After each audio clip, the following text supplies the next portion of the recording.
remember to add a secret word. Also, don't forget to post on Twitter.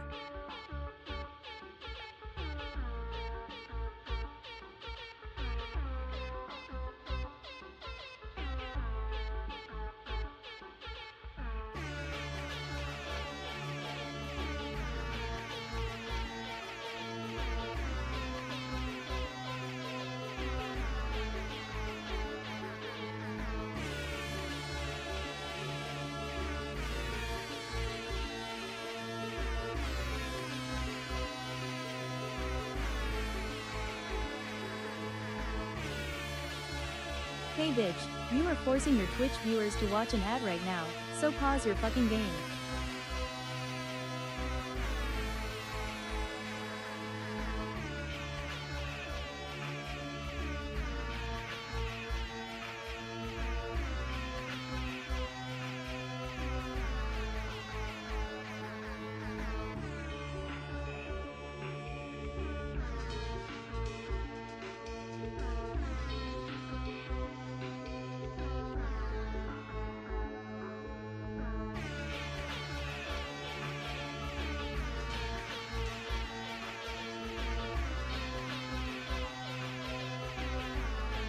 All right.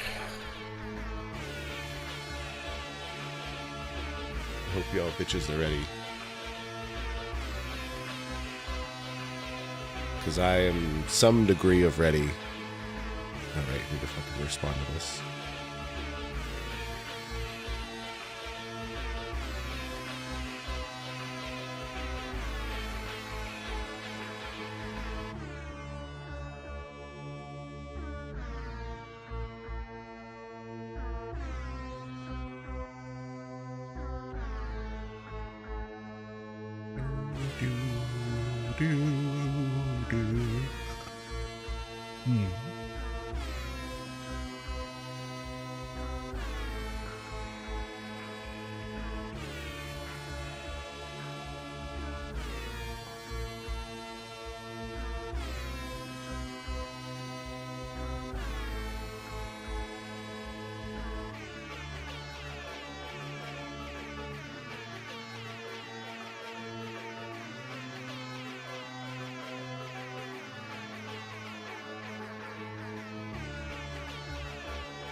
All right, let's start this shit. Hello and welcome. 07. My face has a blemish. How dare. Haven't seen me in forever. 4 long months of subscribing sharp 6079. The secret word, which was month, has been spoken by Stream Elements. I'm gonna not give you that secret word giveaway because Stream Elements said it. That was my bad. I shouldn't have had a fucking word that was going to immediately be said by Stream Elements. But also thank you for the sub. What I'm gonna do is just put another secret word in. So we're just gonna pretend that never happened. And yeah, it'll be great. It'll be great. But also welcome in, Sharp. It's great to see you.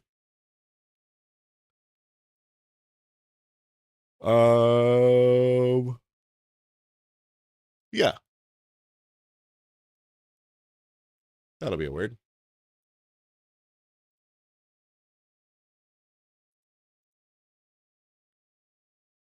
Truly, you truly do love to see it. So welcome in. My name is Interdimensional. You probably know that if you're here this early in the stream. What's up, Sir Nub? How you doing? Today we're going to be doing a tiny bit of industry because I still need a Jita connection, Commander. Give me that Jita connection at a reasonable time for me to use it. And then we're going to do a little bit of marketeering. Again, not too much. And then we're going to do a lot of trying to find a low-class wormhole, trying to find a C1 wormhole, and doing it in a... What did we settle on? A Genosis, right? We're going to fly a Genosis. Let's see if C1s are going to be worth our time.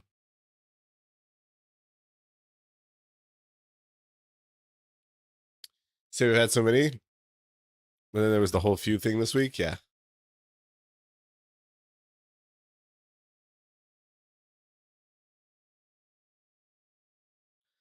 See, I just was unable to use any of them. So that's, yeah, it's not my problem, even though it's 100% my problem. Also, before we really get the show on the road, because I hit start stream and then realized we're gonna do a fun crafting activity. It's a fun arts and crafts activity. It's called Fill the Pill Containers. Woo! So step 1 is you open all the pill containers. And there's one for each day of the week. Monday, Wednesday, Tuesday, Thursday, Friday, Saturday, Sunday. And there's also 3 compartments for morning, midday, and evening.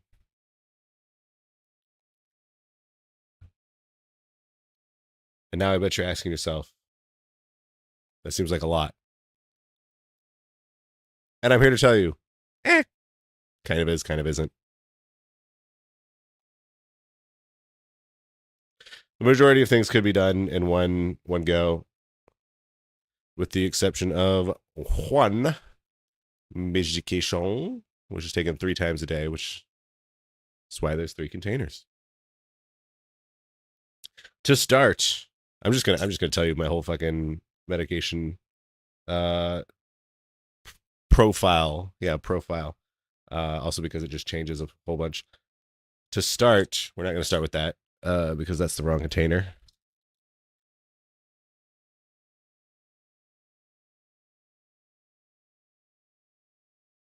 Right. We're gonna start with some Don Pezzle. And they fucking... God, this is so fucking annoying. They want me to take a half dose, except for the pills aren't scored. And so, fun fact, you're never supposed to split a pill that isn't scored. I mean, obviously, it doesn't fucking actually matter at all. But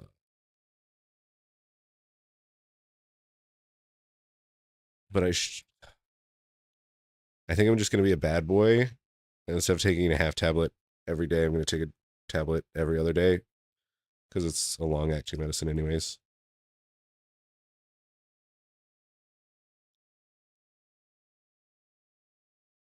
Oh, wait, that's for only 4 days.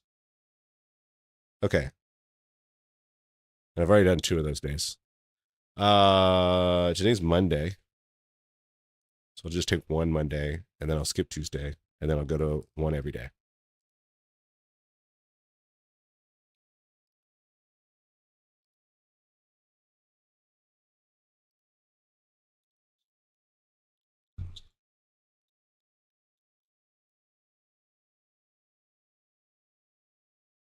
Then we have some funnel quetiapine.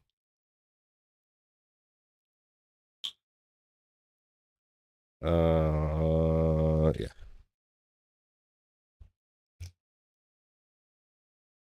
This will probably get changed up tomorrow, but we're just going to pretend like it won't, or that we'll just continue dosing as normal.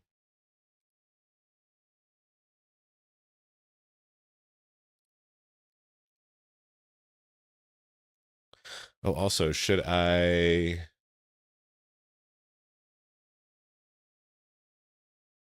Yeah.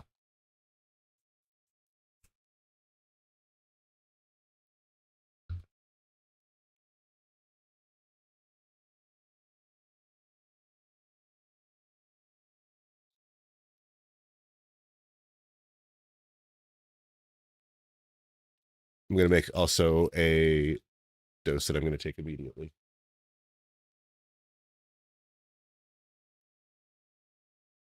I have the modafinil,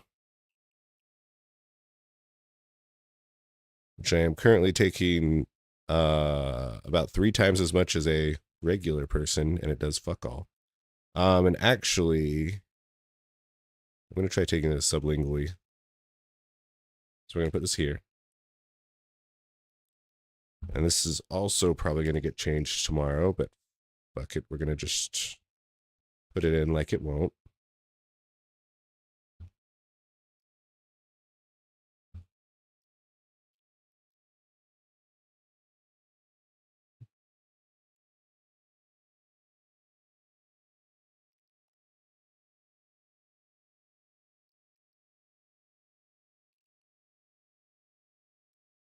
What's with all the pills? I just take a lot of pills.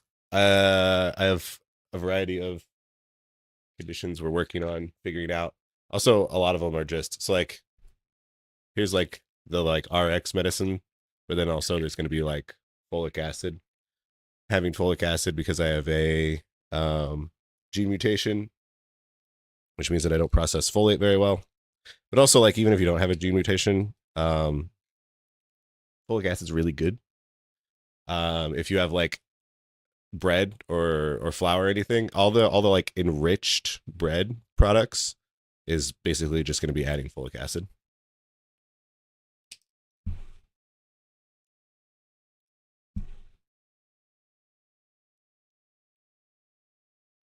But yeah, what we're trying to work on here is currently classified as idiopathic hypersomnia, but probably in the next month will be classified as narcolepsy because I did the sleep study and I'm pretty sure that I aced it.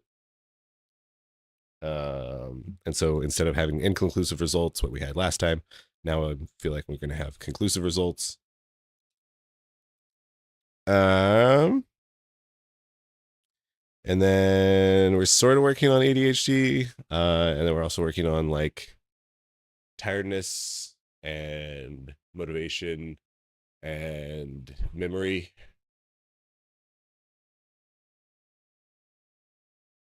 Yeah.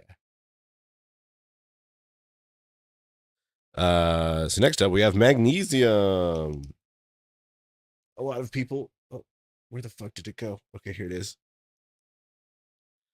Magnesium is good for sleepy bedtime. Theoretically, it's supposed to help you sleep better, quicker, more sound.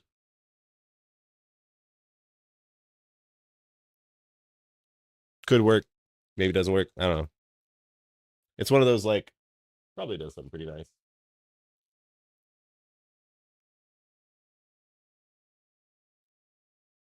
Here's a fun sounding one. Tadalafil.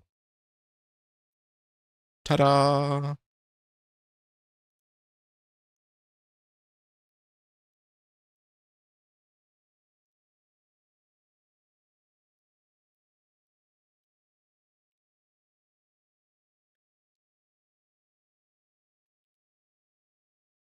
Next up, we have D3. Maybe not everyone should be taking D3, but everyone where I live should be taking D3. Because I live in a temperament where it's rainy and cold and dark a lot. So like it's a very known factor of like in the winters, people get sad, seasonal affective wait. Seasonal affective they get sad. What the fuck does sad stand for? I forget. I know the first word's seasonal. But basically, people need sunlight. If humans don't have sunlight, it's bad for them. But if you can't get enough sunlight, D3 will help you out a little bit.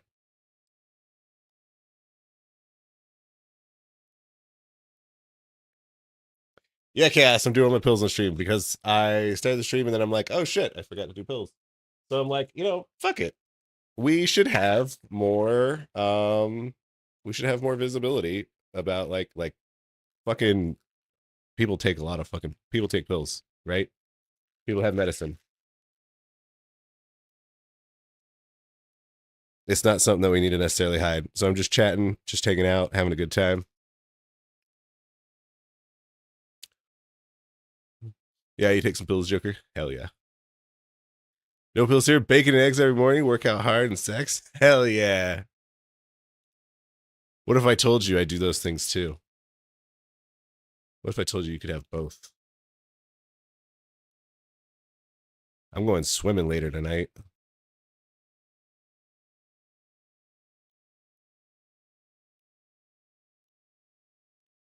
That's right. Why organize industry?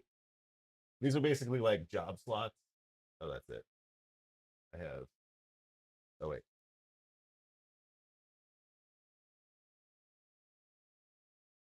Oh, fuck. Yeah. Now we have verapamil. So this is the only reason that I need 3 day slots instead of just taking all of the pills once a day. Aside from like also like some of them make you more drowsy and some of them are designed to make you more alert. But verapamil is for well, technically it's for blood pressure. However, what I am using it for is for what the fuck is it called? Raynaud's. That's what it is. Raynaud syndrome, which means my fucking hands and feet get ungodly cold.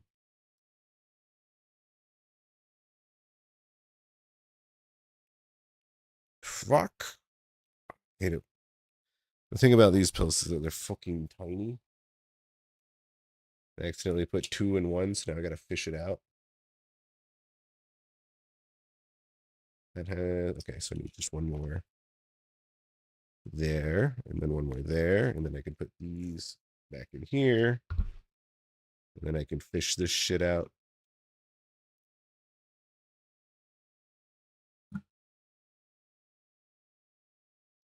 Wow. And then I have this folic acid goes in here. And I think that should be it. All right. I was taking NAC, but I just haven't reordered it, and it's not important at all.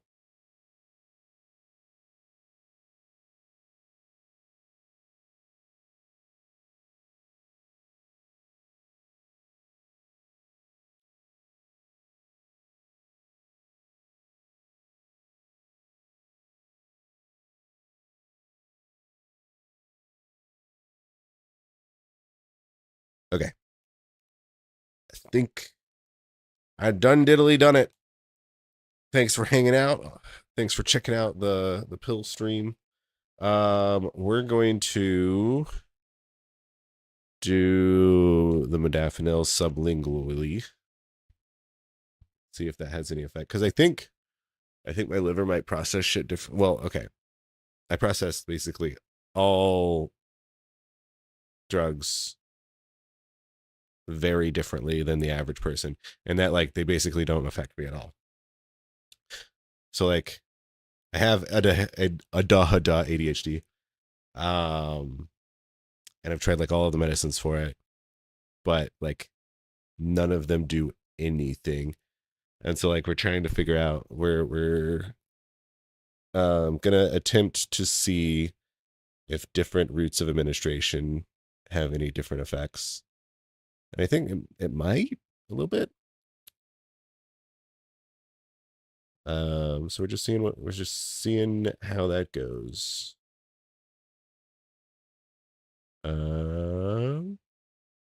Maybe rapamil, folic acid, D3, fish oil.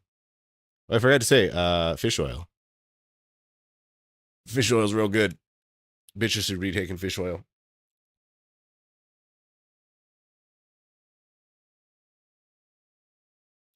Say las guns are dropping this week, Chaos. That's nice, but the thing is also like we have a stockpile of las guns. We don't fucking need las guns. Yeah. It's about time for Dune to get some more content. Cause I'm like, all right, I guess we could do more of the same.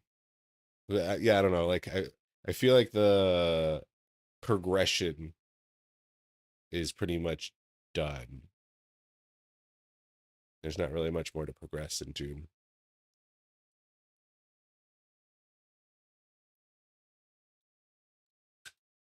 Also, the fact that there's no like real good things to fight over. There's no like in-game like. There's yeah. Aside from resource collection, there's no in-game. And like we've collected the resources.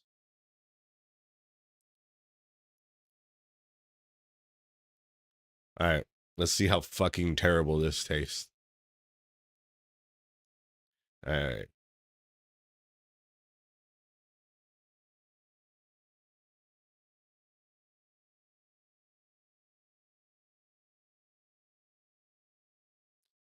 So let's say this is as easy to see weak sauce. The reggae dub, yeah. So this is a real cool album. Genre, I don't know what to classify it as, except for it's called The Classification of Dub. What's up, Mullen? 07. You ended up refunding after an hour and a half of Dune. Oh, really?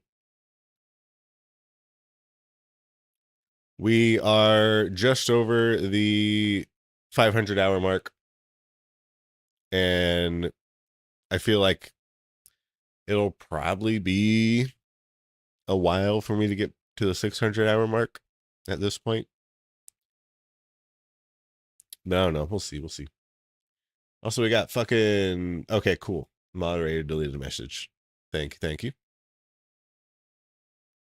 Hey, what's up, Charlotte? Or anti-Charlotte 07.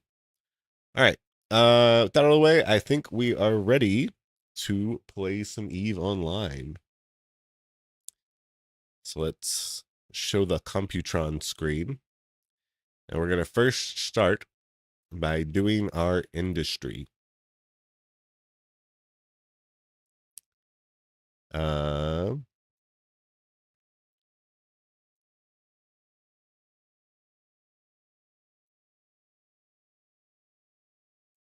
right.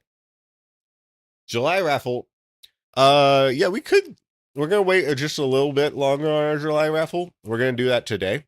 We'll probably do it during the marketeering portion of the stream. Oh, speaking of, if you could please remind me during the market portion of the stream, we also need to get the new month's partner skins, which are Herons or Heron Navy issues. One of the two, I think. And then we also need to give out those rewards because it's been a little while since we actually processed those. Oh God. Also, oof, Jesus Christ. This tastes foul. All right. I'm gonna say call it at this point. Figure you love to freak out of it while it was new and climb the ladder of info and stuff and suddenly done when you get to the high end. Hyperfixation. Never heard of it. I don't know what you're talking about. Oh fuck. Jesus Christ. Also, oh, we have no frames.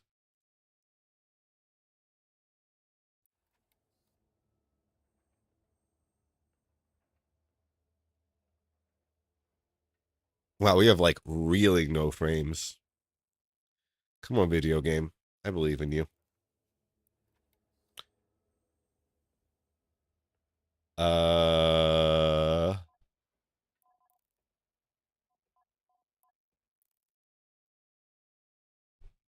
Okay.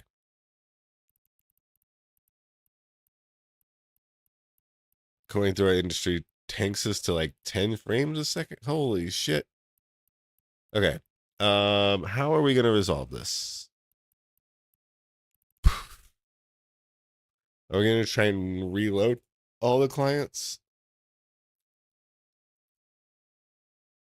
Holy fucking shit.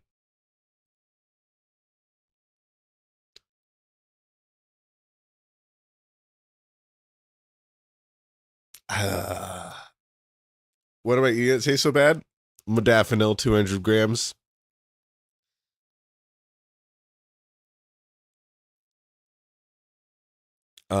So instead of doing it orally and administrating sublingually under the tongue, to see how that route of administration maybe is more or less effective.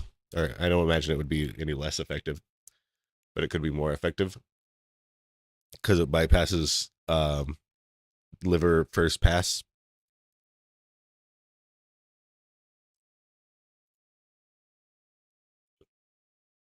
The problem is that it's so fucking nasty that I don't know if I can do it all. We'll see. We'll see.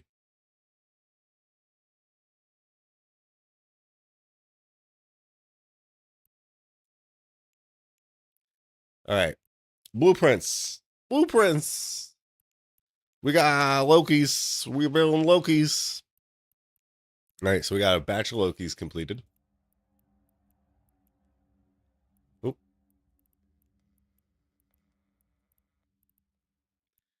We got a batch of Tengus completed. Hooray. And we got a batch of Legions completed. So we did a good old, triple batch of each of the 3 varieties of T3Cs that I make, at least. And then lastly, but definitely not leastly, we made 1 enhanced Neuralink protection cell. This thing is probably worth more. Yeah, it is 100% worth more than all of this. All of these Loki's, Tengu's, Legions. Will it profit more than those? Yes. But that's just because there's lower capital involved, or more capital involved. You hate much of a headache, it is still to make a super? Well, you could always relieve some of that headache. And instead of making your own enhanced Neuralink protection cells, you could buy mine. Where am I traveling and when? I am traveling to Jita 44, and I am traveling at an undisclosed time, because I don't even know what time it will be, because it is dictated by the wormhole gods.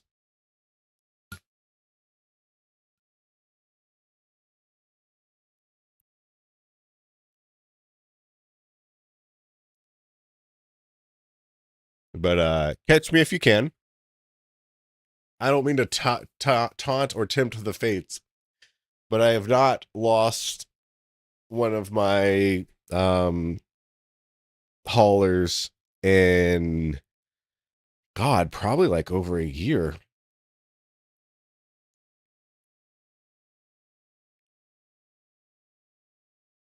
A few moments later. Yeah, exactly. Okay. And I did deliver yesterday all of my reactions because I wanted to build this magnometric FTL and the enhanced Neuralink. So we don't have any reactions to grab. But now I want to see if we can make any more protection cells, first and foremost. We definitely can't make the big one, but can we make any more regular sized ones? And the answer is definitely yes. We can make 2 more of the regular sized ones.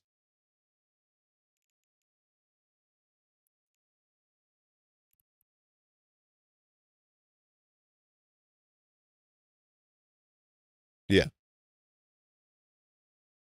That's all there is to say about that. We can make 2 more of the regular sized ones. The problem is that I'm already using my extra manufacturing slot. But the solution is that I don't think I can make any more strategic cruisers at this right moment. Because I do not have the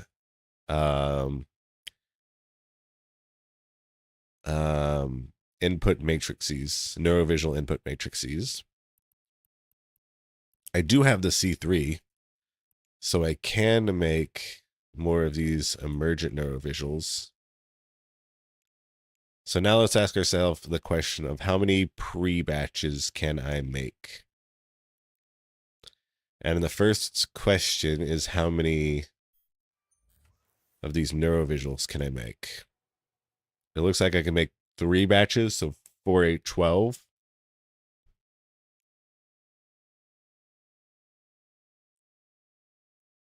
Also, hold on.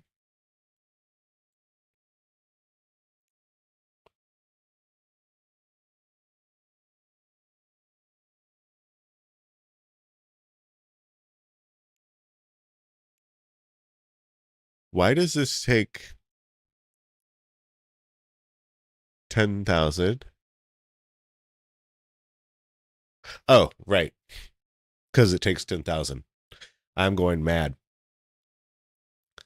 I was thinking about the fullerene intercalated sheets takes around 17 or 7,000 or just under 7,000 neurovisual input matrices, because I always buy them in multiples of 7,000.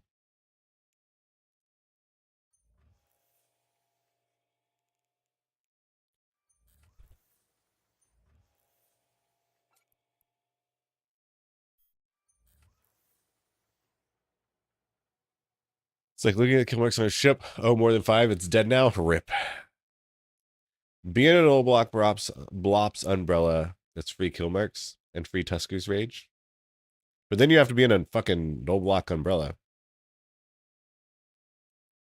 It's like being in a computer room and looking at the sign that says, don't bring beverages in. And then you bring a beverage in. Have I seen how broken the exploration detection array nullsec upgrades are? Hacked in a system with 45 signatures tonight. Yes. Yes, I have seen how fucking broken they are. And I'm really fucking upset about it. Like, they have made exploration a number of exploration changes in the past few months. Every single one of them, I would say, has made exploration shittier. And not like they've made it better. Maybe like better for specific people. Hey, you there. Thank you. But they've made the overall activity shittier.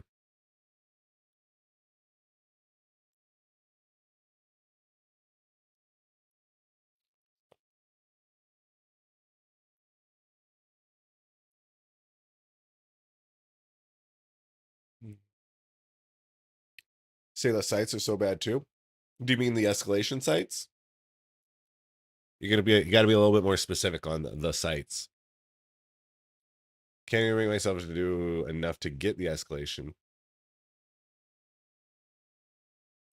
I mean, the sites are just the regular sites, eh?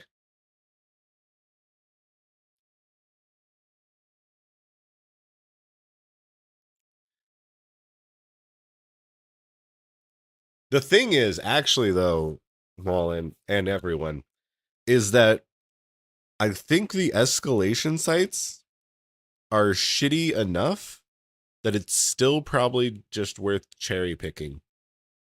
Oh, but wait, the problem is if you're gonna do those, then you're gonna be in Sov Null, and then you shouldn't cherry pick when you're fucking in your own alliance. But if you're just a random explorer, I think still cherry picking is the way to go.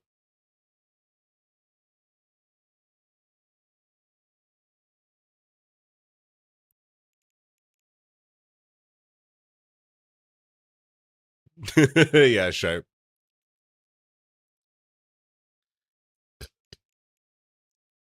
Generally, you don't want to be cherry picking your own alliance. Say level 3 detectives have like max of 10 million in the biggest can. Wait, is the detected loot pool different than the standard loot pool? No way, right? That can't be true. You're finishing other sites people would cherry pick to see if they escalation on completion.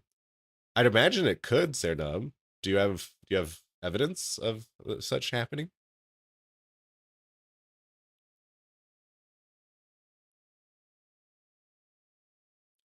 Sharp says it escalates per can? No way. What? It escalates per can? Fuke's also saying that.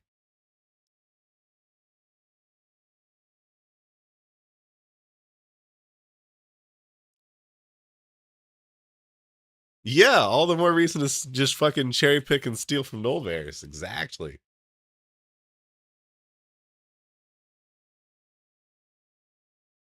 What escalating per can is pro cherry picking. Maybe we're having a communication mismatch.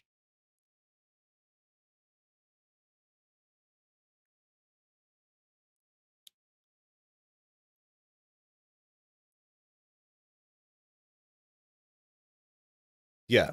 If every can has a chance to escalate, that means I don't need to hack the bad cans. Oh, but you're saying you have an incentive to do all of the cans. But I don't think that incentive is high enough to warrant actually doing them. I don't think the value of the escalated sites counteracts the value that you're not getting from just cherry picking the good cans.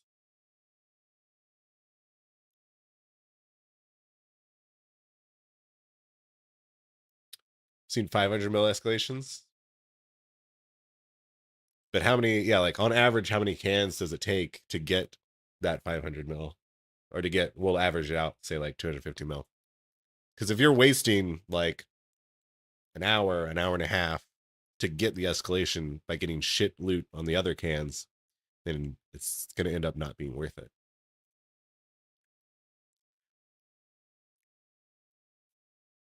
So I just want everyone to know that we successfully dissolved the modafinil. Mission success. There are 2 more. So like my regular dose is 600, which comes in 3 pills of 200. We just did 1 200 sublingually. So I'm going to wait a little bit, see if there's any, see if I'm tolerating it well. Which I imagine I will tolerate it. Perfect. But we'll see. Moral of the story is be careful.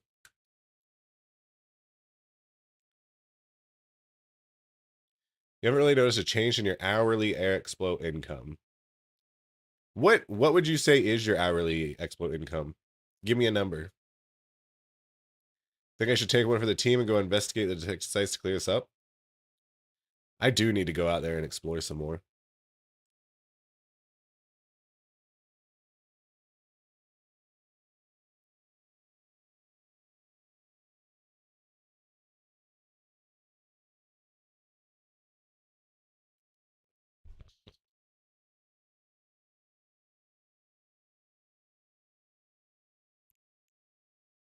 Okay.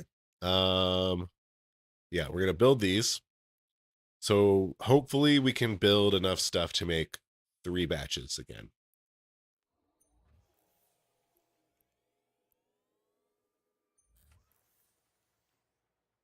So I know I can't make any fullerene annotated sheets. I have 1 batch here.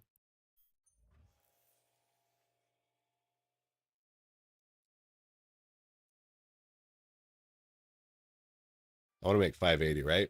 Yeah, I want to make 580. Then I can make another 580. And then we're going to make 290 here. So for 290 times 2 is 580.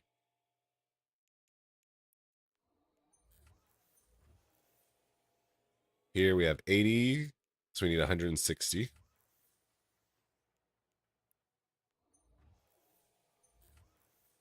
Here we have 760, so we need double 760s.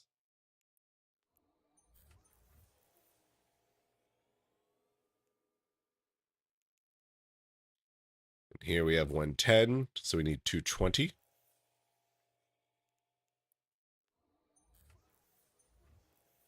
And then the specific components, we just want one batch of each of these. So we need 220 here. However, we see now that we have a scandium problem. And we actually have a larger scandium problem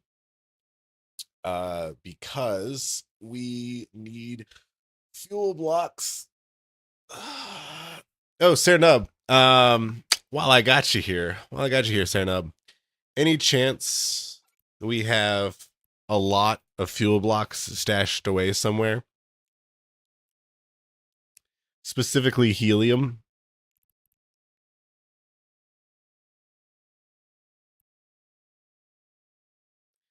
How many do I need?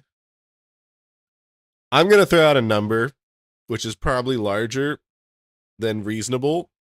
And then you tell me what for. I need 10,000 of each of them. I'm willing to go for 5,000. And even further than that, I'm willing to have any amount of helium. Yeah, 10K of each. You can give me the hydrogen? Can you get it in my hole right now? Cam Guru, I need you in my hole with that hydrogel immediately.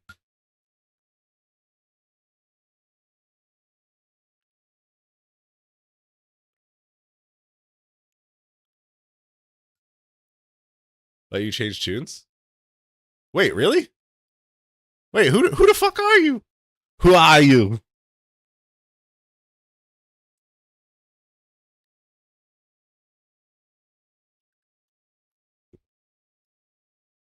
Torrent for the win? Wait, that's actually a good question. I need to in Jita. I have like let's call it 80,000 fuel blocks in Jita that I need to transport to the wormhole. I was planning on transporting it with a DST, which has 60,000. Should I instead learn? Oh my god! Oh my god! Oh my god! Thank you.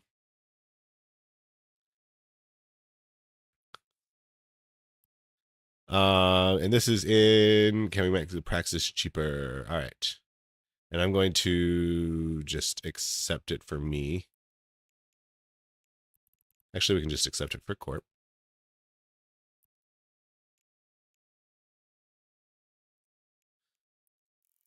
Now let's undock everyone.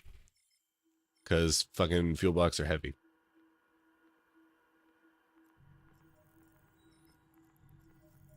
You're trying to clip it? Honestly, you probably should have. I want here. Oh, shit. Should be 2 DSTs.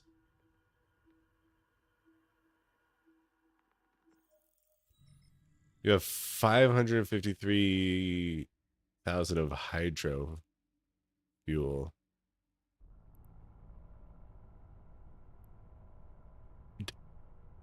Why?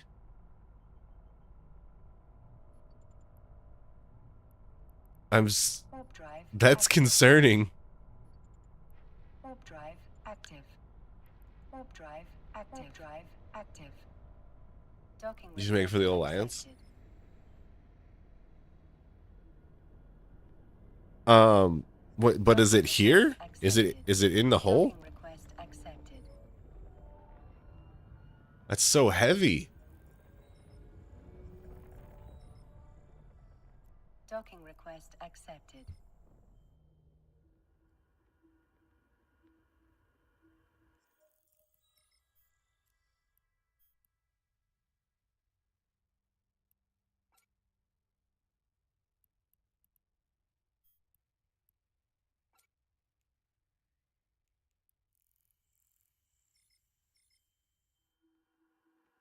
Still by hack, but I can deliver if you got a desto. Oh, my desto is in a wormhole. So, what I mean by that is that no, I don't have a desto.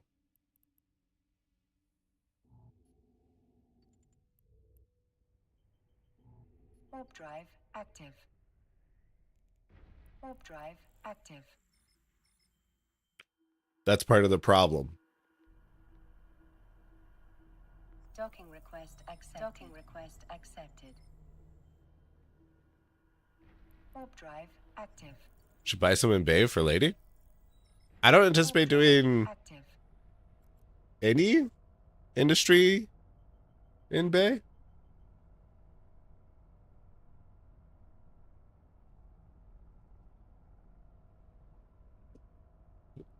Can I send you the high sec entrance?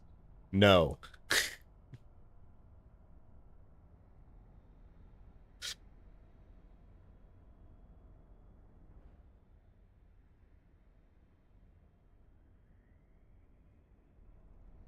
Docking request accepted.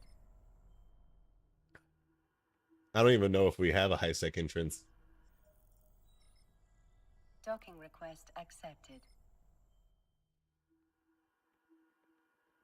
We do, but it's in a shitty area of space. I can tell you that much.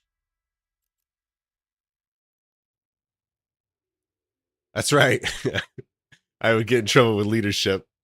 Leadership is literally watching my every move.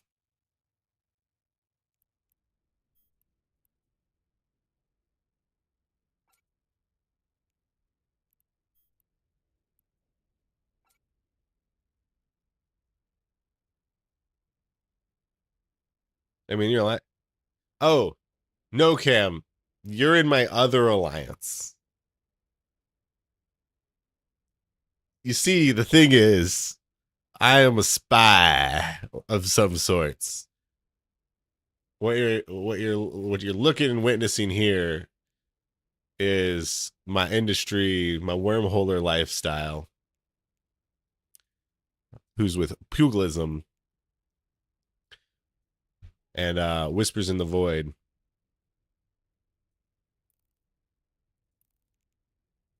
Which is in no way connected with my corporation, Interdimensional, the Intervention, which is in your alliance, Brawls Deep.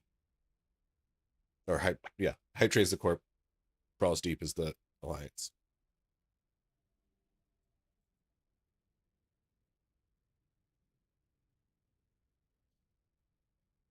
You can drop in a station nearby. Nah, don't worry about it at all. I will not be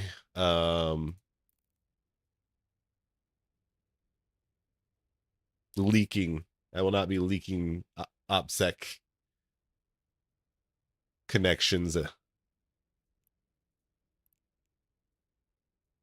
Basically, what I mean is that I'm not going to be going out. I'm not going to be going out into K-space on these wormhole tunes during stream. Just trying to be helpful. And I do appreciate that. Thank you.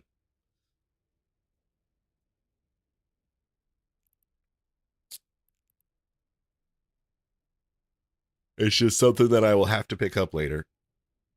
Basically, when there's like a G to connect. But in the interim, we did get 5,000 of each of them. So that is good.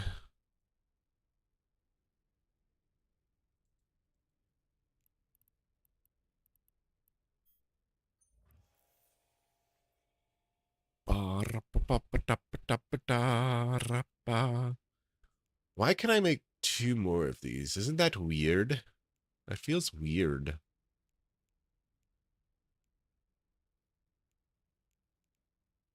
Wait, no, that doesn't feel that weird. Yeah, I know why. Okay.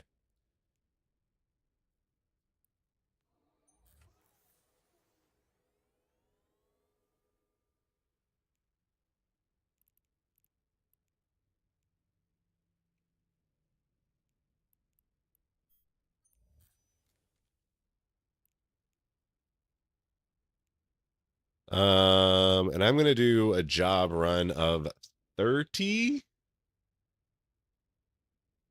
Okay, so our next stream is going to be Wednesday. So that is in 2 days, which will then be 9. However, I'm going to be ready to stream at approximately 4:30. Oh, geez, Wednesday's going to be fucking busy. Okay, so I have an appointment at 3. We'll assumedly go until 4. And then getting home will be like 4:30. And then I go 4:30 streaming for 5, 6, 7, 8 to like 8:30.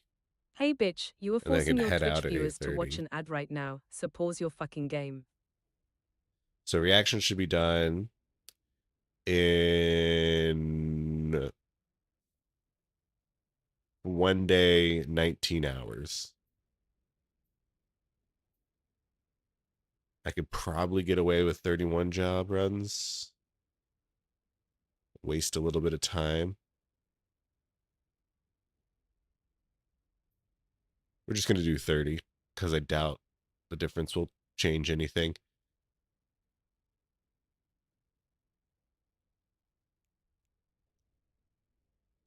So you'd probably enjoy Wormhole Space, just can't reconcile not being able to use your caps?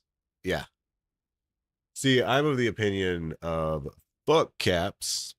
So I enjoy the spaces that you can't use caps in, that being wormholes and Pochven. I want to do more Pochven content. And I think I'm going to do, so I'll let you in on the next arc of the stream. And that's going to be learning to multi-box.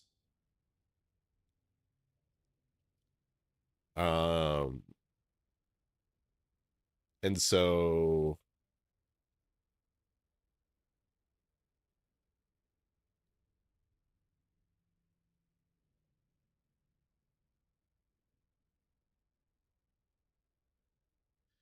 maybe not. It's so annoying.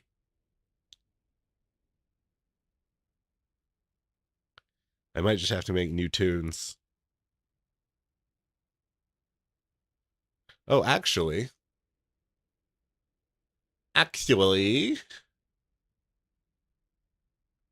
if I have Scott nth dim 1 and then 1 new tune,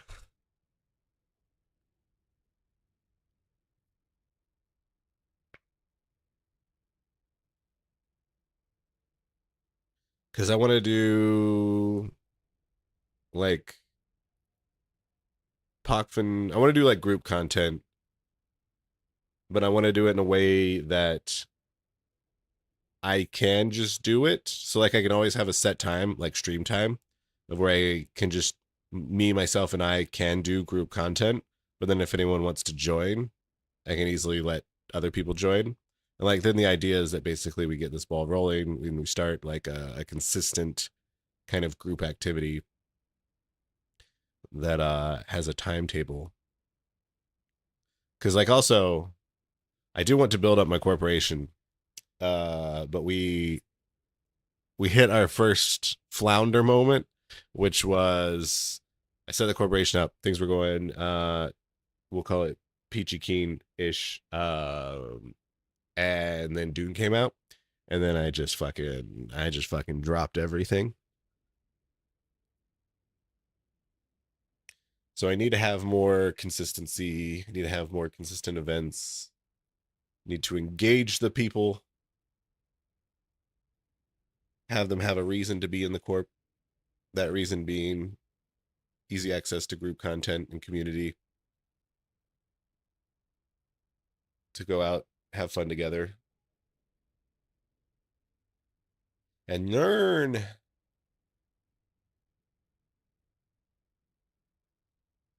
You can always fit Marauders and T3Cs at cap level prices. That's true, you sure can. There's not a better feeling than nanogating salt when you drop a hot around them. That's fucked. That's fucked. You're a bad man. The one at Hype Train? Yes. The one at Hype Train.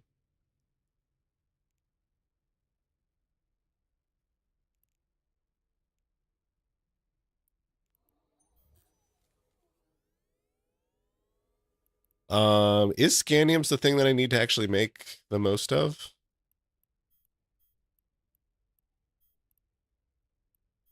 Hold the phone. Oh, also, can we make any neurolinks?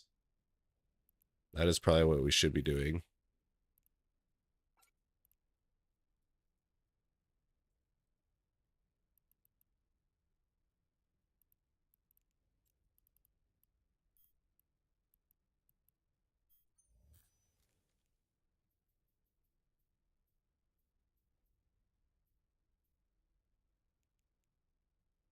We can make 4 of these.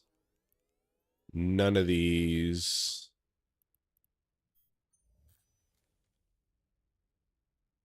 Weirdly, none of these.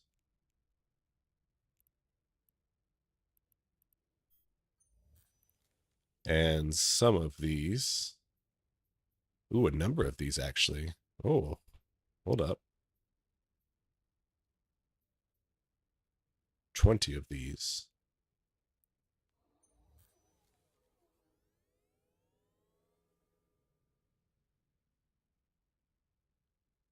Best ones are the ones who know they're in an umbrella range and knowingly fly into it because they get super mad. Well, yeah.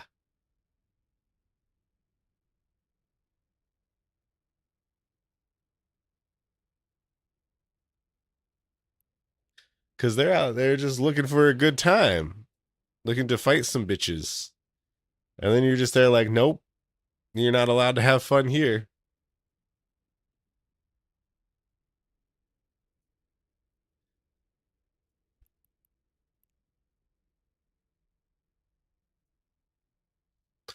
Yeah, the problem is that there's a lot of no fun zones. One dare might even say the majority of places are not fun zones. And that might be an issue. All right, let's fly back to Void L Manufacturing.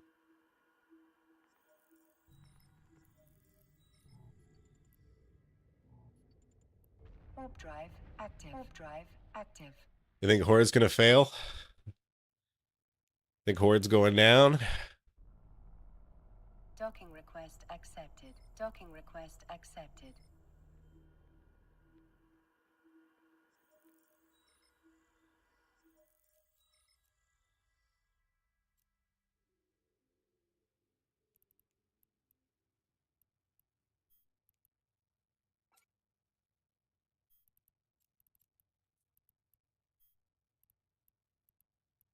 All right. So we need to make C3, which I don't think we can. Oh, wait, actually, now that we have the stuff, we can.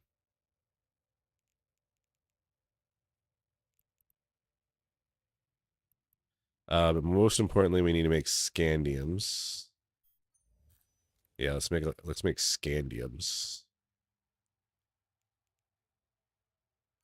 That takes helium. That takes helium. Okay.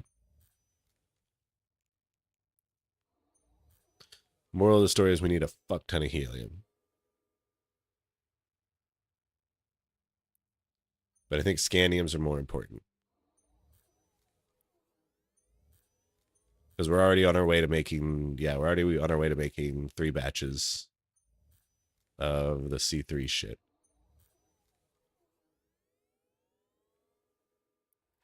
So let's make as much scandium as we can.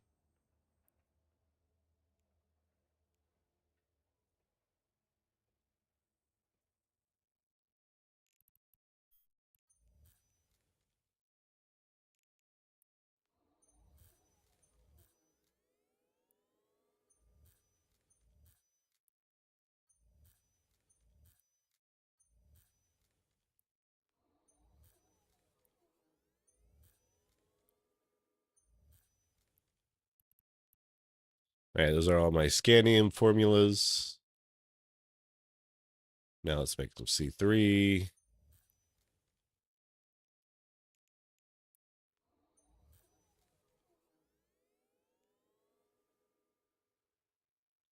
Yeah, I think the alliance lacks clarity on new players, fits, and what sites it can do. I think this is my expertise. Yes. That is definitely what I maybe to be my expertise. 4 blocks and an improvement from 2, and the multiple alliances decking each other in the west gives you hope. Yeah. The claws and Dutch list, I like when Null starts pounding on each other. True.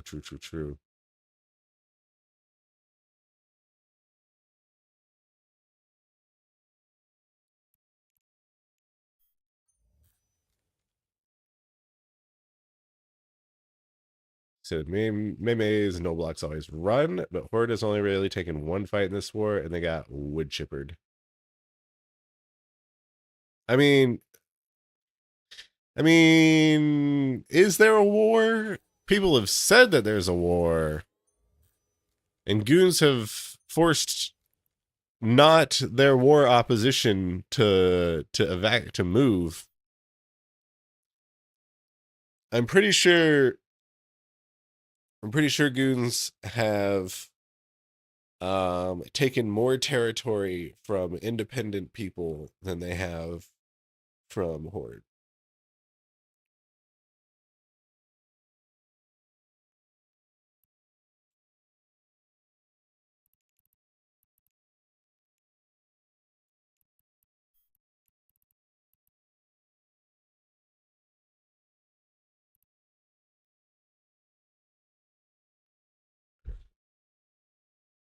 Got paid to move, despite the fact that moving costs a lot.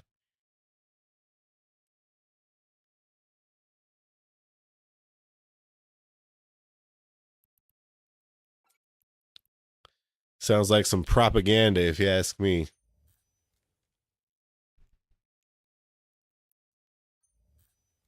Oh, we're full up on reactions on this character. Let's see.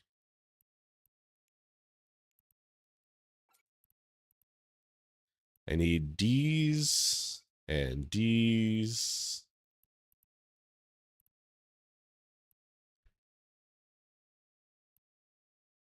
And I guess some full of air seeds.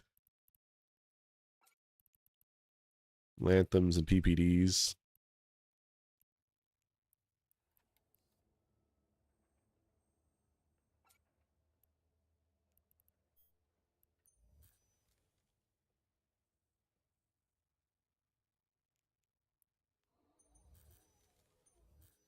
Let's make as many of these as we can. This takes hydrogen. Excellent.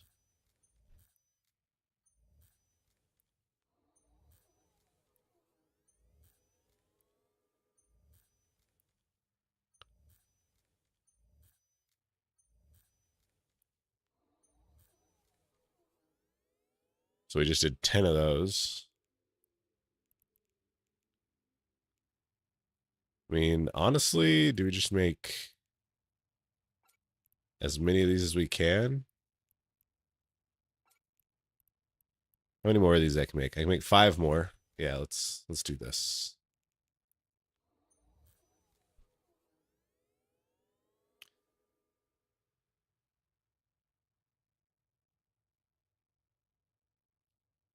Spawn the Aquarius and Delphi Club that's going on now, so it worked out for the best.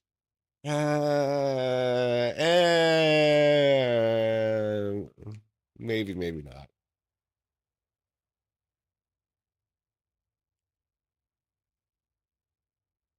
Horde's lost 3 regions. Technically, only Detroit half of Tenerife if this was independent. Sounds like you're trying to make justifications.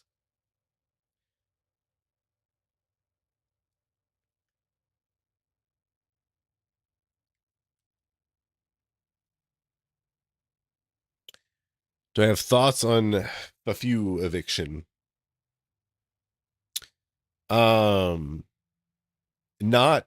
well enough informed thoughts.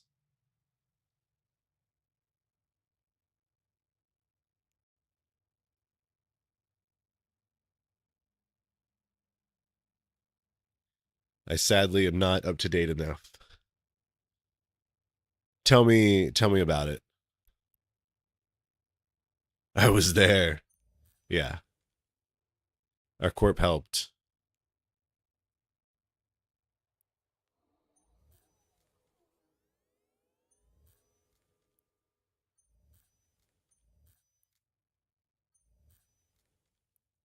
So I guess my answer is whatever commander wants me to say. I gotta spout the company line.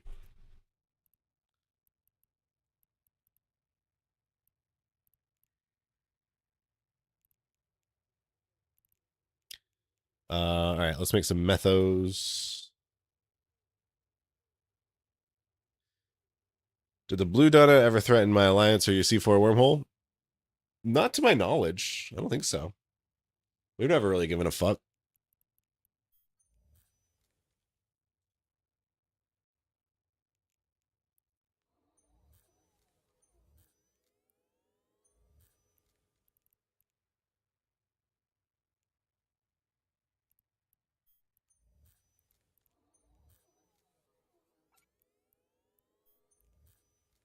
Hey, you there. Thank you for the follow. Crazy Randy. Thank you for the follow. Welcome to the club.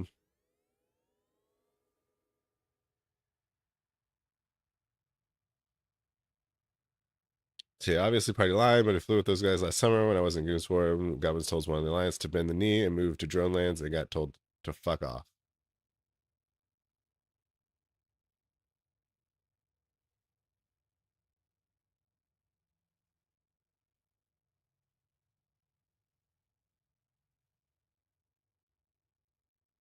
Yeah. So they told goblins to fuck off. Hey, you there. And then he listened and it was fucked off, or what happened? Mr. Bennis, thank you for the follow as well.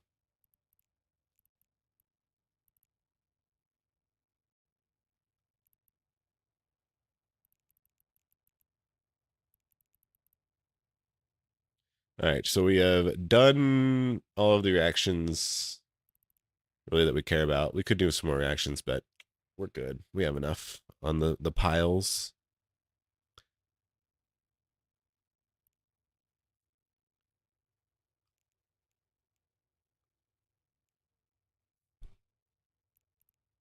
Okay, so we've done protection cells. I know I can't do any FTLs, but we'll look at them anyways. Oh, you know what I need to do? I need to hop on the old Eve Guru so it can tell me how much more things I need to get to make 3 more stacks of all of these things.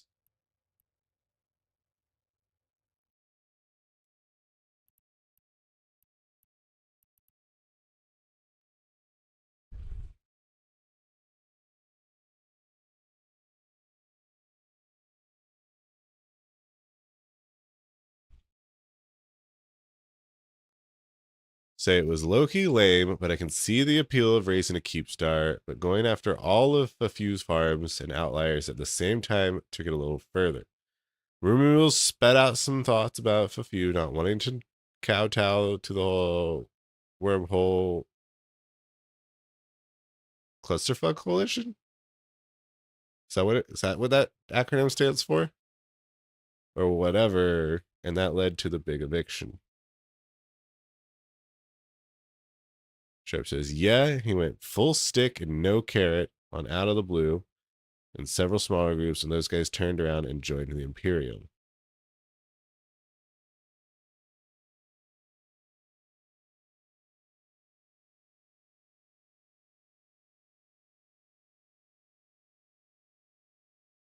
Right, because Goon Swarm and Imperium different.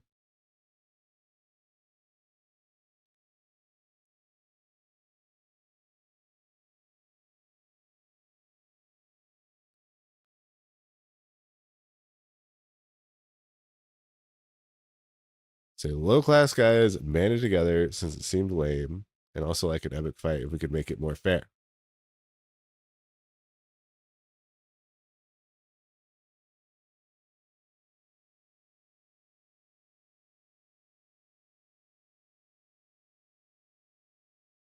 Man, I feel like so out of the loop on all things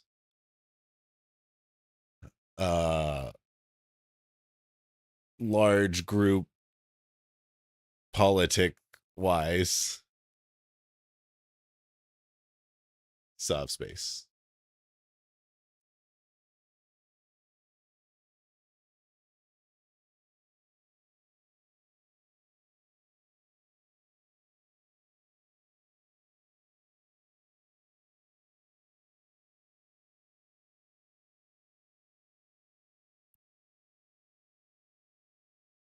Coalition maps there and alliances. Sure, but what am I looking at? So like here's the coalition, which is Imperium and Initiative. Imperium and Initiative are different.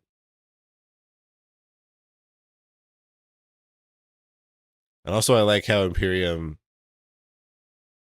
has period basis.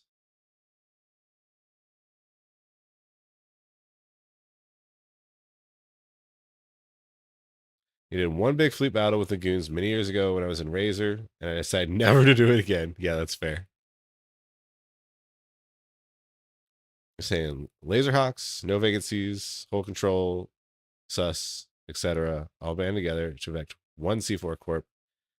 They'd be infilling gear for months and stashing it in the cargo deposits on a few structures so they could eject it later.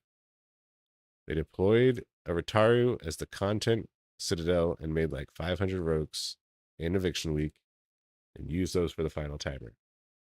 Hard knocks, not whole control. Okay.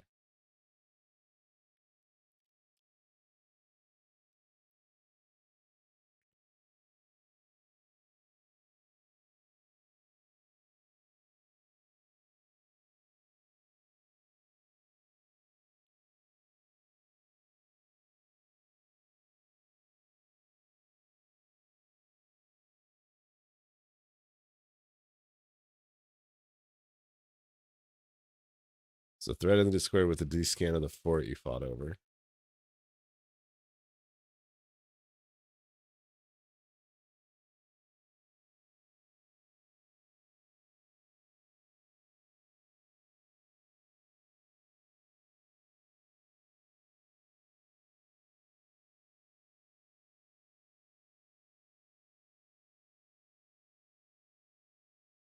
Where is... Because there's a thread, right?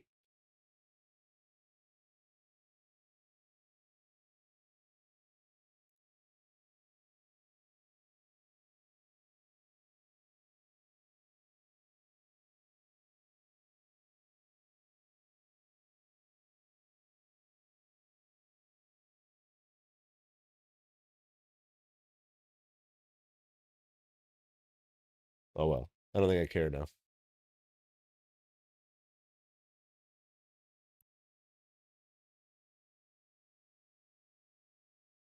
Mr. Ben's issue is that I don't think the game was ever designed around massive 50,000 man coalitions in mind, and the game can't really handle it. So many decisions have been made just to keep those guys around on the treadmill. You've lived in low sec for 14 out of 16 years and you love it. I kind of disagree with that, Mr. Bennis, though. I think larger and larger groups. I mean, maybe they didn't ever envision the game lasting as long as it did. And the longer it lasts, the bigger the groups get. But they definitely like started supporting larger and larger groups for sure as time went by.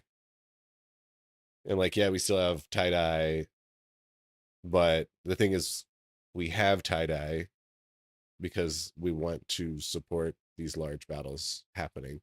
And that is just the reality of the technology that we live in today. It's the reality of the situation that we have to have things like tie-dye.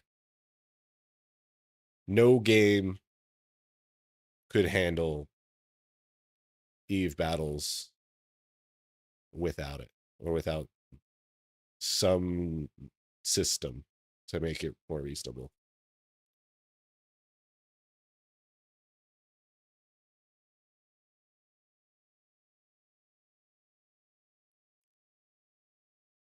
Snuff is just the CFC of low sec, and they cause the same problems: excessive power, concentration, stagnation, the whole game. Yeah, fuck Snuff. This is kind of most of the way to the fight after Weed lost.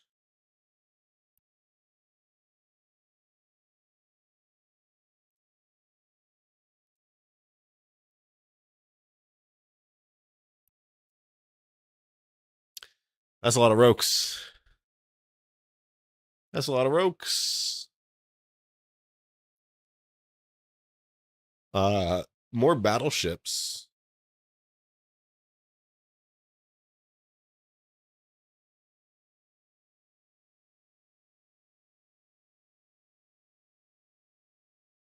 Yeah. So the battle report's nutty. If Poppy had killed the Goonswarm Federation, or at least pushed them out at the time, we'd see a lot more smaller alliances. The collapse of Poppy killed a lot of null alliances. Hell, Test still hasn't recovered. That's a lot of what ifs. Who knows what would have happened? You could easily see just like another group coming up, getting large, and then just being the same thing, but different. Was there any cool ships? Did any cool ships show up? Geez, 6 Phoenix Navy issues? Those are probably the defenders, right?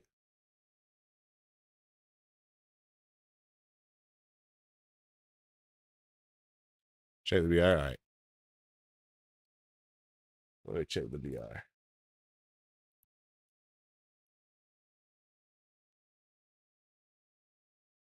Jay Sparrow was in there, destroyed in a shuttle from Pugilism. It was a lot more than 6 Phoenix Navy issues. Ah, right, because that was just the D scan. Okay. So Team A, which is going to be the Wormholers, versus Team B,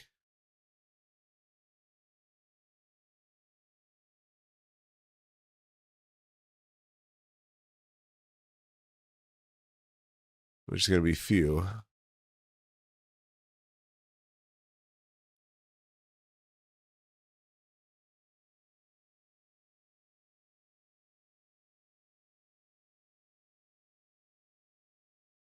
Is few primarily wormhole? Who the fuck is this?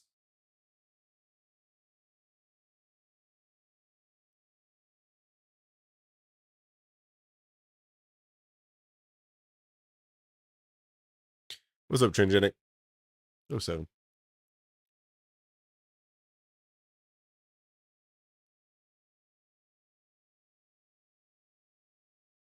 One of the biggest independent wormhole groups. Why do I not know a lot about them?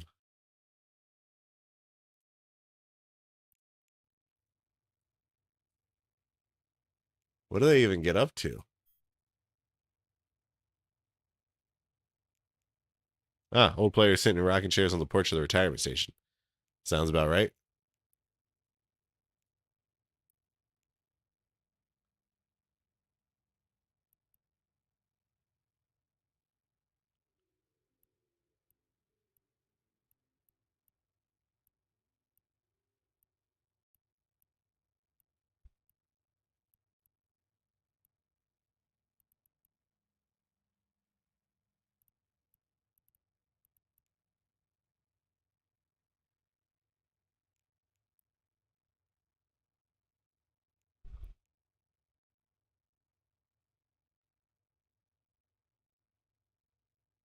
273 people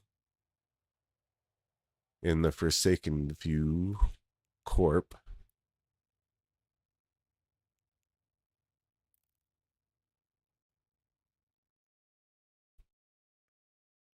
Are they just fucking ratters? Do they just not do anything?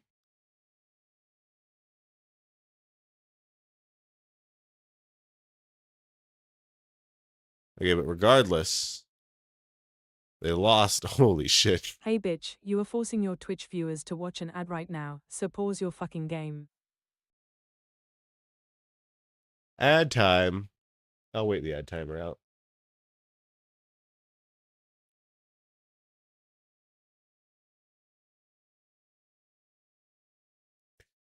Um,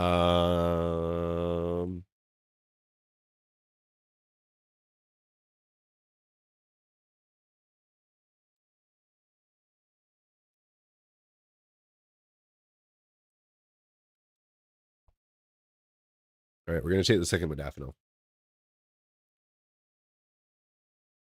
I'm contemplating crushing it so it dissolves faster, getting more surface area. But I don't have a good way to crush it.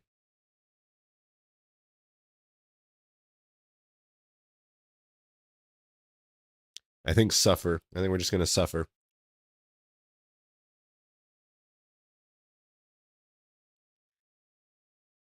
They often rolled their wormholes. Okay.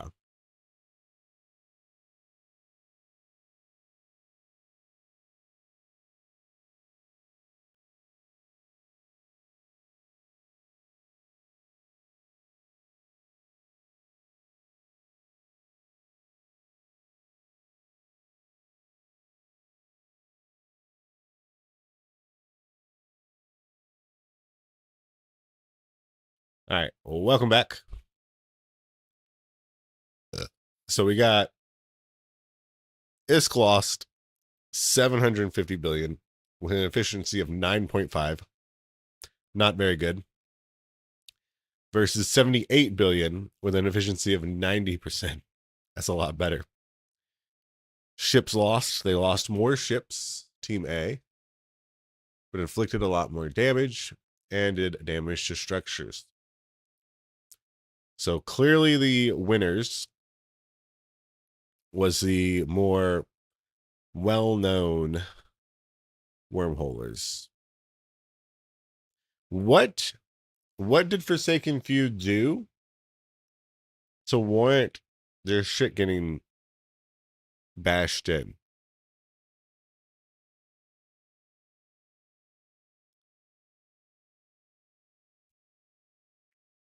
The pilots, 491 to 185.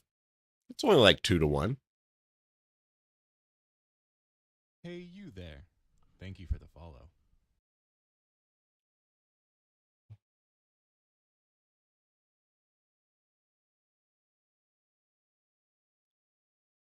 They lost 240s. Oh, wait. Yeah. Is that 2 Fortizars lost? Or a Fortizar called X2? I think it's 2 Fortizars lost. Got Panthers, Lashaks. Oh my God.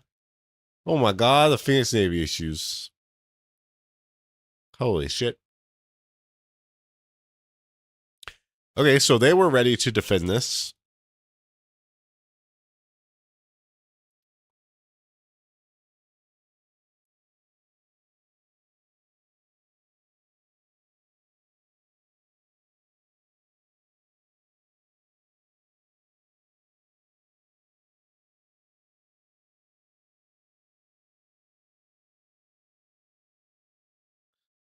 And they got Lifts and Rorks and Nitties, Minakawa.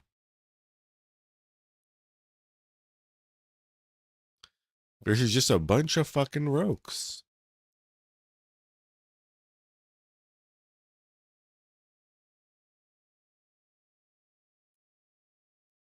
Some Thunderchilds.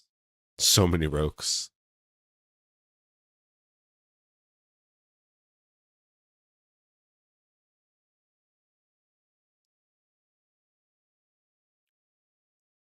Were they all Rokes? Oh no, here we go.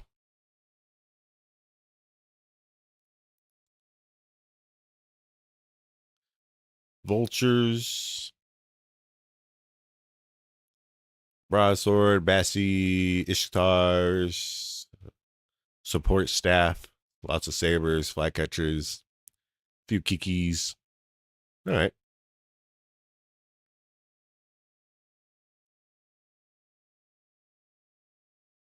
It's a great lesson that more expensive doctrines not always an equalizer. Hux pulled the cheap null doctrines out.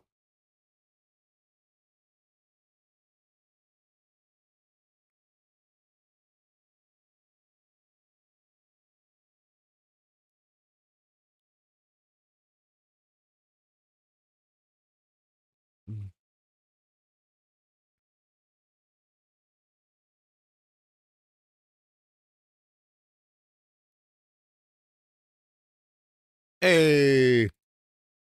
Oh, wait.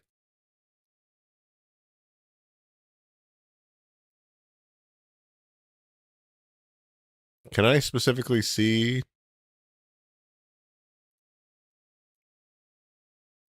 pugilism on the thing? Or do I have to go searching for it?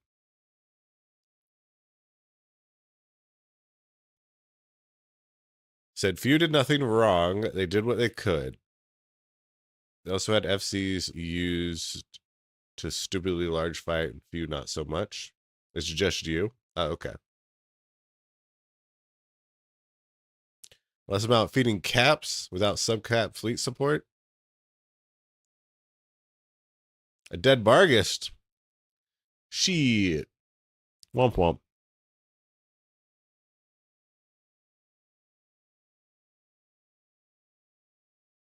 Okay.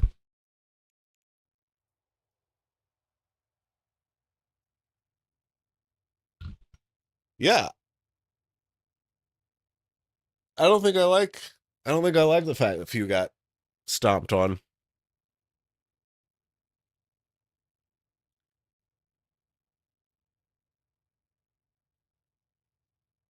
Where is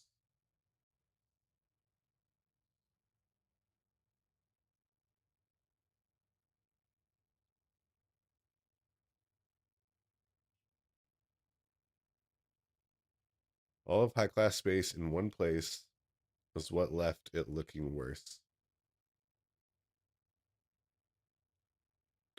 Oh, you're saying, yeah.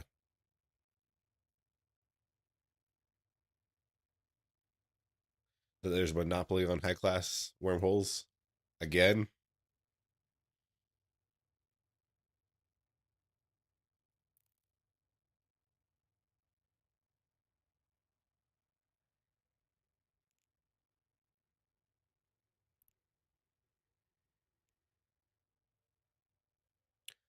All right. We were doing Eve Guru. We're gonna go to our production ledger. We're gonna get rid of everything on our production ledgers. Farmers Union.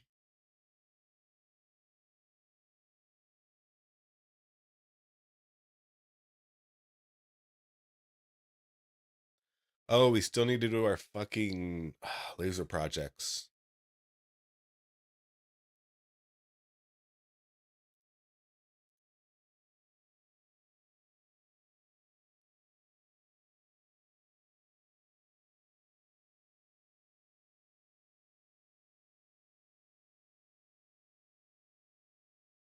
I have to delete one of these one by one.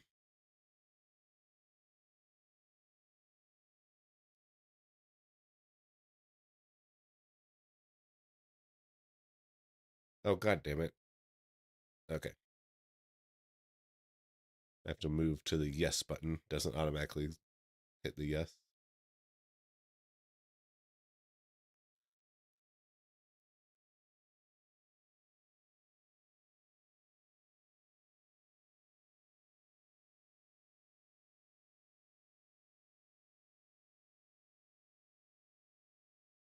And to be honest, it's not that hard to find all this in wormhole content.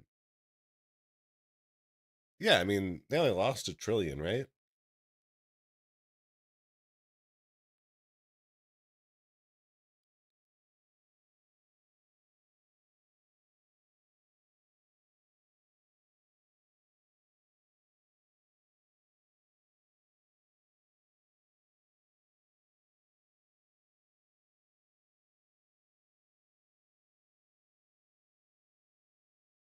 Yeah, they didn't even lose $1 trillion, so like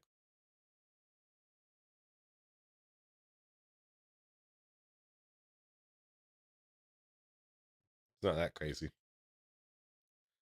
They're all running like 15 accounts each, so who knows?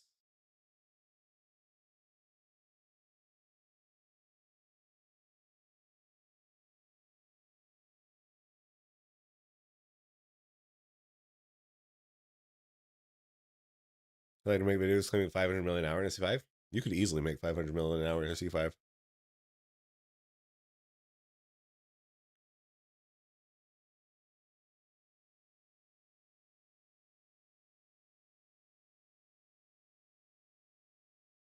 $800 mil for a dread.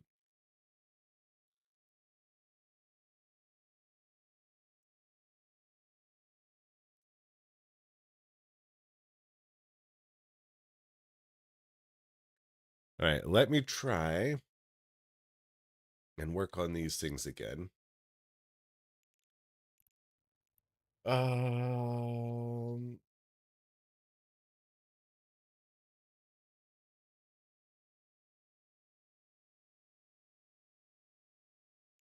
wait, these are reactions. Fuck.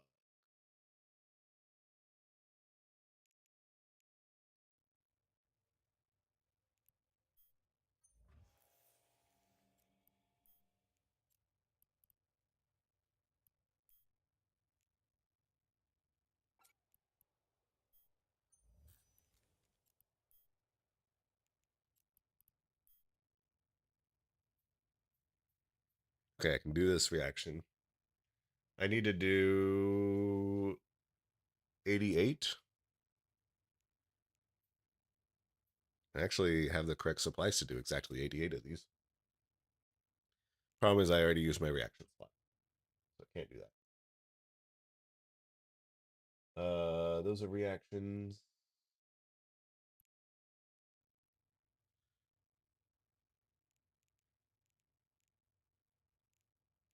I don't have the blueprint there.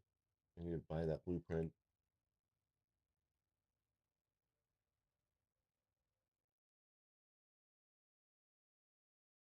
And then Nighthawk, I have to react a bunch of stuff.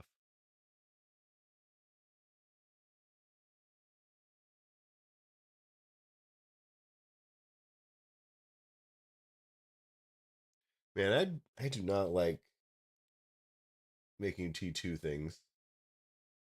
I do not like T2 industry. There's too many different things that you need to react.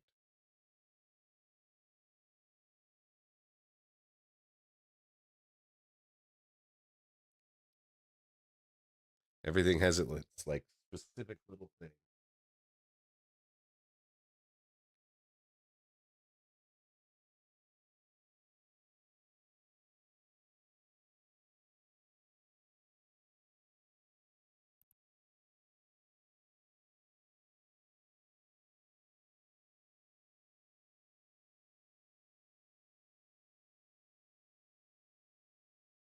Ishtar spinners are making more than 20 million an hour.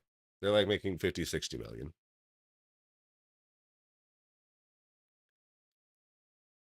But the reason people are bitching about them is because a lot of times they're not people, or they definitely don't seem like people.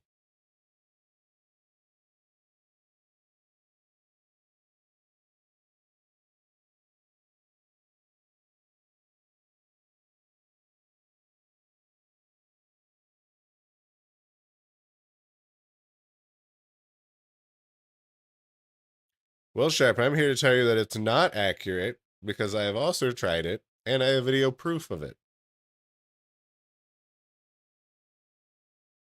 On an alpha character, not even an Ishtar, on a VNI, it's able to get around 50 to 60.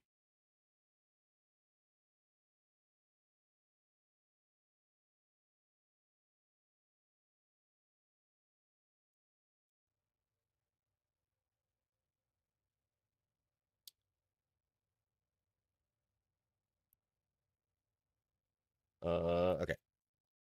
So we can't make a Nighthawks. We can't make any of these. We're just going to go to industry tools. We're going to search for FTLs.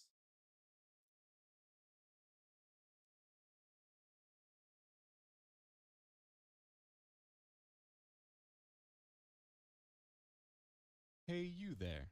Thank you for the follow. Kopaloki. Thank you for the follow.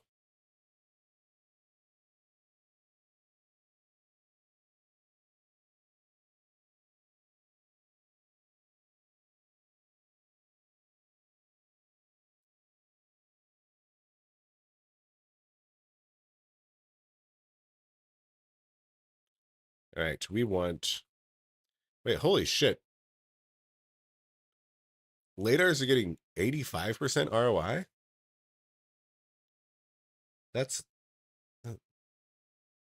This revenue has to be wrong. They're not selling for 172. No way.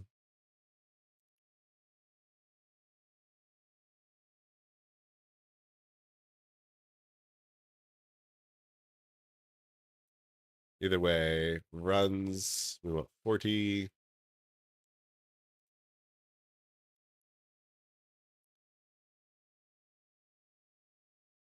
Hey, you there.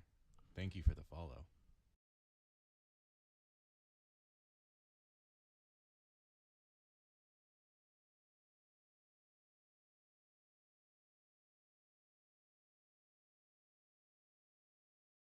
And then we can check mark all of these. All right. Have a great night, Sir Dub. Sleep well. Thank you for the follow. Not Timbre. Good to see you, not Timbre. Also, Double Edge. Yo. Welcome in. Welcome in.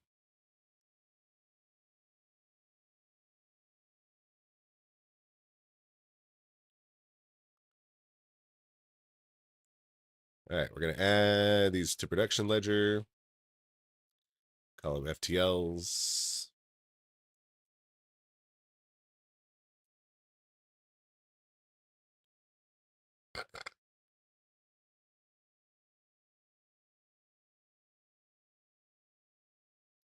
And then Caldari Prime Pony Club talks in chat. Confusing. Very confusing.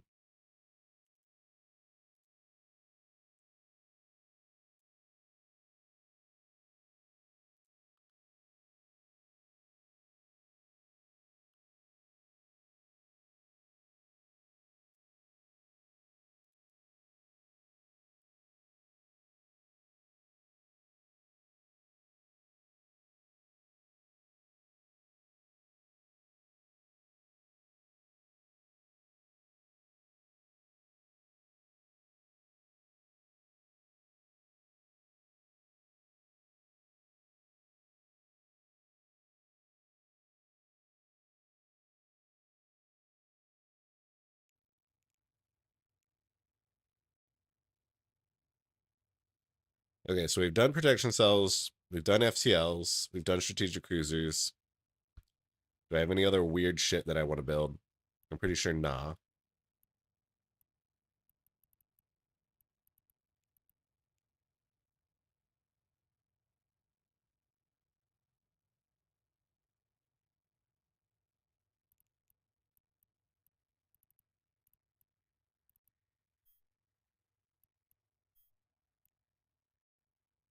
Let's go move on to marketeering. What do we know drops? There is drops going. Oh, you know what? There is drops ongoing. You're right, you're right. Let me fix that.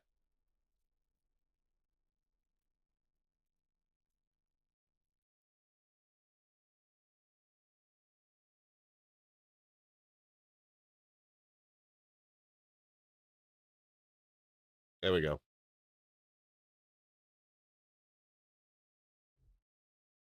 Connecting.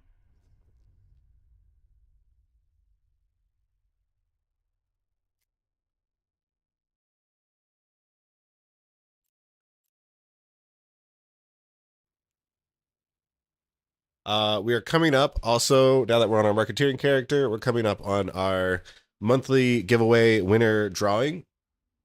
So every month you can use your channel points to get into a drawing for 250 plex. Today is this is the last like 30 minutes that you can do it. So enter in immediately and then we'll roll it and we'll give away the winner. Yeah, so do that.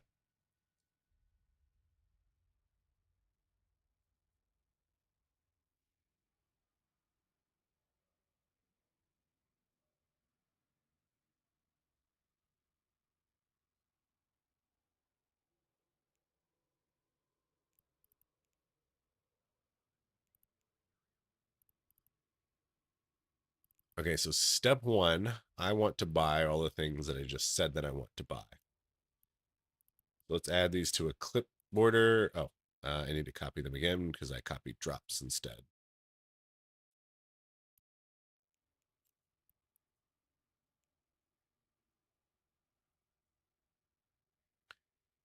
Do, do, do, do, do, do, do, do, do, do.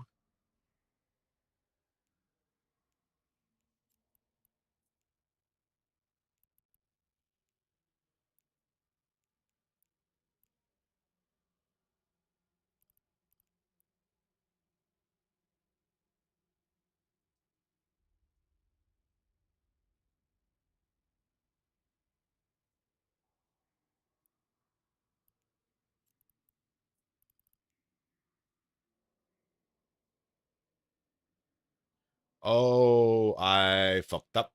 I fucked up. I want 3 orders of these things.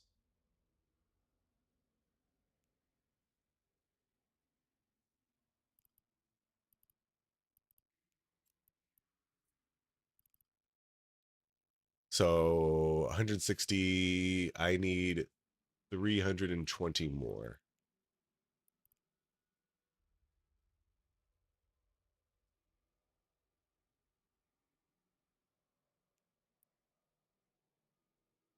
So how much money do we have in the wallet? We have just under 40.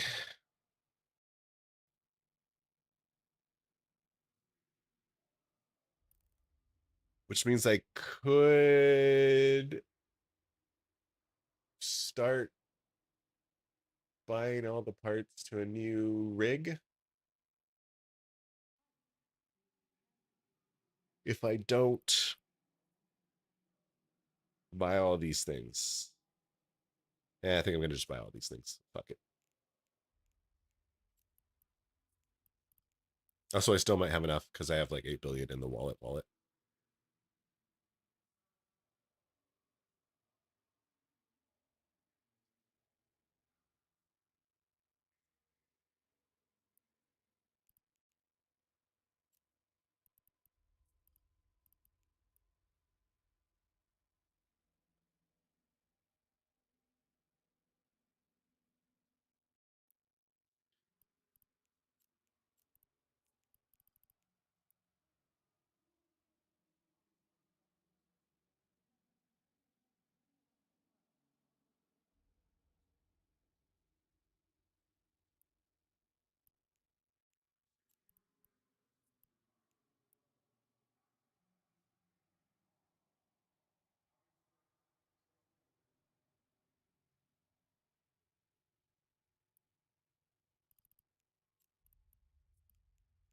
Mm-hmm.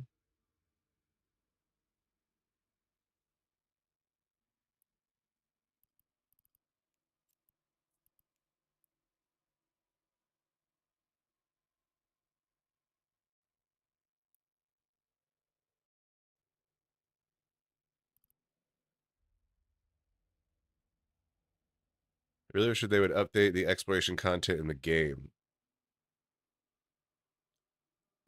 Yes. I mean, they are updating the exploration content. They're just doing it in some of the weirdest, poopiest ways. It's been the same 20 site per faction for decades now.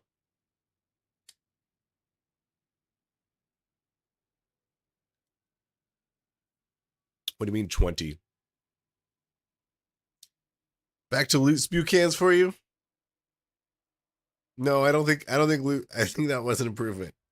I don't think we need loot spew cans anymore.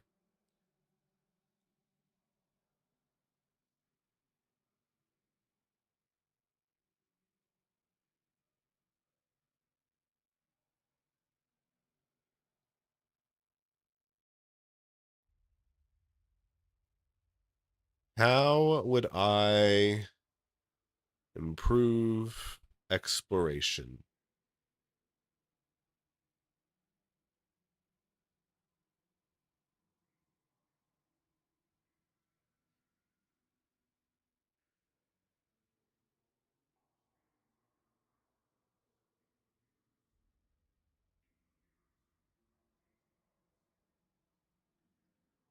I don't know. I'd have to think long and hard on it.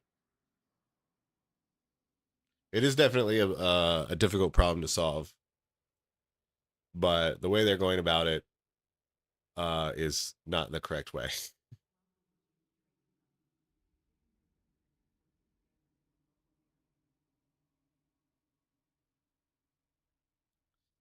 Point was that they have iterated on it far more than Cosmos missions or missions in the past few decades. Yes, that's because fucking Cosmos missions. I really just want them to take Cosmos missions out of the game. I fucking hate Cosmo missions. It's probably my most hated thing in this game. I probably hate Cosmos missions the most.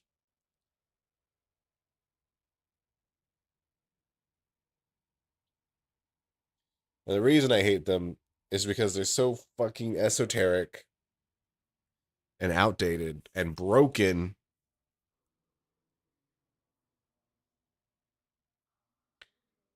And they just don't make any fucking sense about like what you should be bringing, why, how you can fuck things up. So the moral of the story is that I tried to do Cosmos missions once, and I was working my way through it with some difficulty, and then I got to a portion where I was flying a T3C to do it in a Loki even, and I went to do a mission, and I got, in so many words, obliterated in this mission unexpectedly. And it was a mission that if I did fail or warp out or do whatever I did, it broke the whole chain. So all of that work that I did to get to that point just fucking went up in smoke. And I could never do the Cosmos mission again on that character. I could never complete it. I could never go any further on it.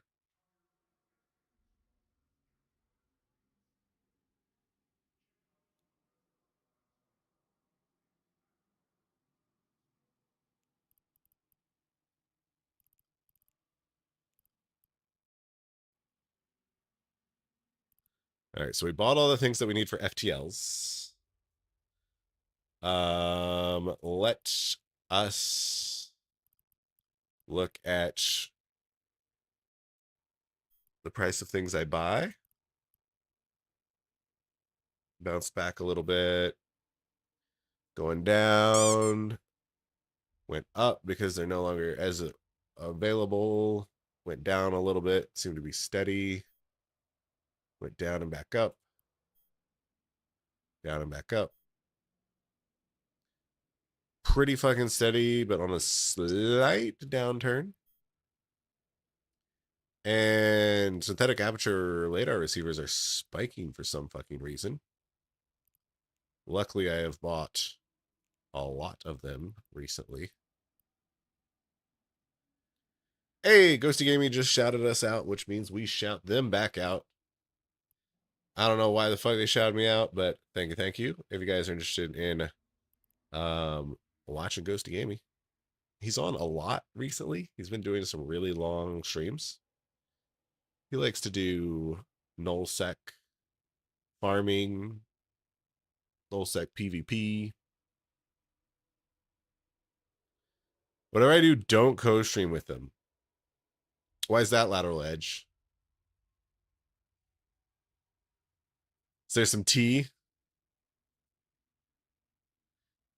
There might be some tea, but I'm not super aware of the tea. If anyone wants to spill. He's banned half of Hey new eating. bitch, you are forcing your Twitch viewers to watch an ad right now. Does anyone know so pause why? Your fucking Also, game. fucking ads. Fucking ads. Also, hello, Mr. Savage. Even though you're probably watching an ad right now.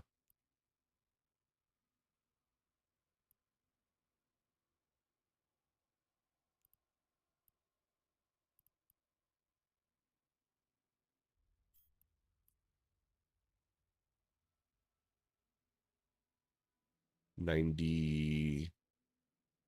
Oh, 90.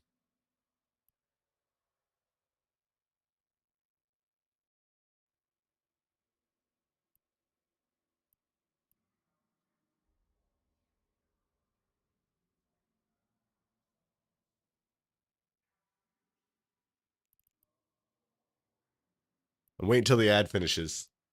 I'm waiting till the ad finishes to respond.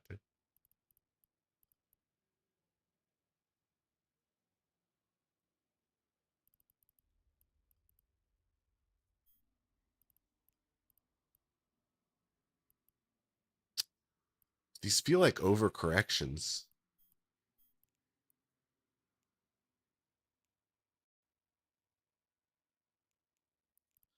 Hold on. How much can we make these for?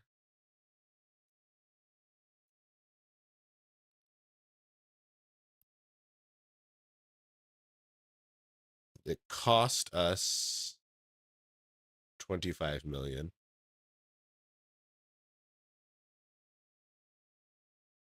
Okay. So it's not worth buying one that's 30 million. Welcome back to the ads. Let's get back to the sheet. You say because when people try to help him or ask him to stop playing the victim, he bans them on all channels. Saying Ursh, Crash, Shad, Chaos, everyone.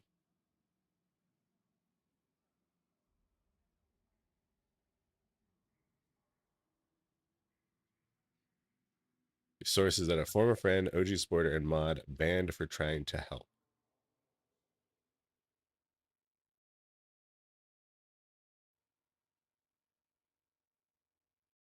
I mean, I hope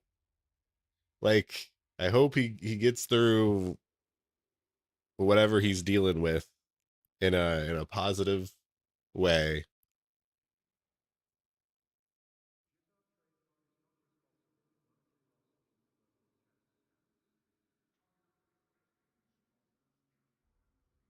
Don't tell. I know, right? Like I'm not banned. I'm not banned. I will admit that I have not banned on Ghosty's channel. I don't want to be banned on Ghosty's channel. Um,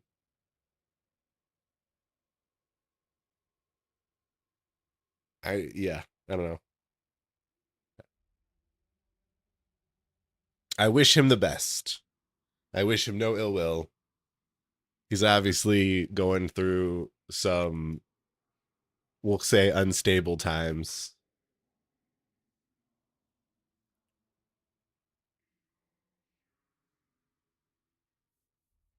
And while he could probably be handling it better,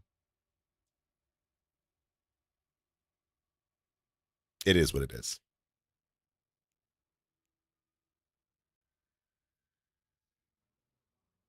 Do you know? Did he just leave Hype Train just because he didn't feel like he was being supported enough? Like, is that the only tea? There's no real tea here.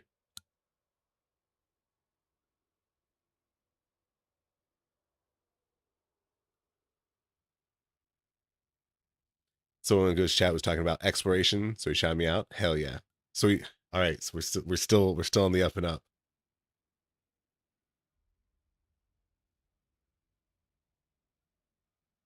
He was invited to leave. Oh, geez. Hype Train and Common Nonsense. That's true. They're different things. I don't know which one did I say before? Did he leave both? It wasn't Lady May. I like tea too. I like tea.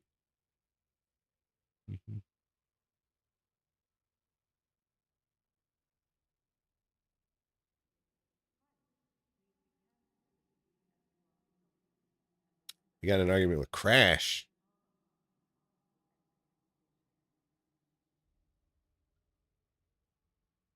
Yeah, that's very Lateral Edge.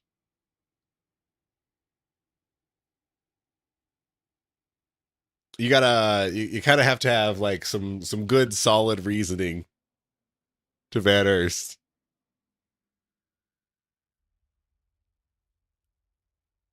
I just want everyone to know that I have not banned Erst. In fact, I've only banned one person. Believe it or not, only one person has been banned on this channel. And it was after copious amounts of trying to be chill.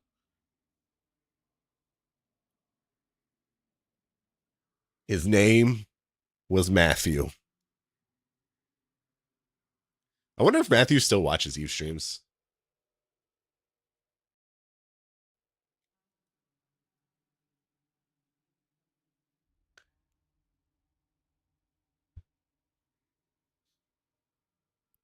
Show chat logs? I don't even know how to do that.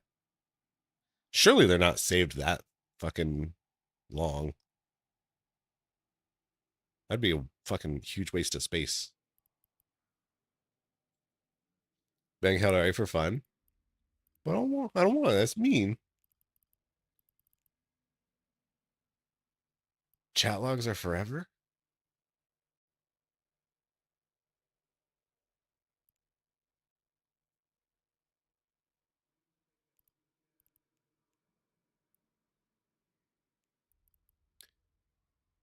Right. We just built one of these. And we're not going to be making a lot of iskies out of it. But hopefully we can sell it for 36 instead of 30. I think 30 is too dramatic of a correction. Wait, holy shit. People have been selling for 28? They've been selling? This one's sold for 30. Yeah, I could sell it for like 36.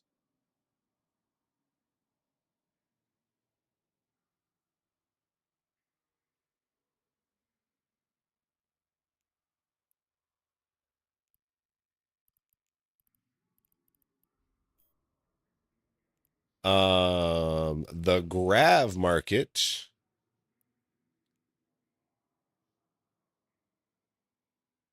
is fucking empty.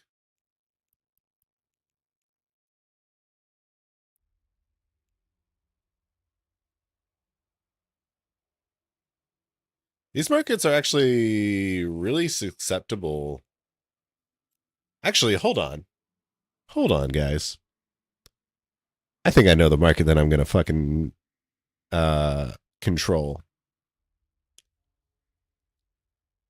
I think I can take control of the FTL market.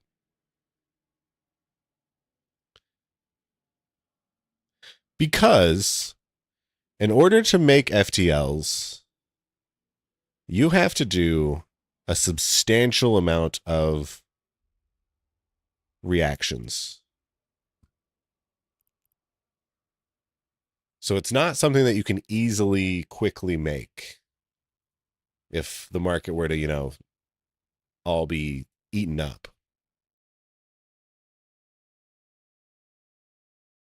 You need a lot of SP for it as well. That's right, to make them, actually.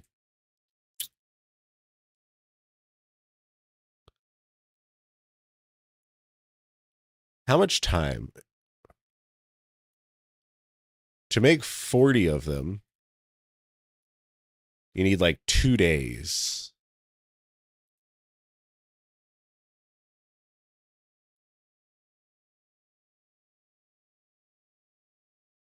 That's going to cost you 3.5.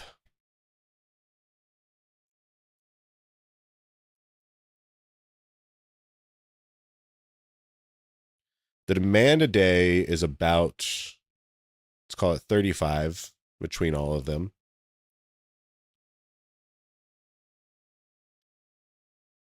The mag market has 17 days of supply. That's way too much.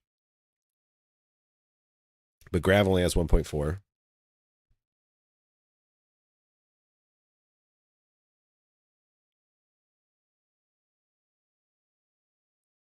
I mean, I wish the demand a day was higher.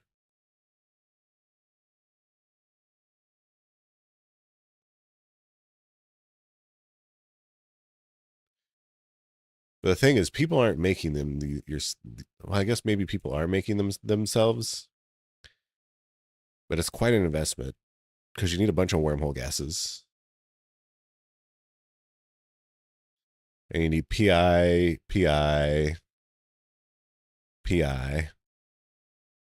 and then reactions.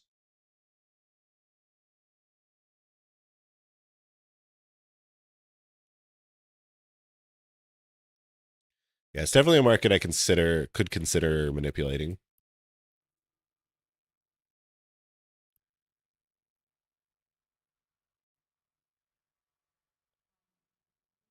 All I know about the guy is he got banned on Twitch once for being a dumbass. Yes, but admittedly, it's a dumbass mistake that anyone can make. I don't know the full situation, so take this with a grain of salt, but I do not believe there was any real wrongdoing in why he got banned.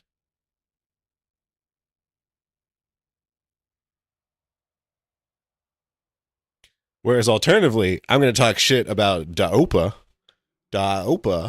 another Eve streamer, got fucking banned. Was he banned for RMT? I forget the reason that he was banned. He was like temp banned. Which is great because he's fucking scummy. He just has stream always on, embedded streams, giveaways only, like secondary currency giveaways.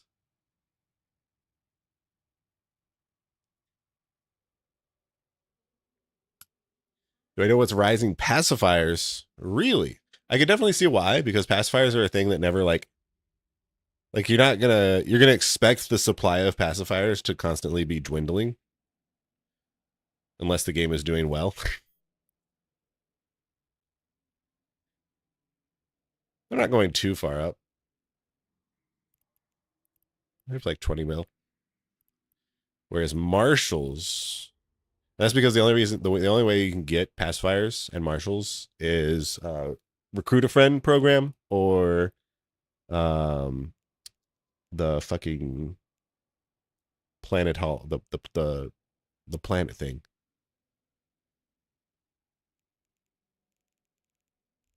Project Discovery. That's what it is. Wait, marshals are down to 12? Marshals are down? Marshals are down. Marshals are down.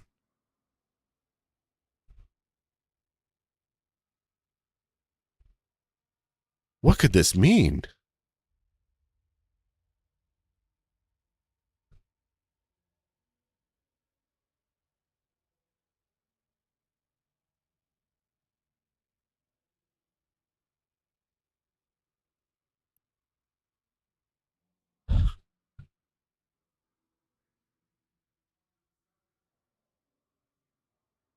Hear me out. I kind of want to buy some marshals. Kind of want to buy like 3 marshals.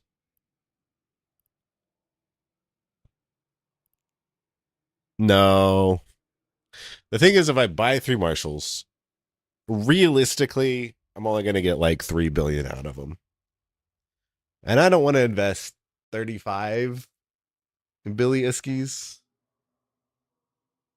Or wait, 30, yeah, about 36 billion iskies to make 6, 7, 8 billion. Call it.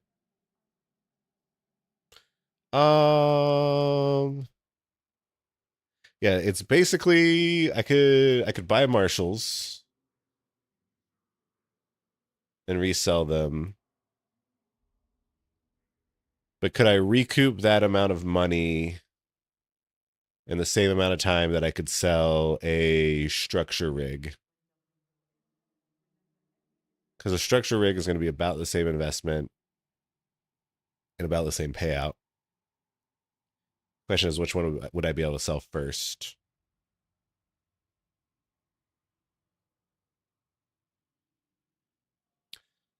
What are you guys saying? It's a cap component. The market, I think, looks so susceptible only because serious cap builders also has an integrated production chain. So I mean, that's not necessarily true, Rage Kitty. I do make and sell capital and subcapital components, or capital and super capital components. And the thing is that the FTLs and the protection cells are different enough. They take like exclusive supplies, mainly being wormhole gases. So that like if you're a producer, you could reasonably acquire all of the other things to make a capital, but not be in a position in space where you can easily acquire the wormhole gases and stuff.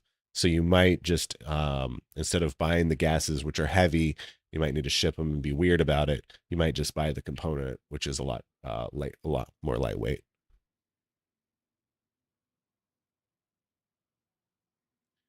Who do you think gets banned on Twitch? Plenty of people. Share why he got banned on Twitch. It is, to my knowledge, and I have no receipts or confirmation on this, but I think it's true, is that he engaged in adult behavior after he forgot to turn off his stream.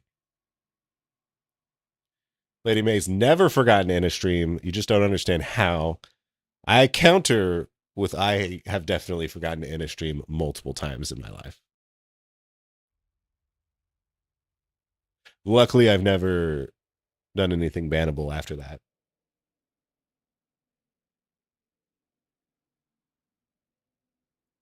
The issue with getting banned in this category is that it's very common for streamers to co-stream, and when you're banned by one, if they stream with your favorite streamer, you are unable to watch them because of the ban. Yeah, that is definitely a big problem.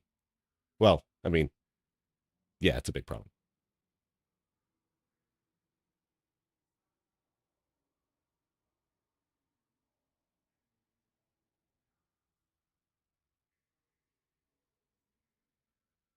Why do I want one? A Marshall? Technically, I have a Marshall BPC in my redeem queue. I don't necessarily think I ever want to fly a Marshall. I don't see where what kind of content I would be doing that I would want to fly a Marshall. But I mean, I could.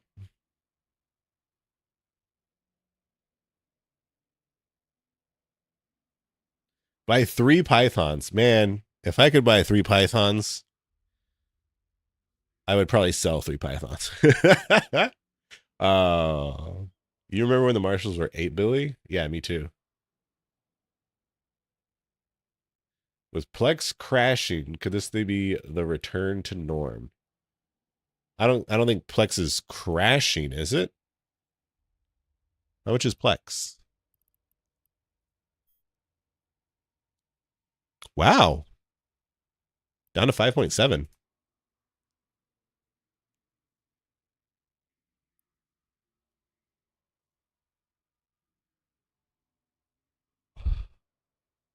I mean, that could just be summer slump kind of stuff.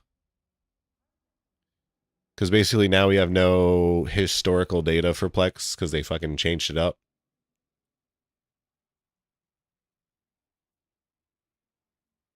But 5.7 is like decently low.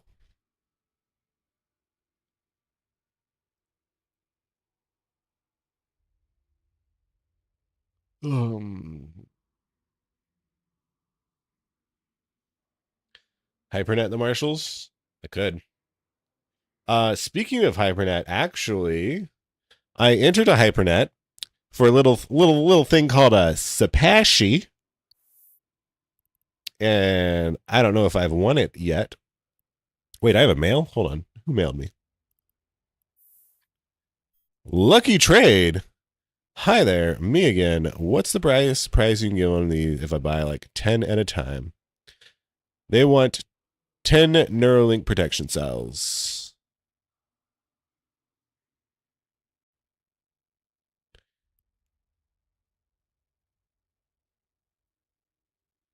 Uh,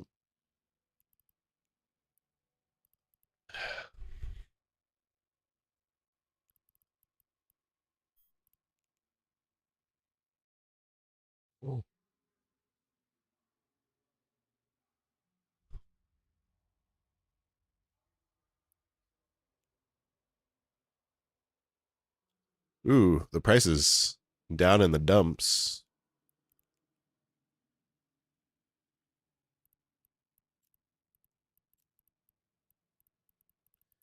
If I were to sell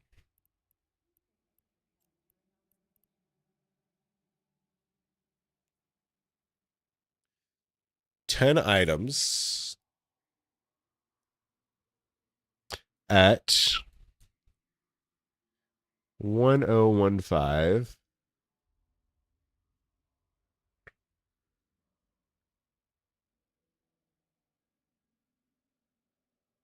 I would make 9.688. Or rather, my broker's fees and sales tax would be approximately 460.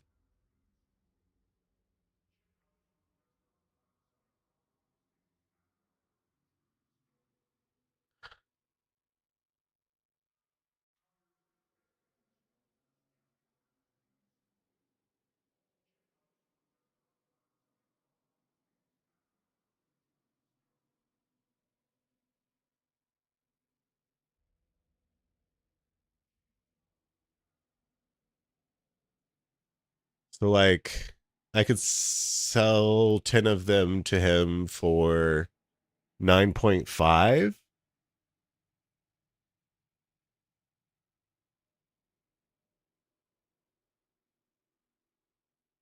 Wait a second. I need to add. Wait, yeah, okay. Yeah, 9.5. That's 180 discount that I'm sharing with him from the brokers and sales fees. He gets 180 of it. I get 200. Wait, 180 is 360. 88 is, yeah. Oh, what I said 460.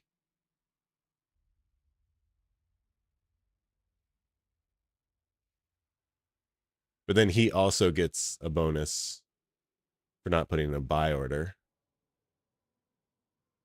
So yeah, selling at 9.5 seems reasonable.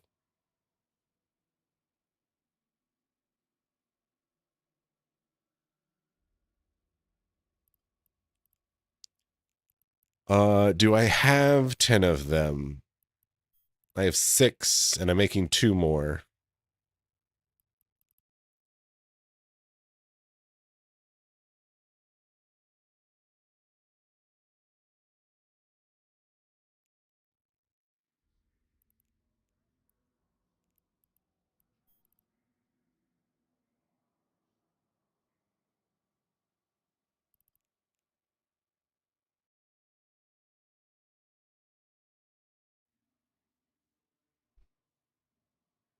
Okay. I could let 10 go for 9.5 bill.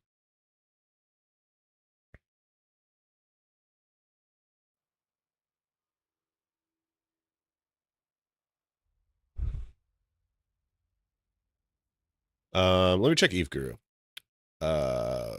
Protection cell.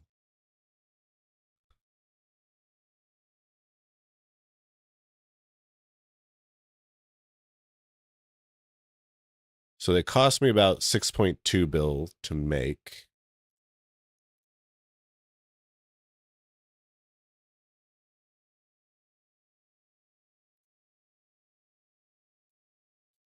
They have fucking nutty ROIs. Holy shit.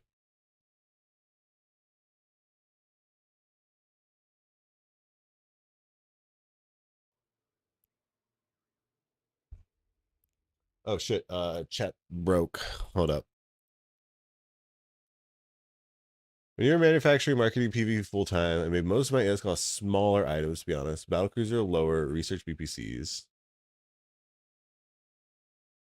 So I like the low volume, high margin, high price shit.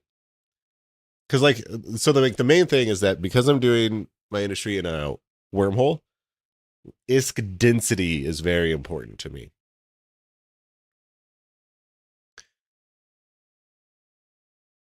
So selling large items for low prices, even if I sell a lot of them, is not going to be my game plan. The only bad thing that happens when I in stream is lateral edge playing rewards and making me change my fans. Oh shit.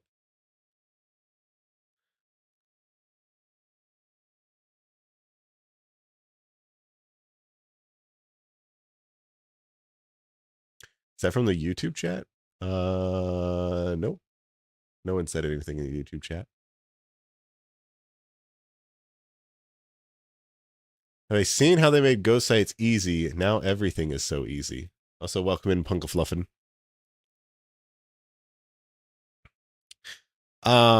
Yeah, I saw how they made ghost sites easy.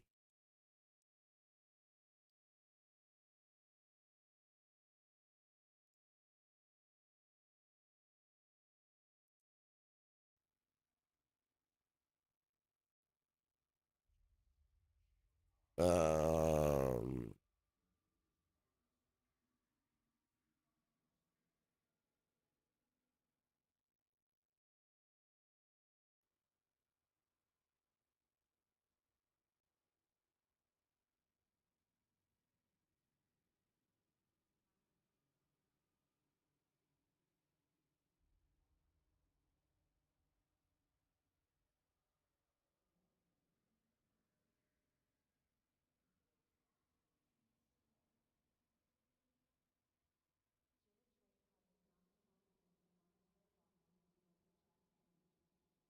many I got and could to you for what's 9.5 9.5 divided by 10 is 0.95. Shocking, I know. Times 8, 7.6. All right.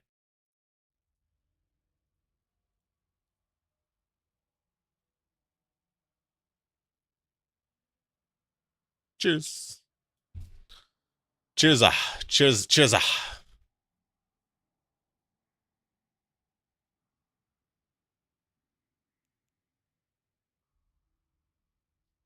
Mm.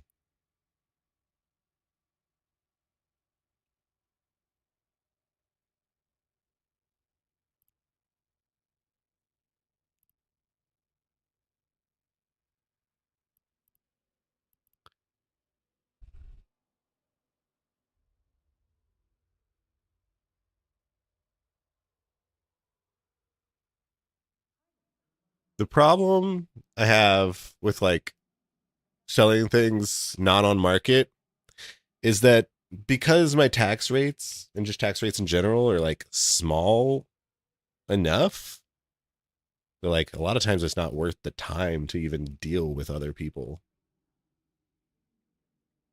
Oh shit, there goes the channel. Bond RJR just rated Hey, with 32 odd ones. Bond Jr. Welcome in, welcome in. Hello, hello. My name's Ndimensional. I like to showcase various aspects of EVE Online, showing you how to do them to the best of your ability. I also like to do kind of focus on newer players, alpha players, Right now. fucking making people watch ads. I'm going to pretend that all of the raiders did not just get hit with an ad. Can someone confirm that?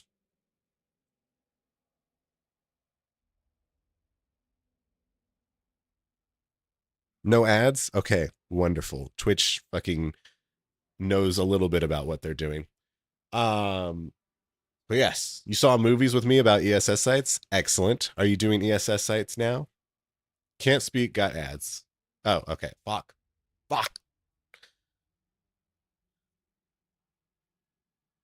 I think we're just going to wait the ad timer out.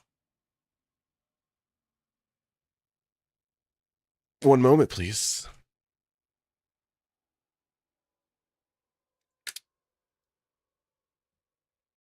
You're in data sites? Excellent.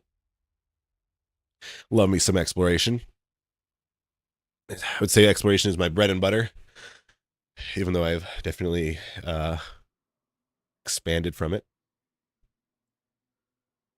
Yep, drops are on. Drops are on. All you got to do is hang out, chill, vibe. Hey, Today's definitely a vibey stream, for sure, for sure. Joint JMP, welcome in. 07. All right, Twitch is now informing me that the ad break is over, so anyone who did get ads, I'm sorry, fuck Twitch. I didn't mean to do you dirty like that. But welcome in. My name is Ndimensional. I like to showcase various aspects of online, showing you how to do them to the best of your ability. Whether that's an alpha account, omega account, multi-boxing, etc., whatever, it doesn't matter. I like to figure out the minimum spec for doing various activities. I love to focus in on new bros, alpha accounts, things like that. I love pretending to be a new player and seeing the world of New Eden through those eyes. I also like to do a lot of industry, wormhole industry, marketeering. That's where I get my bread and butter. Have a lot of fun there. Focus on T3Cs, super capital, and capital components. If you got any industry questions, feel free to ask them. I also got a YouTube channel. You probably know about it. Lots of good videos there. Lots of good info on the YouTube channel.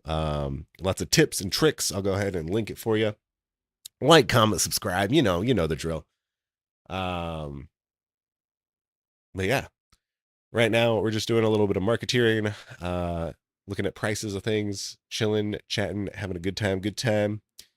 And so come along and join us. What else do I got to say? Yes. I know a lot of you are new here and probably don't have any channel points, but perhaps you have been here before and do have some channel points.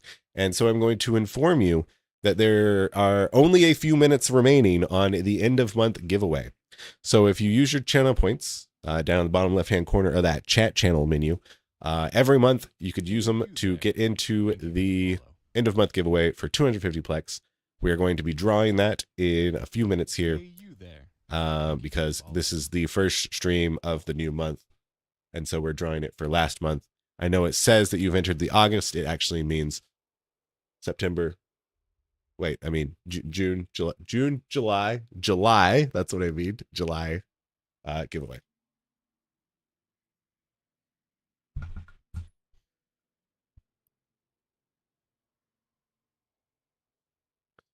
Also, Bond Jr., I am going to assume that you had a wonderful, lovely stream, unless you say otherwise, or unless you want to tell me anything particularly cool about your stream. Because if I just say, how was your stream?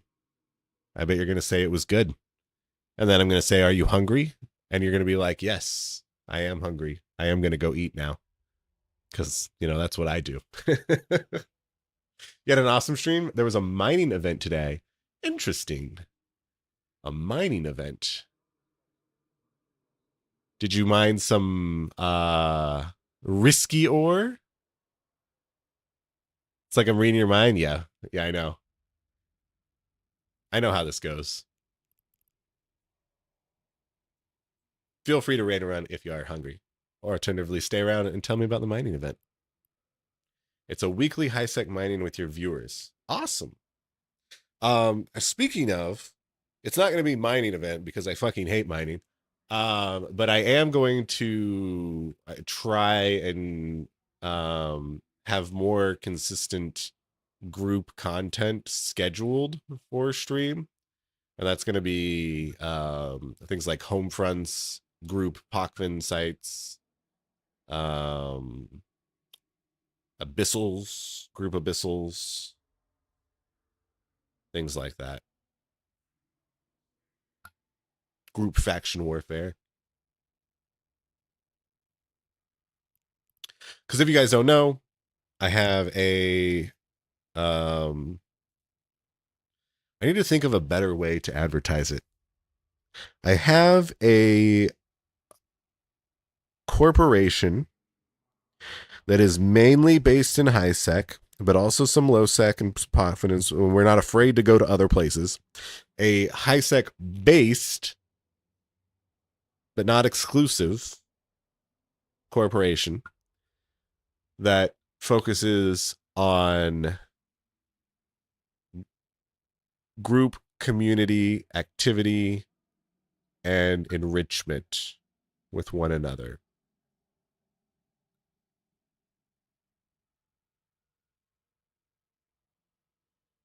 Yeah, that's a good pitch. That's a good pitch. But basically, it can be hard to find trustworthy people to do group content with.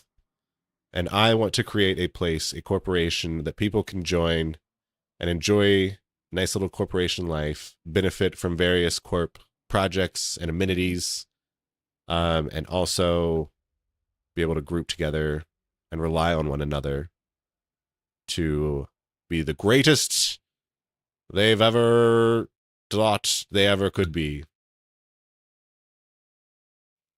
That's right. Join my thing. We do stuff. But without drama. Yeah. Ideally, very little drama. Oh, we got a clip. We got a clip of me. What could this possibly be?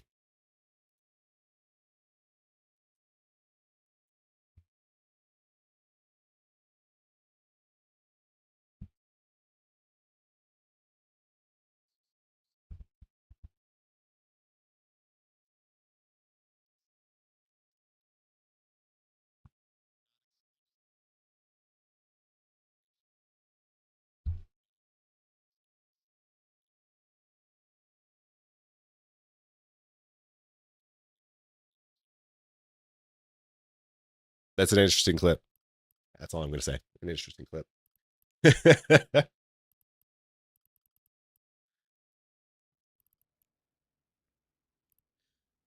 All right. So we were checking out the prices of the Neuralink protection cells, and we just got a message from a person trying to buy them in bulk, so we responded to him for a bulk price. What's up, DLH?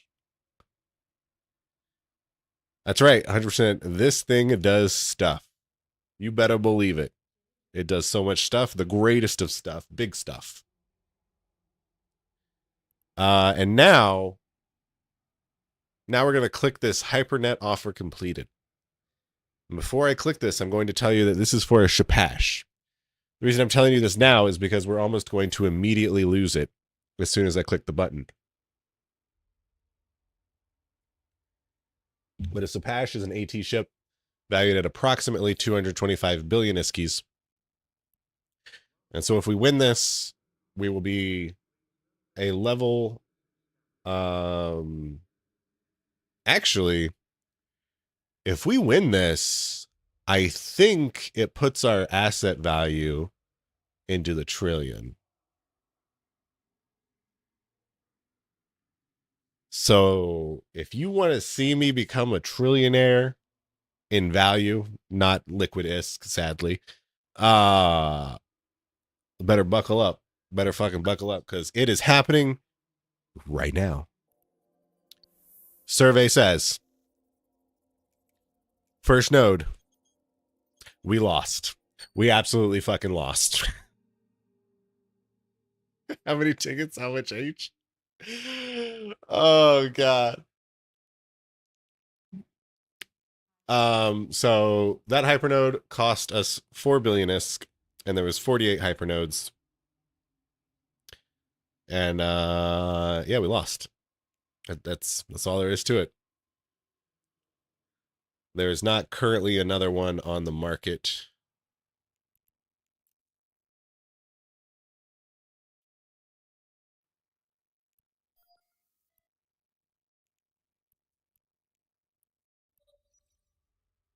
So such is life. We did stuff. We didn't get stuff. Sad. Very sad. What's up, Fox Waifu?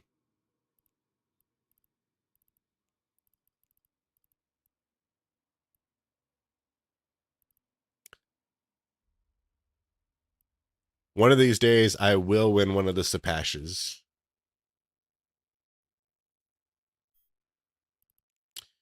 Blue boxes. All right, these are all in the shitters a little bit. Let's look at the stuff that I sell. Right, that's a little bit in the shitter because they made all the ghost sites easier. This one's a little bit The gravs are easy to manipulate. The LADARs are on the fucking up and up. Oh, wait, what was I going to check? Right, the LADARs spiked. And someone is manipulating.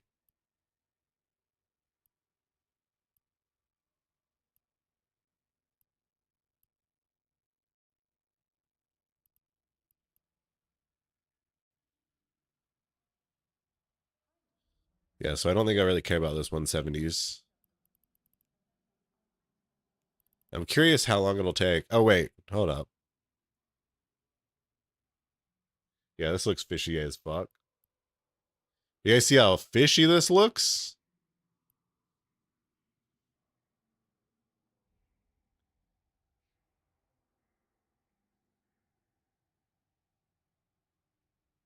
Or just put in within seconds of each other.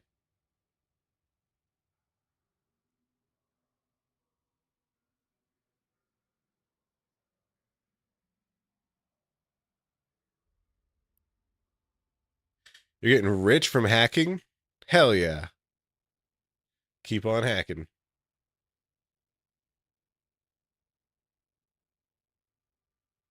You're getting an irrational amount of excitement from oversimplifying stuff. You just like stuff.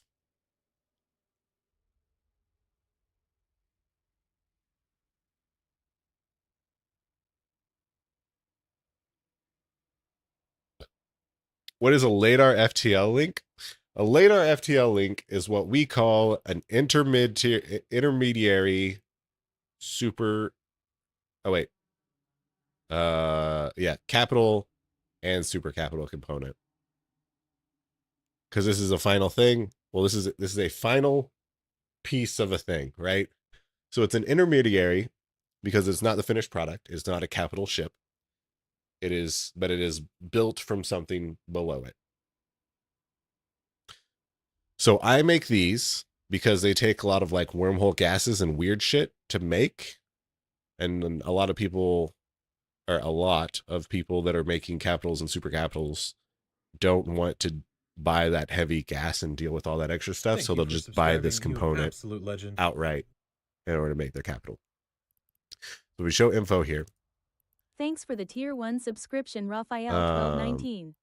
We can see that it is required directly into any Mimitar flavored capitals and super capitals. So like a Sarathriel, which is an angel, is a mix of Mimitar and Keldari.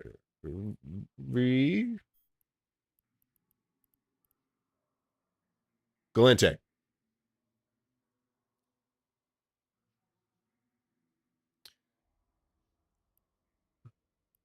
And so yeah, LADAR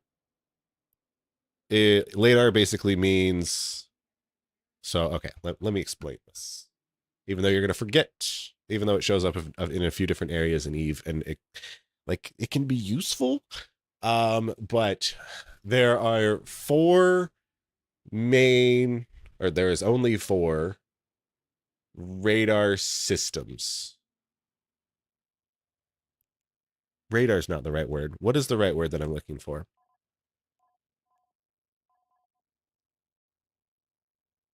Sensors. There are 4 flavors of sensors in the game. And that is going to be gravimetric, LADAR, magnometric, and radar. And each of these corresponds to one of the main empires. So LADAR is Mimitar. All Mimitar ships use radar sensors. And it's red, right? So that helps you out a little bit.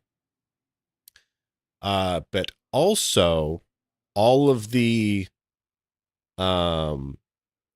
pirate faction ships and all of the weird faction ships have to have some sort of sensors for them.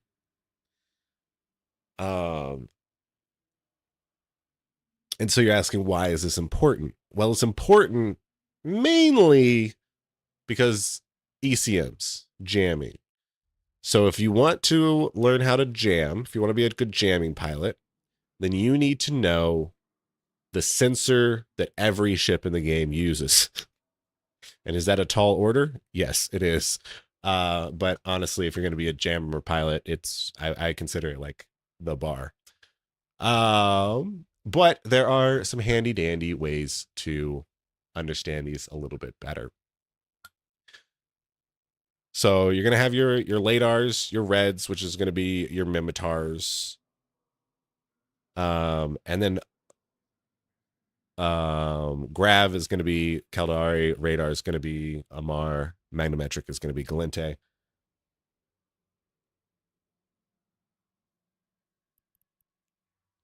And then if you look at the ship tree, I'm just going on a fucking rant here. None of this matters. None of this means anything. So here we have the Garista Pirates. And as you can see, the background of the ship is blue, Caldari colored, which generally gives you the correct color for what sensor strength you should be using. However, not always. Another tip that you can use is that the top symbol of these, I think is always, I'm going to say always, don't quote me, but I'm going to say always is the correct sensor strength or sensor type that these ships use. So if you go over to Sancha, you can see that is Amar and then Caldari. So I think this is going to be radar Amar. As you can see, the background color is Amar. So you're going to be using, it's going to be using radar stuff. To build it, it's going to use radar stuff. And I'm just going to double check this, even though I'm pretty confident in what I'm saying. Attributes. Yeah, so we got radar here. Blade Raiders, again, Amar Mimitar. Its background color is Amar, and it is radar. Here you have Galente, Mimitar, background color, red. So what do these use? There's a mismatch there. And I don't know how to accurately tell this to you guys, because there's probably going to be a lot of exceptions and caveats. But if we then look at the type of weapon system used, do you guys agree with me that the angel ships feel more Mimitari in nature, right?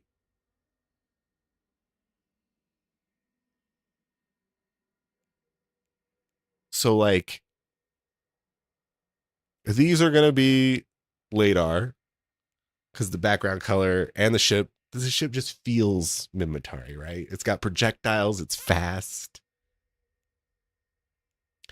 But that is an example of where the top thing lies to you.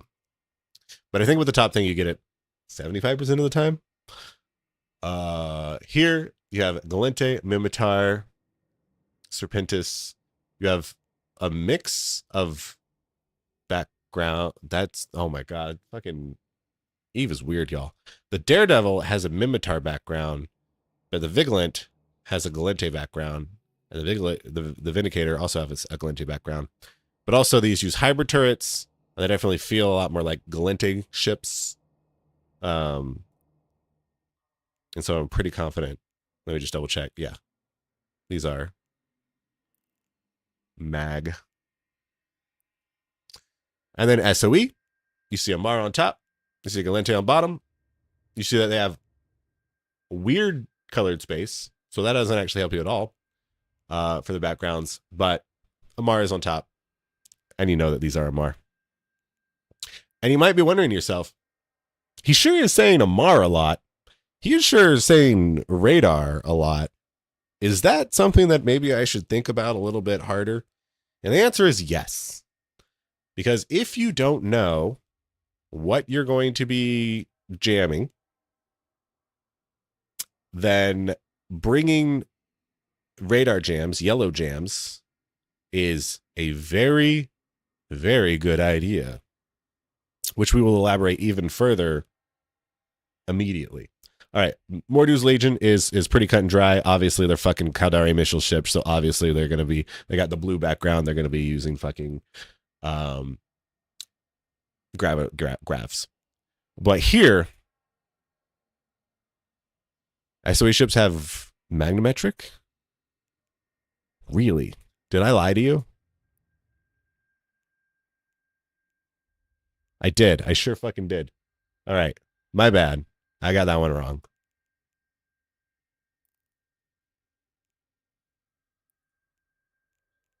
I'm gonna go with the cop out and say you never fucking PvP. You're never gonna be jamming SOE ships, so it doesn't fucking matter. That's my cop out. I'm never wrong. But here, trig ships. Trig ships is a huge thing to be aware of, because trig ships arguably are the most important ships to jam due to how their weapon system works. Because if you ever stop their weapon system, even for a second, they have to respool completely. So bringing jams for trig ships, which are also incredibly popular ships, is very important. So, with that knowledge in mind, what color do you think Triglavian ships are going to be? That's right, chat. It's going to be radar. So, again, I don't know why fucking CCP Eve decided. Okay. So the thing is, the trig ships are mainly manufactured by Amar in the lore. So it does make the T2 versions of the ships are manufactured by Amar. So it does make an amount of sense that those are radars, but even so, like, there's a lot of ships. There's a lot of ships that use radar technology. An uneven amount. And specifically, the ships that use radar are pretty freaking good ships.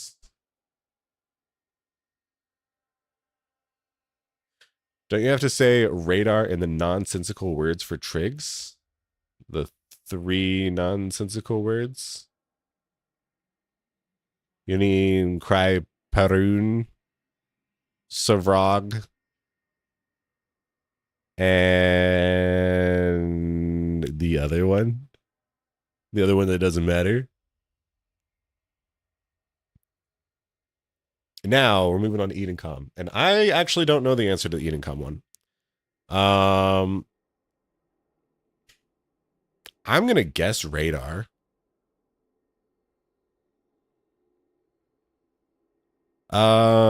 Actually, okay. I believe these.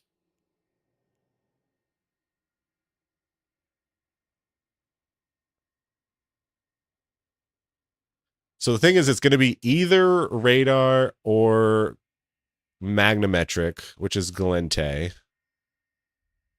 And that is because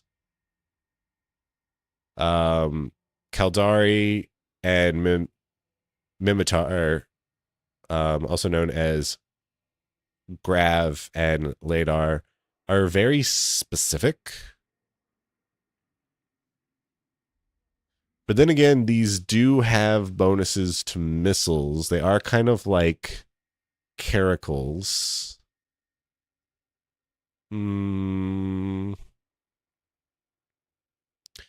So it wouldn't be completely out of the realm to say that they're Grav.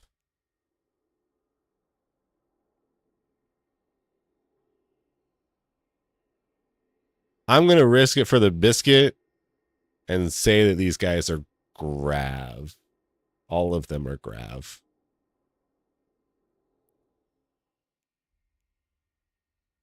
Hey, let's fucking go. All right. The Stormbringer is at least grav. What about the torrents? Or the squalls? We fucking did it. We fucking did it.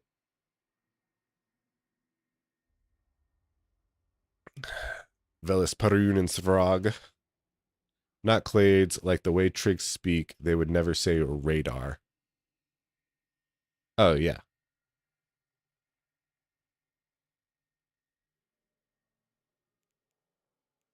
Yeah, they're never going to say straight up radar because they don't fucking speak common. Here we have the Concord ships. A Marshal. God, what the fuck color is a Marshal? I'm going to say a Marshal is Galente or Mag. I'm going to say a Marshal's Magnometric. Because it just feels like it should be. Nope. It's fucking grav. That makes no fucking sense.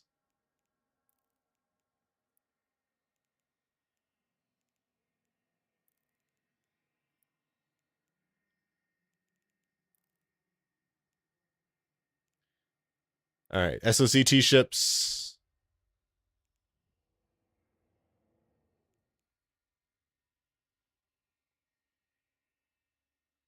So I'm going to say these are magnometric because they're more explorer-y, and Galente ships are more explorer-y because SOE is also mag.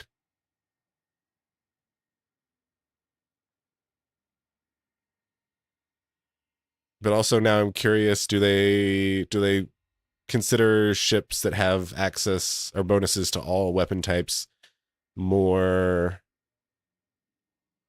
grav in nature? No, I'm gonna say mag. Final answer. Fuck. All right, we're learning.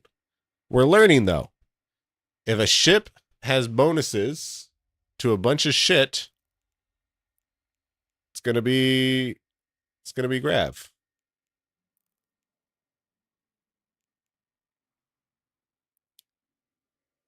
And then deathless. This has projectile and missile bonuses. Caldari's on top, Mimitar's on bottom. I'm going to say that it is blue. I'm going to say that it is... I'm going to take what we've learned and say that it's magnometric. Or wait, no, grav. Grav is blue. Caldari supremacy? Yeah.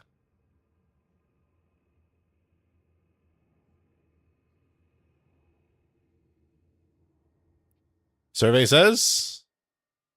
Fuck. Fuck. It's LADAR.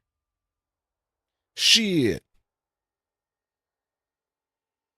That said, it's interesting to note...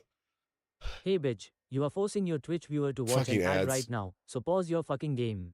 That there are only 3 types of ships with LADAR magnometric jam systems.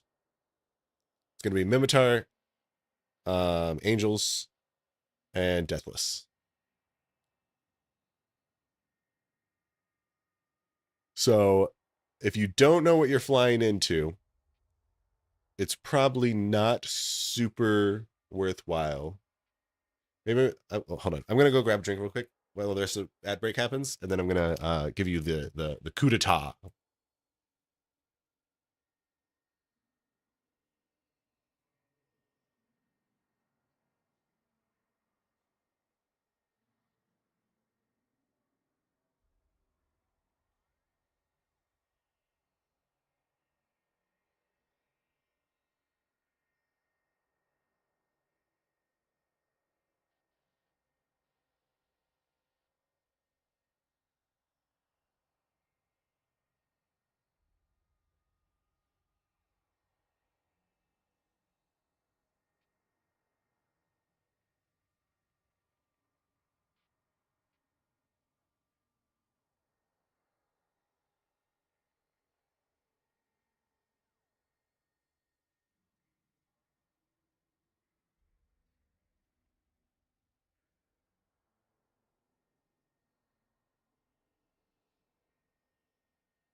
All right. I'm back. And so, the moral of the story. Mm, mm,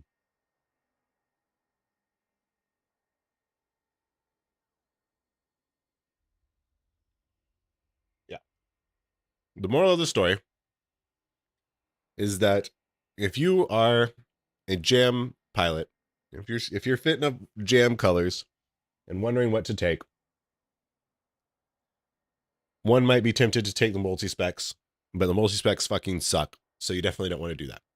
You want to take colors, but you want to take colors smartly. But if you have no idea what you're going up against, then it is almost certain that there will be some radar ships to take out, and probably some grav ships to take out. So yellow and blue. Specifically also because it can be very difficult to do, but if you can jam the Logi, that being the Logi with cap chain, like a Guardian and a Basilisk, and a Mar and Kaldari logistics, that's going to be very helpful. So also bringing yellow and blue is very useful for that.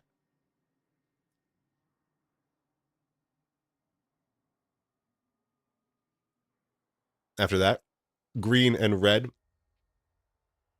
definitely have the least amount.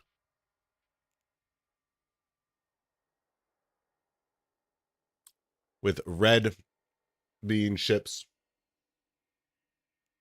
they're mostly just going to be doing damage in the form of like angel ships or Mimitar ships. Mostly going to be doing damage.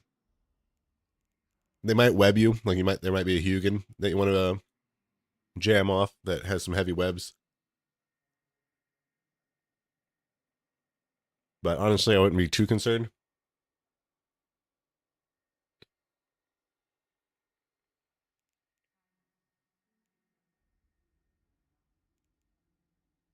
But then like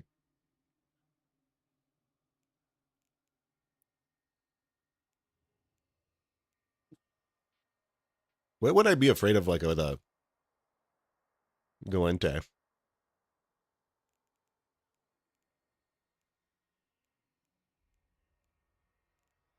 Yeah, I probably wouldn't bother.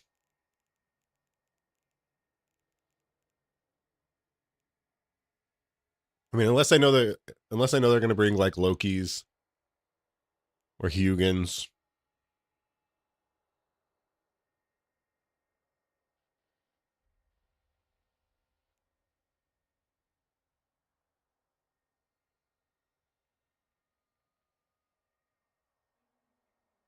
Do ECMs just not work when you don't use the right color versus ship? So the way ECMs work, a lot of people don't know this. Or just have misunderstood ideas about it. The way ECMs work is actually pretty simple. You take whatever your ECM score is and divide it by whatever their sensor strength is. And that is the percent chance you have to jam them for a cycle. And every cycle, it rolls the dice, sees if you succeed on that percent chance, and jams them. There's no like bar to build up.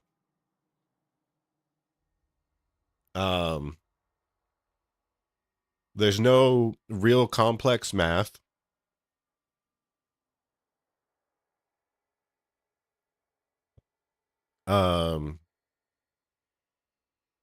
And so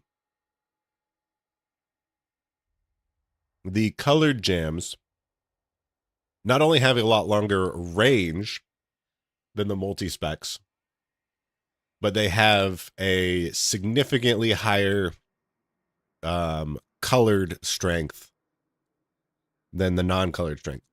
So like, however, that said, the color jams do still have some strength in all of the colors. So even if you can't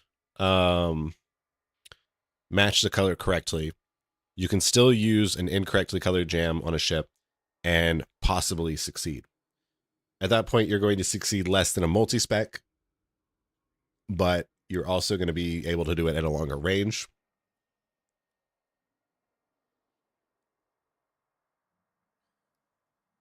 And if you... So ships have 3 color strengths of 0 and 1 of whatever. Ships have 3 color strengths of 0 and 1 of plus whatever. No. Ships don't have 3 colored sensors. So you can't jam what's not there, right? It's not that they have a strength of 0, it's that there's nothing there, so you can't jam it.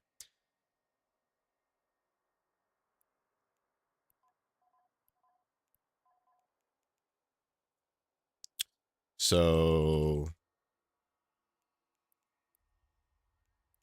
oh,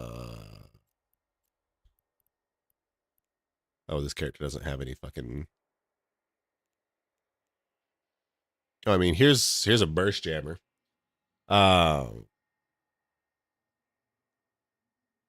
So here you see that it has 6.6 strength on all of those. So whenever this burst, it's going to do 6.6 divided by, like, say this is another ship also getting hit by this. So it's going to be 6.6 divided by 10. You have a 66% chance to jam this ship for that cycle. But like, say this was a colored one and my grav was 3, all of them were 3 except for Ladar, which is like 9. So if I am trying to jam a Ladar ship, I have a 90% chance to succeed. If I'm trying to jam a grav ship, I have a 30% chance to succeed.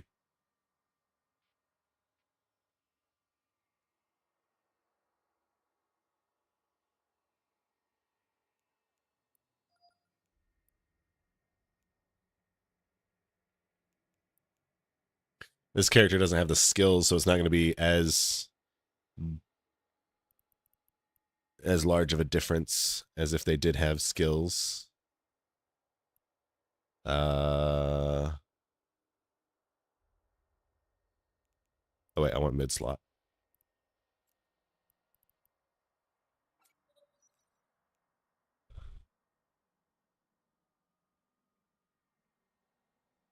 So yeah, that's like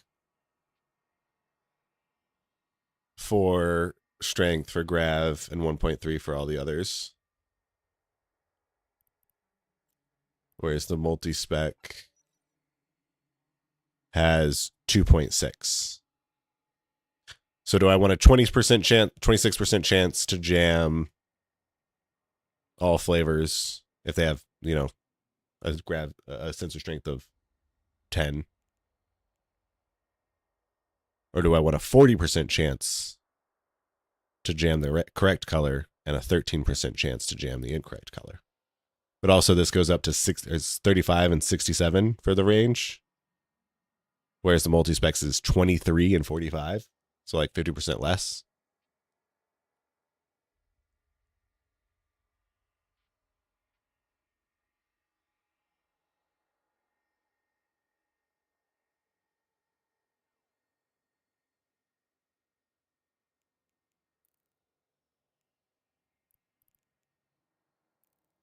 All right, I think that's enough fucking yammering about sensors. Did you guys enjoy that? Are you just lurking here for the drops? Thank you for the UCM TED Talk. Yeah, you're welcome. Kind of a little bit of a tangent there, just a wee bit.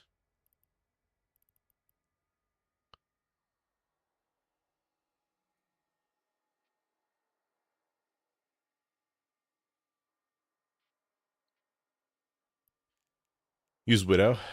Yeah, Widow's great at jamming. Hey, let's go. Lasco.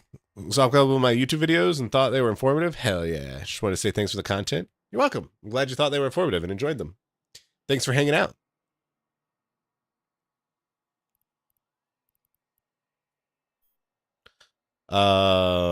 Legions are selling for $225. Fucking what? Legion, please. Lokis are on the up. Oh my god. Fucking Christ. Of course. Of fucking course. So if you guys were here last time,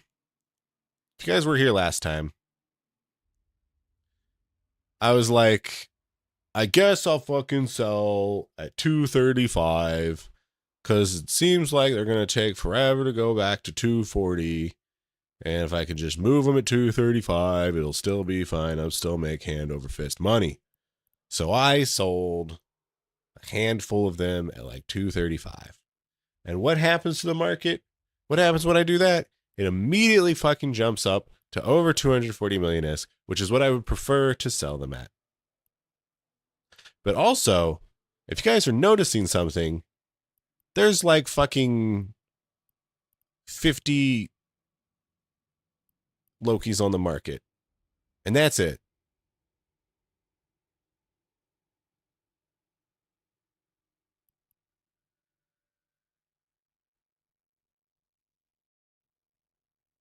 Say the SERP room guides are great, but those sentries still fatal. Insta-locking alpha is just bullshit.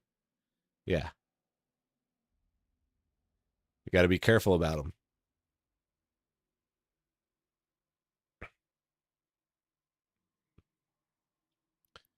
Do I buy... Should go out and hunt some Lokis to drive demand? The way I drive up demand is by buying these Lokis and then reselling them. But no, I'm not going to do that. I'm just going to sell these all at 240.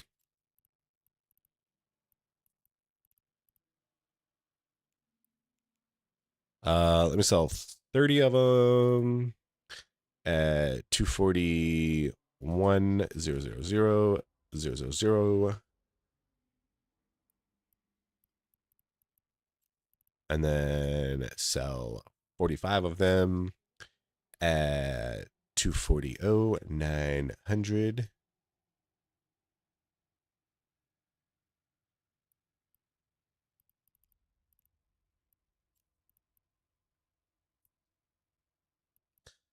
Legions are in the shitter.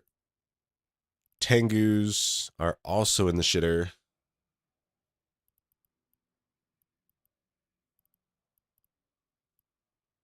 Just gonna blame the old summer slumperooski.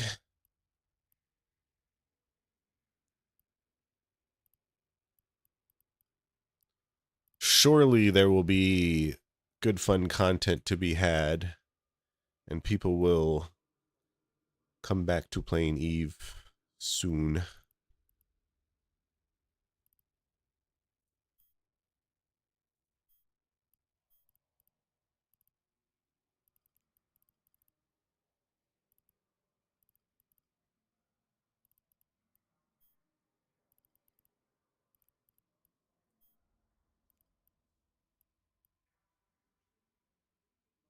Oh, wow.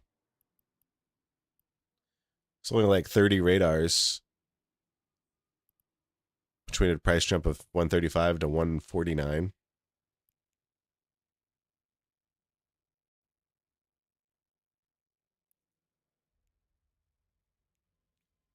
Oh, geez. Someone bought a fucking lot of them. I guess only about 253.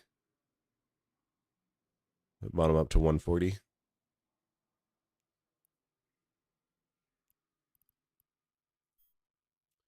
And then we're checking on the the rig market.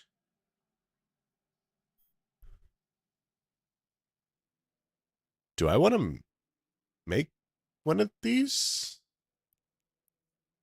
Why do I not have one of these? for sale.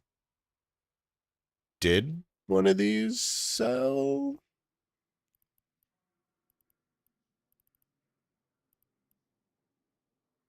Hey! Hey! Let's fucking go. All right, so we can make another one of these. We sold ours for 6.9. And if you look, that's pretty fucking good.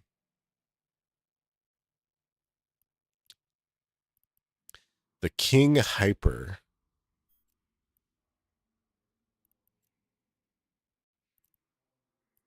Who is this? Froggy Procurement and Logistics Offshore Haven. Fummy.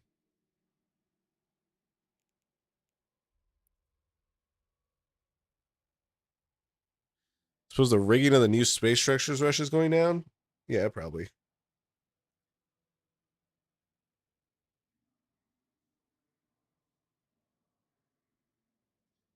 When did I... Okay.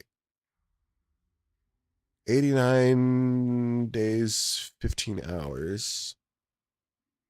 So those two are doing like Sir Smash a lot.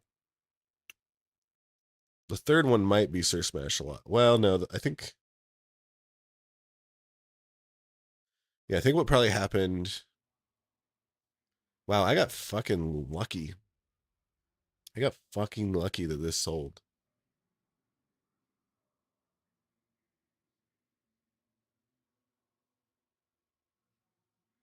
Right place, right time. Because I'm sure Sir Smash a lot had them on the market.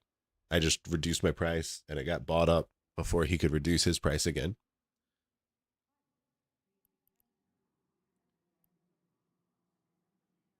But then a new player in the market came in and really reduced the price.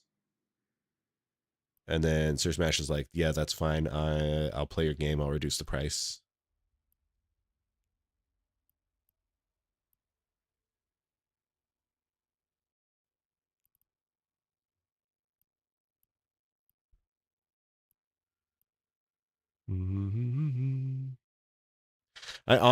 I love operating in Sir Smash's market because every time I succeed in it, I feel like I'm fucking winning against him specifically. It's not just like, oh yeah, I sold some stuff in the market. Good job. People, buy and sell. Oh, that's good. Whenever I sell a station rig, it means that I sold something that Sir Smash did not sell. And I got the iskies out of the deal and he did not. So fuck him and fuck his market because I'm making money off of it. You can't control the whole thing. Not while I'm in town.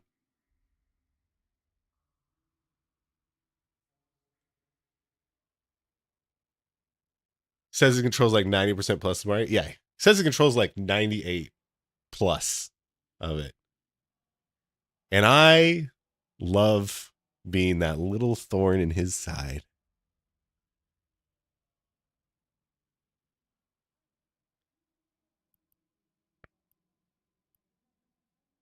Because like with the help of Eve Guru, I know that I am purchasing the parts at a reasonable price and that I am getting reasonable returns on those when I sell them.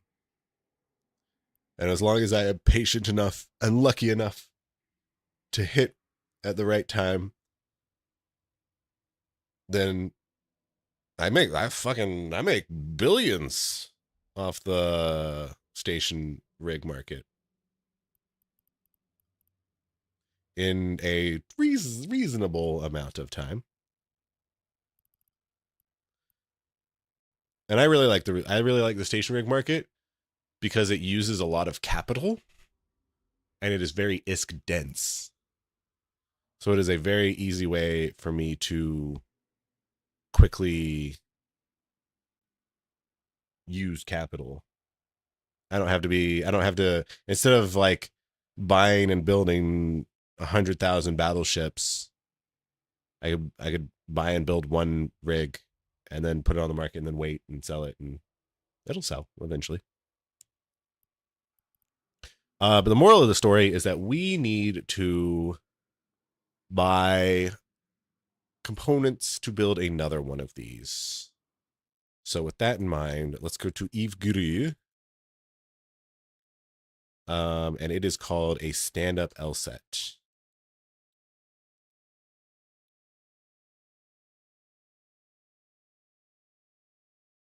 Reactor efficiency 1.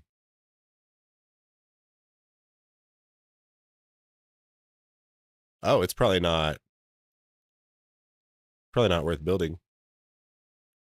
Oh no. There's still 10% ROI.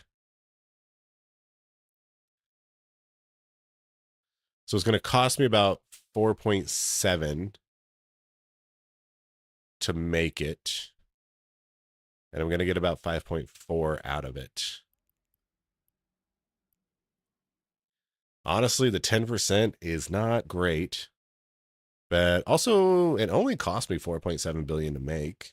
That's actually not that much at all. I like that I operate in a world now where fucking 4.7 billion is like literal like pocket change. Say if the price is going down,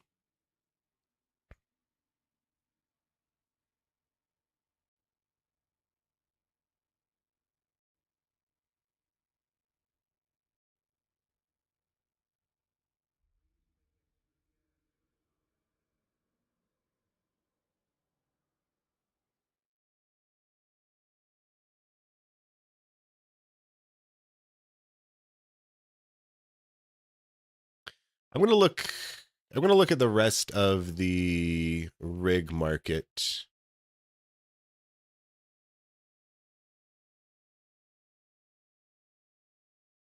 I'm curious about the rest of the rig market.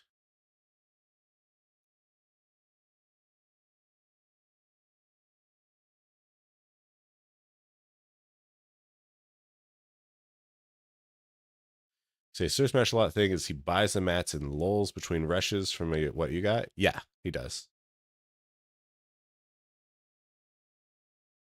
A pay-to-use program? Yes. I am using Eve Guru because it is friggin' awesome. Technically, it is a pay-to-use program for this portion of the program, which is the manufacturing, which helps you figure out what you want to build and how to build it and what your prices and returns might be. It is 200 million ISK a month. However, it is worth the time factor, right? So time is valuable, right? And so I could spend an amount of time figuring out all of this myself, and instead of doing ISK making activities. And that basically would take a lot more time than 200 million ISK is worth.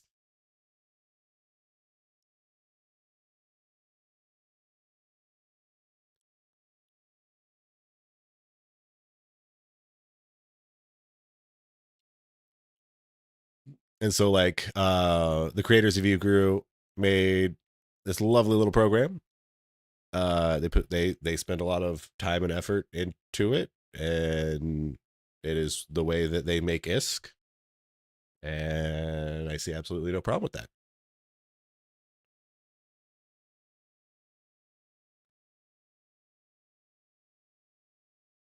I don't see why it should just, all of their hard work should just come out as charity when they could make a good amount of ISK out of it, right?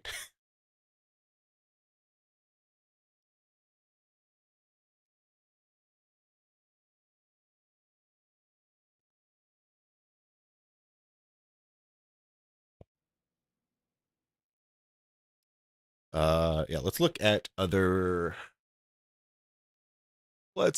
the other rigs.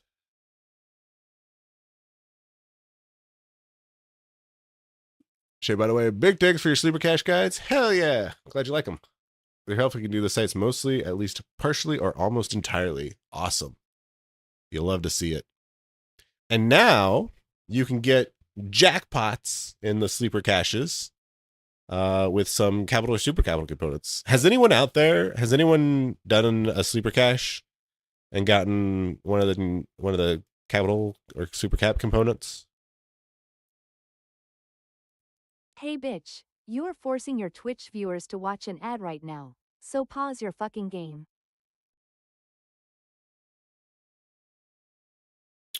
How much iskies? Oh wait, I want. Oh wait, I don't really care about demand per day.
How much money do I have to work with?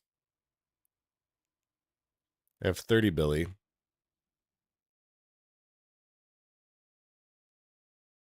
Said, yes, you did, but yeah, ganked a few hours later. I was not aware that new ganker corps are in the region, so that the gank so hard, anything and everything. Oh, shit. And the site was 2.5 billion, and I got 1.75 out of it. Found a cache in a wormhole and was really surprised.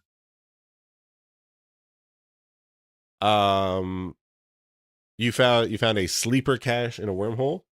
That is an incredibly rare event, but possible technically. So you were in the Sancha hole. There are two or three wormholes that are occupied by K-Space Sancha stuff, and in those, a sleeper cache can appear.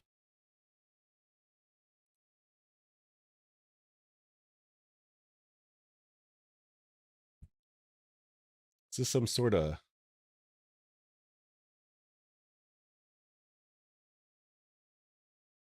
You're just linking a song?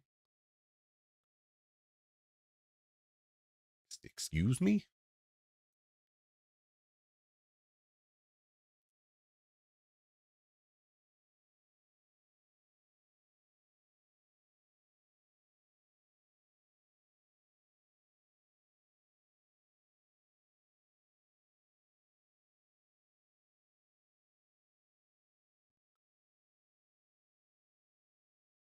I mean, is it a good song?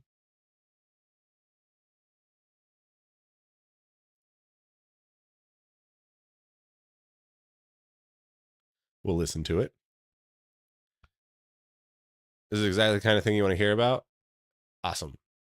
I'm the best exploration YouTuber, hands down. Yes. Hell yeah. That's what I always wanted. I do aim.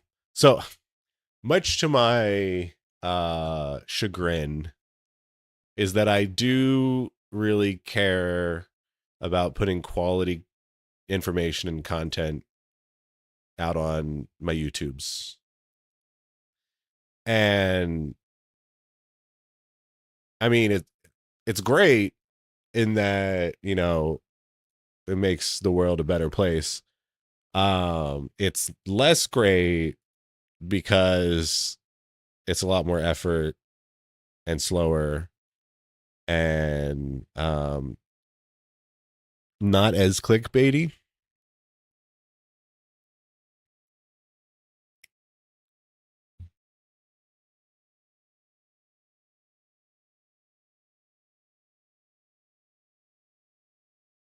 Yeah. Sometimes I just want to put out shit YouTubes just because they'll perform. But then I'm like, well, no, I don't want to do that because I want quality content. I want my fucking videos to like actually be useful and meaningful.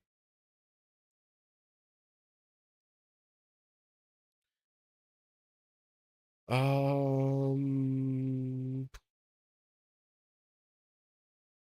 I going to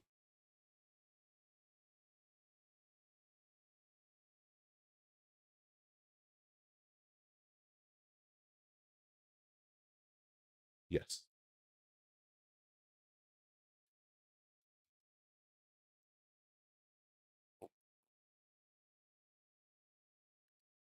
Shoot you an email sometime to Ryan? Sure.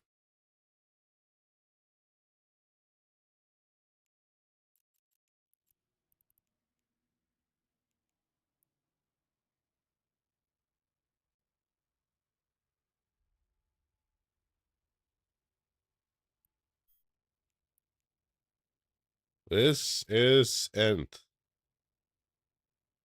This is me. Nth. I promise.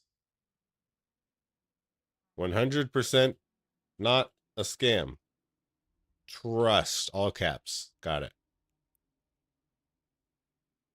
10 secret tips to run sleeper caches. Number 7 will surprise you. Yeah. What's up, Rage Kitty? Made around 300 million in the last hour with just the relic and datas. Hell yeah. You'll love to see it. That was an alright song. It was alright.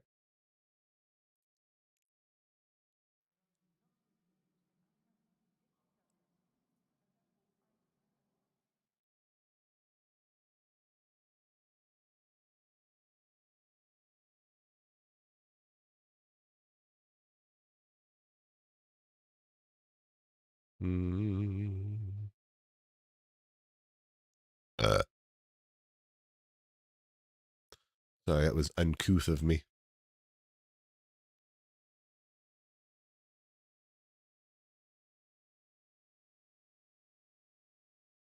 No, I do want profit.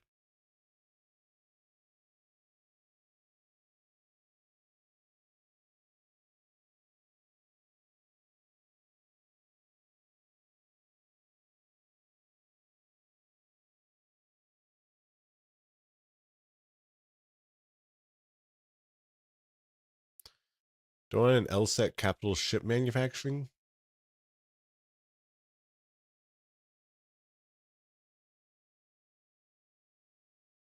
Seems to sell slower.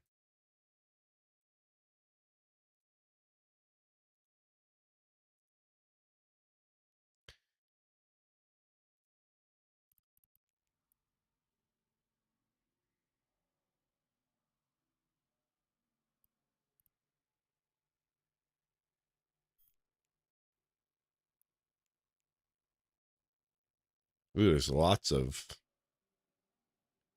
4 of them on the market.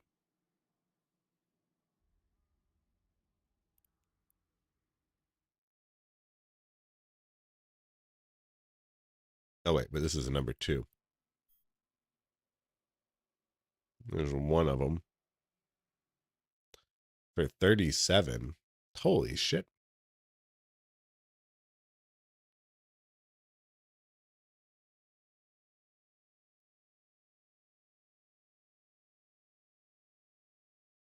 Wait, fucking stand-up LSAT reprocessing monitor 2 only costs 30 million to make and sells for 43.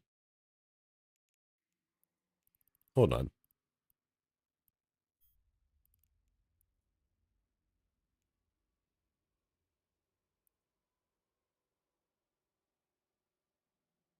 We're just gonna make this if we haven't already. LSAT reactor efficiency 2. Okay. Wait. This is a reactor. Hold on. Okay. Let's fucking buy the reprocessing stuff. Hell yeah.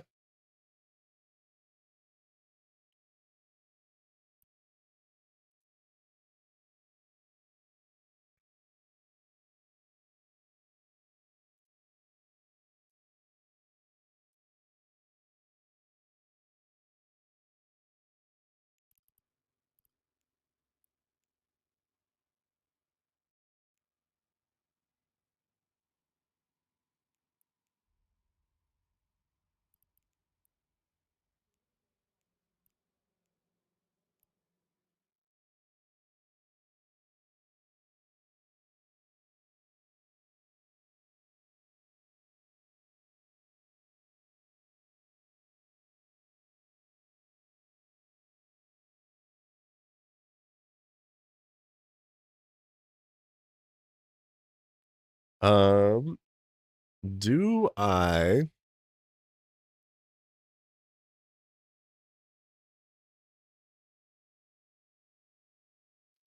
mm,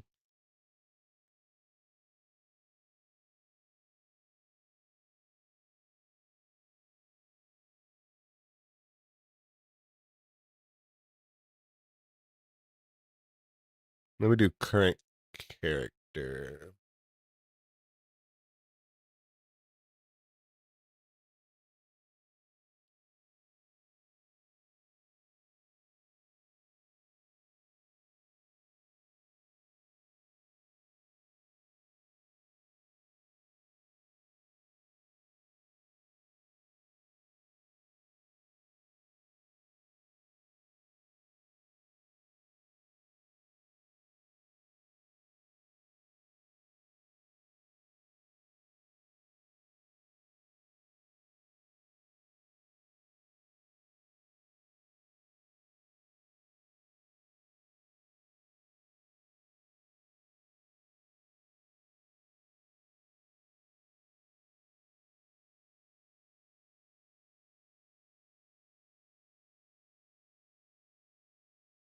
Feel like I'm gonna screw this up. Jita. Are these all in Jita?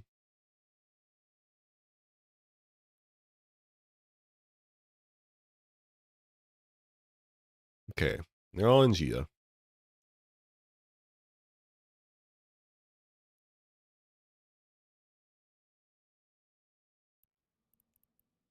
They should all be. Why are these in parts?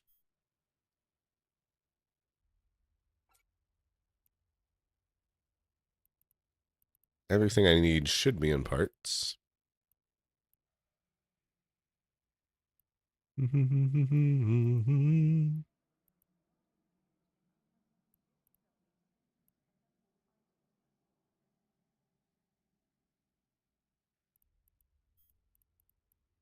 Okay. I'm just going to take all these and ship them on over.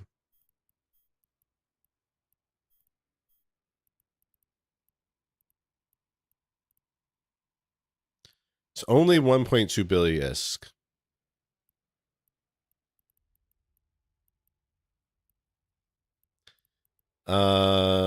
Yeah, I'm not going to fuck up. This isn't going to fuck things up.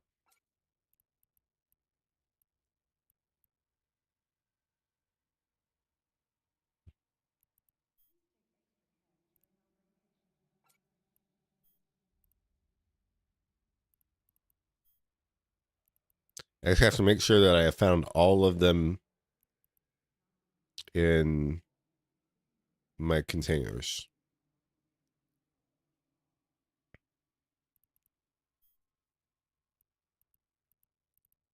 Because if I miss any of them, then it means another trip to Jita, which could be days away.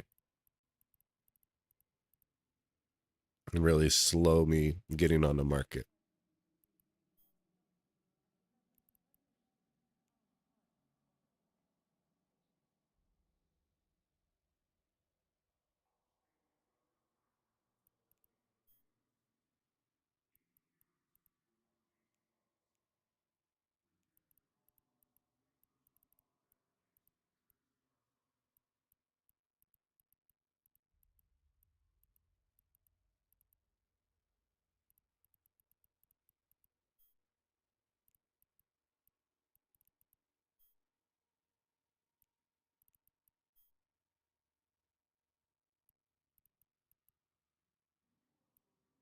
Jeez. I have 11 billion in mods just fucking chilling out. Should probably sell them. Maybe I'll sell them like in wintertime.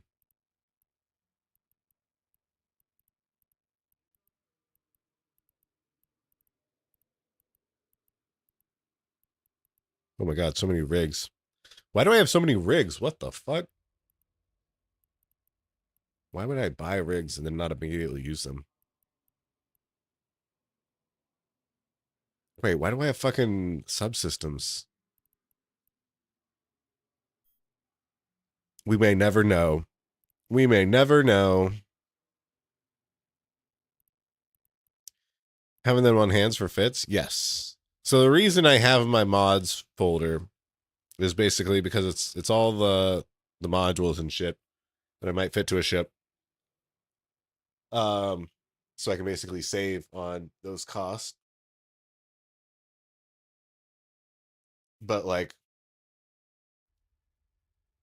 the amount I actually utilize it, I don't think it's worth the squeeze.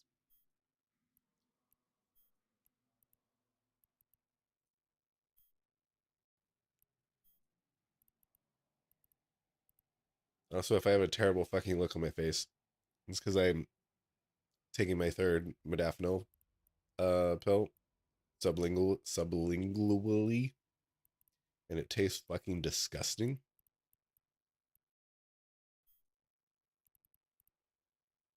Drugs.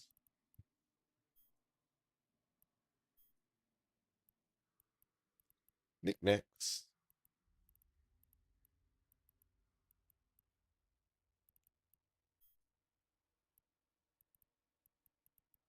Skins.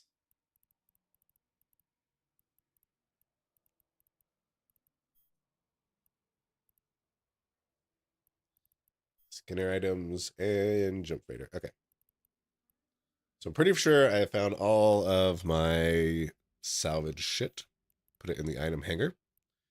So now if I buy the delta quantity, we should be good to go.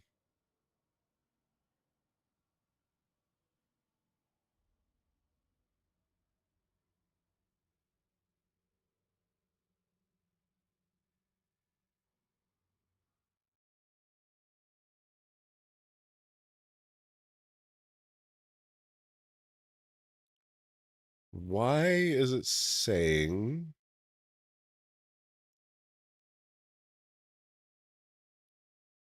need 10,231 trigger units?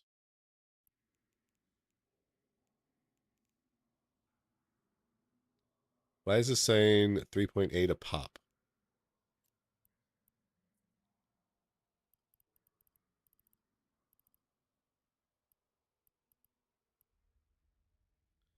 What is Eve Guru doing? Also, someone is selling 20,000 of them. Someone's selling 20,000 trigger units at 3.8 a pop.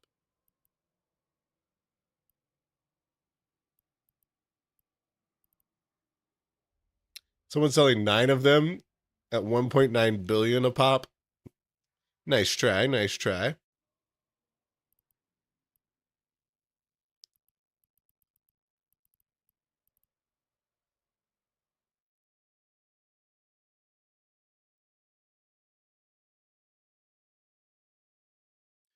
So why does it say that the cost is a lot cheaper on this page?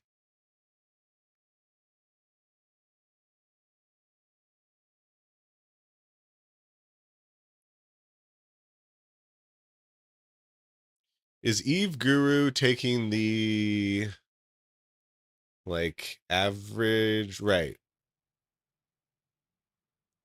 Oh, trigger units are fucking tanked. It's Eve Guru. What cost is Eve Guru looking at?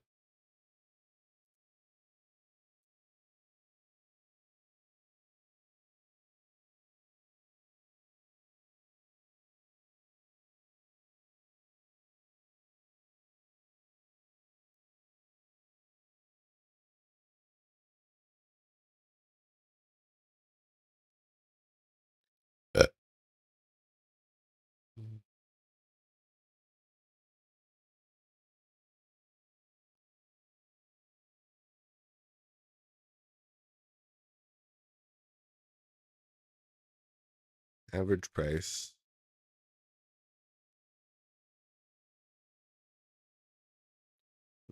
1839.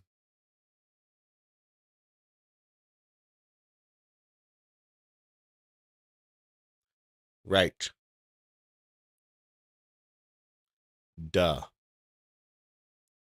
The cost is the G to buy price. So that's why it's reporting that.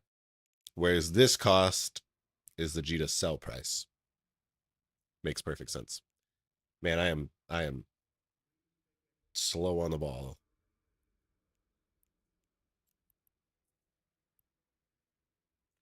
What the fuck? What the fuck? Imagine someone in space watching you in the Fortisar and you were just doing industry. What do you mean?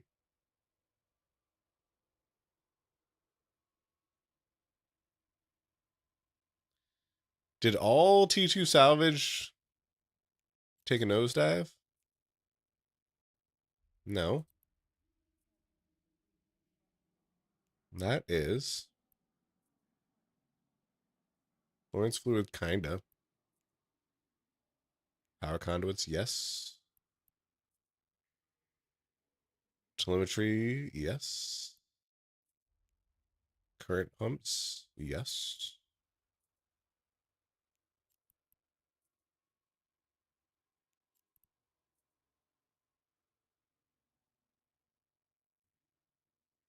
Say Noel got all those extra expo sites, so everyone's offloading stuff. But I mean, hasn't it been a little bit longer? Hasn't it been longer than that?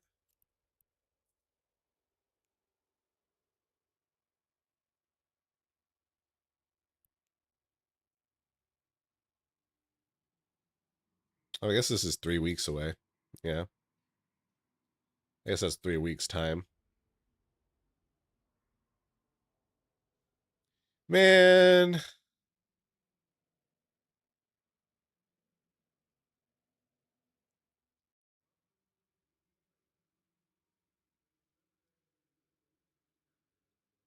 They fucked exploration.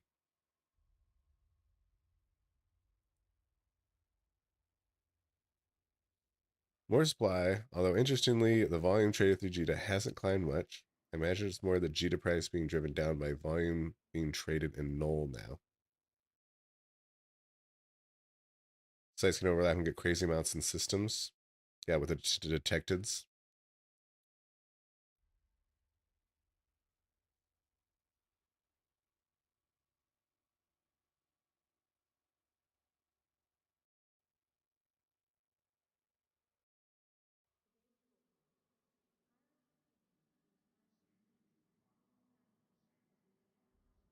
Yeah, transgenic.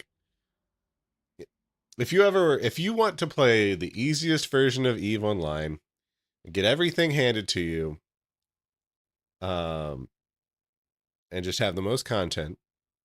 Actually, that's not true. HiSec has the most high content. HiSec for life, baby. Um, but if you want to be the focus of the game and be in the safest place in the game, just go join a fucking null block.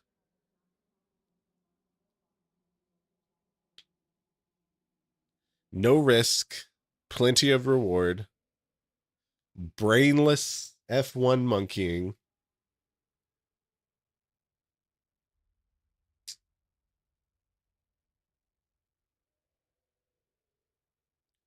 You say you have to fight for everything?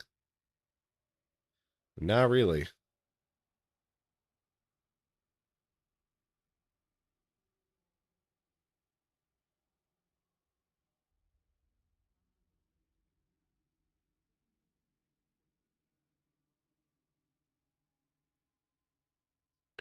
Ghostnull has a dearth of content, but lots of hand holding.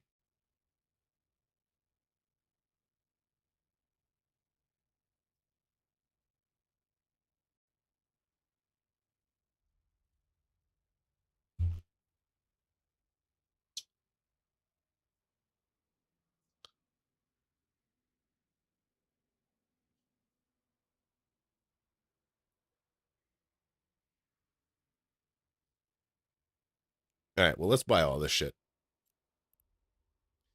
I'm going to pretend like this is an overreaction and that it's not going to crater further.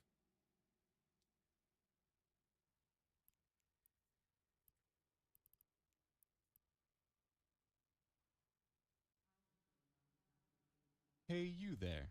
Thank you for the follow. Aladar, thank you for the follow. Welcome, welcome.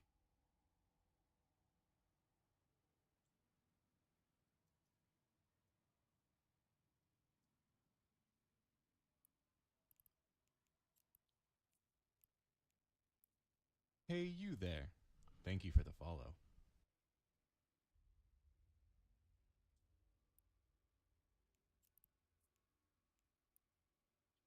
We also got Commander Reigns.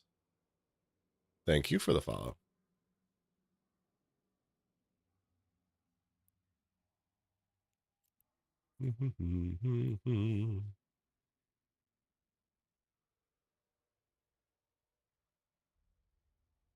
Oh, wait, 437.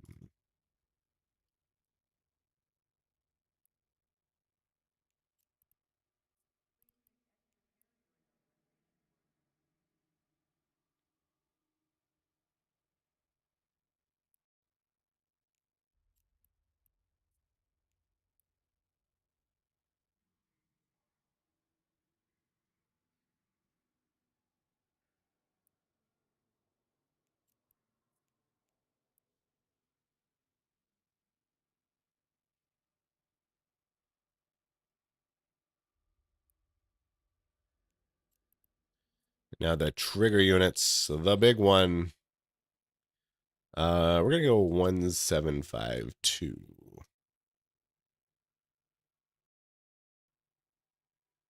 18 Billy. Actually, we're gonna go even cheaper. We're gonna go 1669. Because I think those higher prices will be able to get chewed through. Not a big problem there.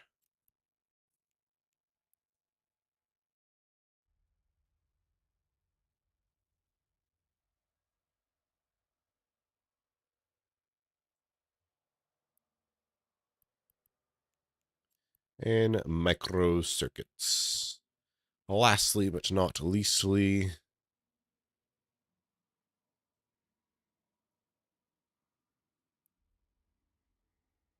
and we still have money in the bank. 4.6 billion. Nice. When do we get drops? If you haven't set up anything, go ahead and click on those links to link your account, and then you can check your progress with the inventory link. And you get a drop after, is it 4 hours? If you go to the drops page, you can see here, what do you know? That I can claim the foundation, the booster. That I can claim the Sands of the Chosen gloss. And I have not yet watched enough. I need to watch 4 hours for the Punisher Conned Cyber Knight skin.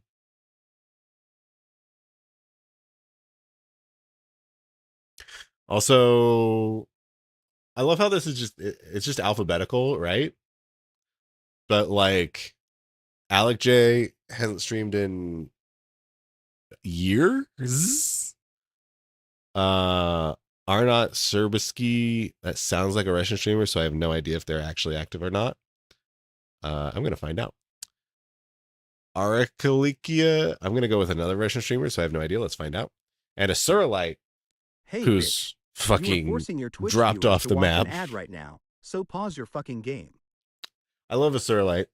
He was my most watched stream last year, but he doesn't really stream for a long time. Maybe he'll come back one day. Maybe.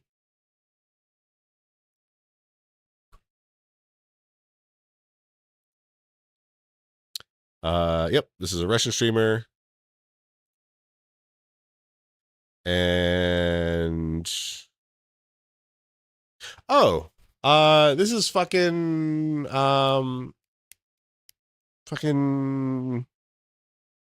what's his name? I love this guy.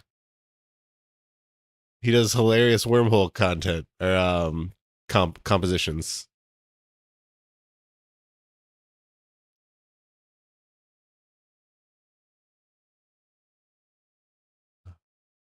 I enjoy his YouTubes.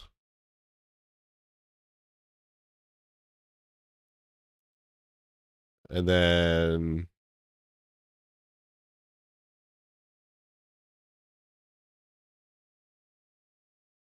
who the fuck is this?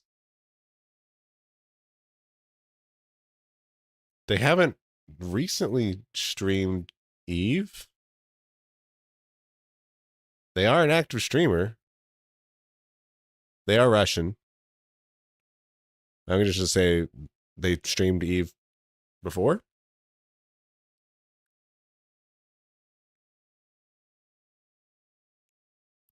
Because they're on the list. They're on the list. But yeah, it's like it's just an alphabetical list, and it could be curated a little bit better. Say.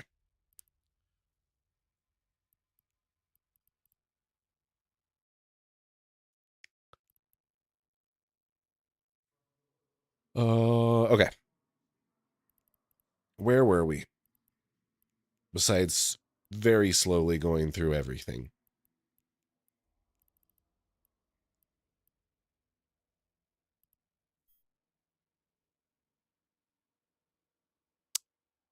Fuck. Actually, this isn't a problem at all. This is actually zero problem. Because we have enough money to also buy the stuff for this reactor.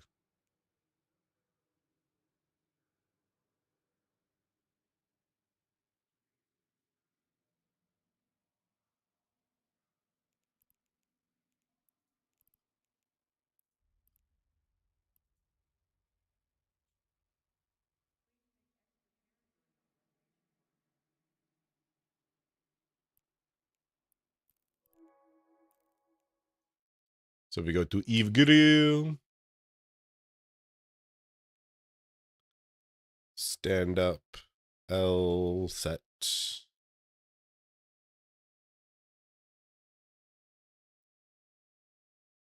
Reactor efficiency 1. Oh, right. We didn't necessarily want to make this because it's only a 10% ROI, but it's also only 5 billy. But also, that's only going to be like a 10% ROI when the price of salvage is in a weird state. I think I'm going to hold off on building that for now.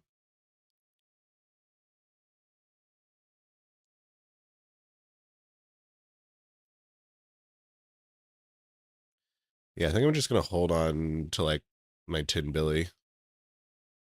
I'm sure it'll be more useful somewhere. You read that the Punisher skin is around $10 dues. Or 200 plex, that means 1.2 billy. Am I right? So if I wanted to buy Cyber Knight, and it is a Punisher, right? Right? Yes. Okay. So there's currently no sell orders for it. The buy orders are 4.7 million, which is not a lot. And they haven't sold at all.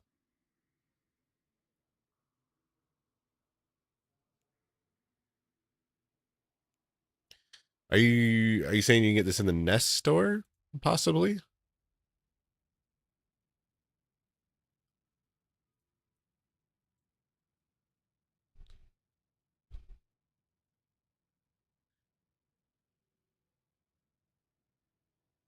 The nest door doesn't fucking work.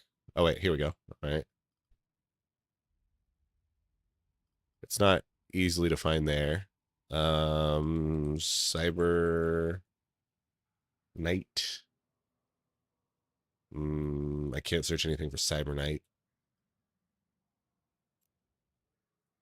So there's very little information. I personally don't know how to get the skin other than the drop. That said, I would be shocked if this does sell for 1.2 billion because it is so easy to get, being it's just a Twitch drop. So there's going to be plenty of them.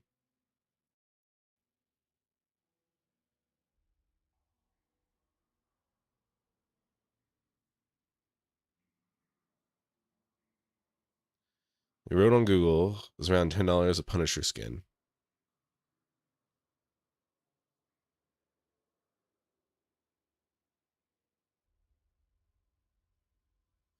Why do you think this skin will be $10?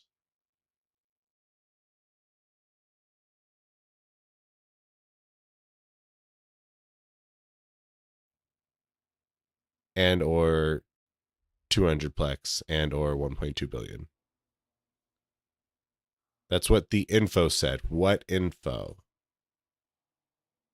I think it's more. No, I think it is much less. If I were to wager, I think this skin will sell for 12 million. We got a big old Google link.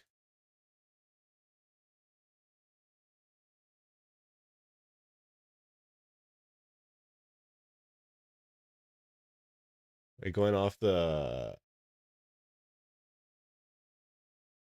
AI bullshit that's always wrong?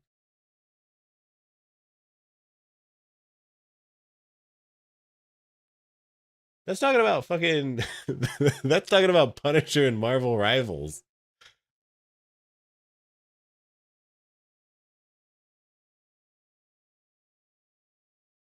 Different game. You think it'll be 70 million? Oh no, dude.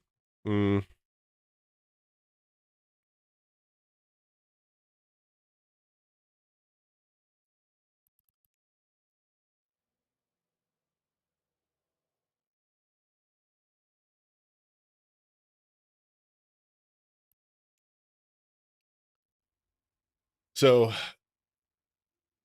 I mean, we could just look at we can look at the price of the other Cyber Knight skins, right?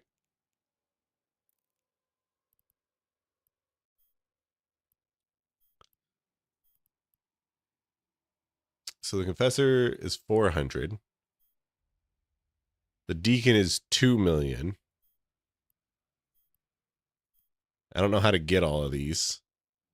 The Legion, geez, Legion's 2 billion. Holy shit.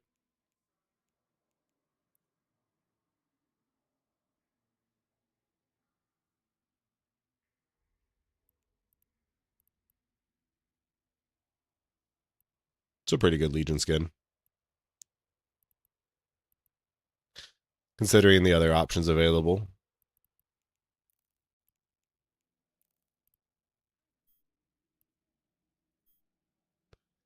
The Ponty is 100. Providence is 1.6. Providence probably looks pretty cool. Yeah, actually, I do like that. I like that a lot. I'm a big fan of ship camo. Like this pattern is called ship camo. And it's basically because you're a big fucking ship, you can't actually hide in the ocean. The next best thing is to confuse the radar instruments to figure out what your distance and movement is. And so you just make weird fucking big and weird lines in different directions, weird patterns. And I love it. I love it.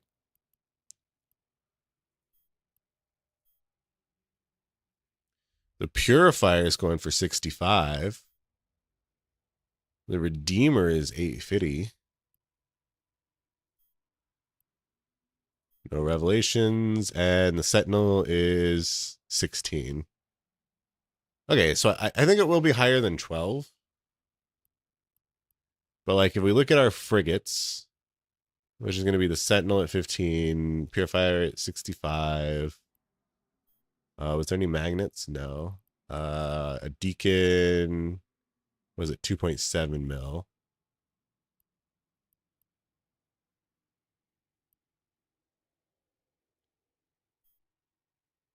No coercers. I think you could go for like, I think you could go for 25.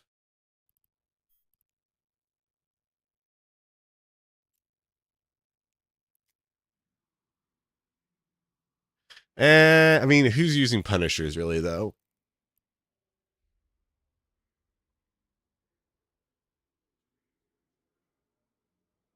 I think you could go for 20. I'm going to go with 20.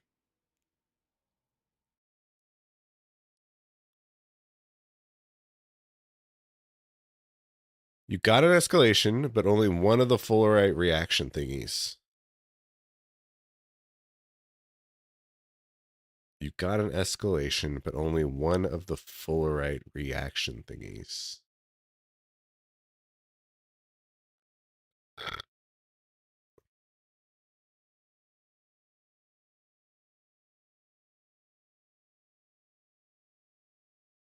I'm just going to say congratulations and move on because I have no idea what you're talking about. You want to marshal the other week? One ticket out of 512? Hell yeah, let's go. Still trying to gamble away the winnings? You got to move up to the Shapashes. You got to try and win Shapashes. Marshals are small fries. How much should you put it on the market for the Punish Grid? 20 mil.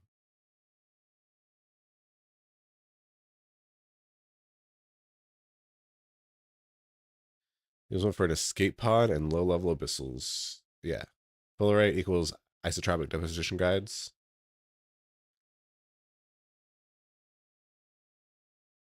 Well, I mean, basically all of the time you get more than one isotropic deposition guide. Also, they made them a lot smaller, which is a good thing.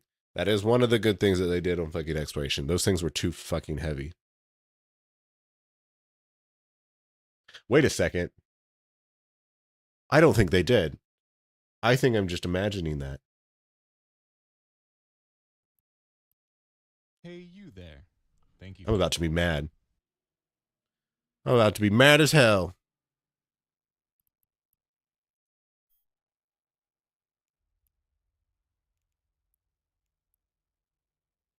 Jesus fucking Christ.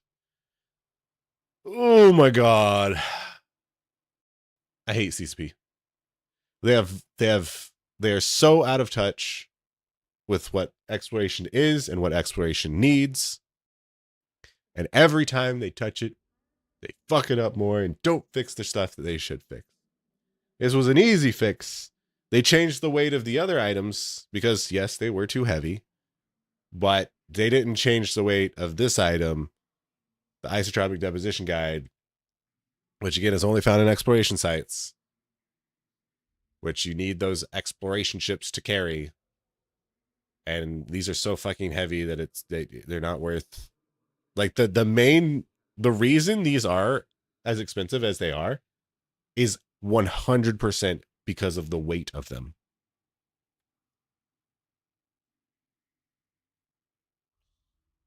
Like, more often than not, you're going to find these things and not be able to pick up all of them.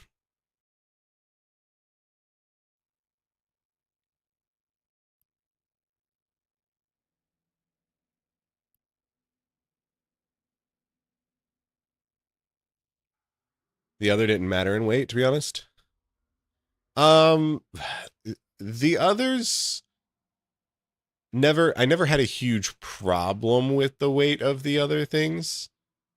But also realize that you're now going to be expected to carry more of them because they are dropping more often. So if instead of carrying like one that you happen to get a good like jackpot roll on, you're now like fully clearing a ghost site and have 3, 4 of them. In which case their previous size would definitely have been a problem. Got to run the dual box expo ship / transport. Honestly, Caviar, just run a Heron. Weirdly enough, the T1 expo ships have the largest cargo of all, which is 400, which is plenty.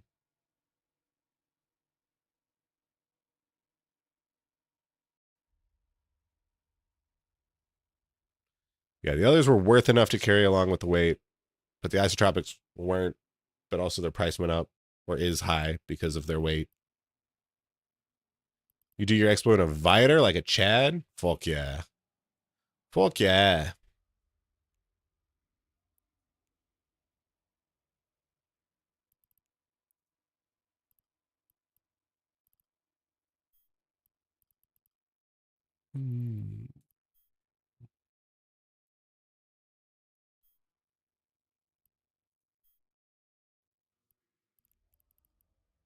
Man, Proteuses are above 240 right now, and it just makes me mad as hell. There is, hold up. Because Proteus is the only ship that I don't produce. How many days of supply are there? There are 2 days of supply.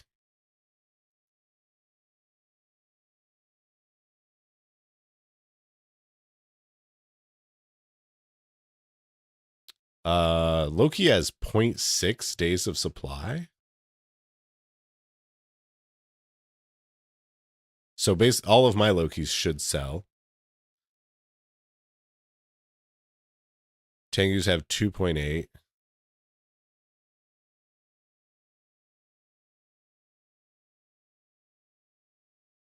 Where are Legions? Oh, Legions have 8 days of supply. Oh my god. Well, those are never going up.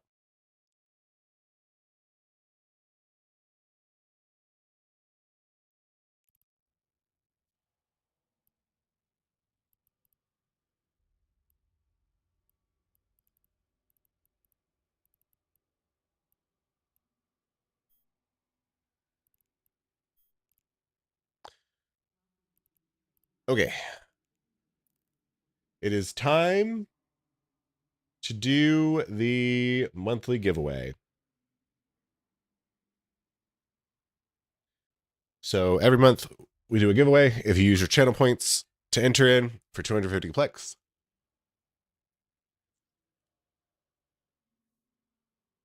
And we are now determining the winner of said giveaway.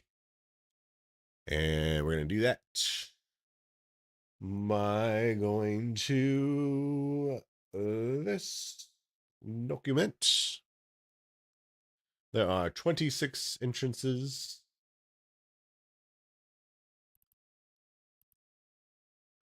Time for a PvP Legion and you video to get people to buy more Legions to blow up. Yes, yes, yes. See You Always has bought a ticket, which means they're going to make me fucking refresh this shit.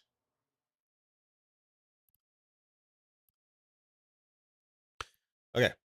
So now we go on to the Googles. Roll a D27. Okay. So as you guys can see, hopefully, we got numbers, we got names, we got numbers. We're gonna roll a dice, and whatever number is the winner is the winner. So without further ado, drum roll please. Da da da da da da da. The winner is number 12. Again, number 12. Can I get Blue Gray to step up? Are you here, Blue Gray? Are you lurking? Most streams you are here, but I haven't seen you here today. But luckily enough for us, it doesn't matter. He won 250 Plex. Every month we give away 250 Plex by channel point reward redemptions. Just a way to give back to the lurkers in chat. And in a little bit, I will refresh it for the next month, and then you can enter for the next month, which is August, this month. So we go IGS, Blue Gray, and we get their in-game name, Caden Boss.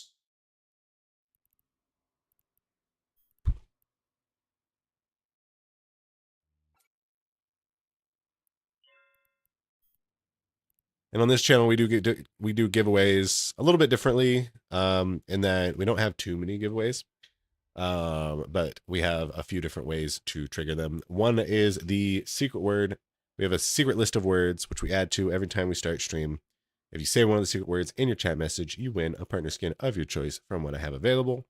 That helps rewards the community members who are actively chatting and having a good old time in the chat there. And then we also have hype train giveaways. Every time we get a hype train, we do a marbles giveaway. The reward is dependent on what level of hype train we get. There's a whole reward structure, which if we happen to get hype train, I will explain gladly.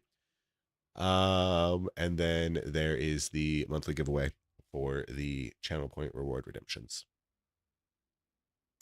What is this chat that's being mentioned? Well, Chris Kading, you're in it. You are it. You are chat. Truly preposterous. Yes, yes, yes. Talk and be sociable. I mean, you don't have to be both of them. You could choose one or the other. Well, I mean, you have to choose the talk option. You don't necessarily have to be sociable, though.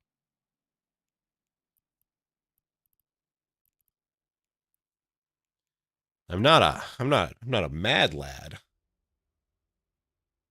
I will receive nothing. I am giving Caden Voss 250 plex. I should probably tell them why. Monthly plex giveaway winner. All right.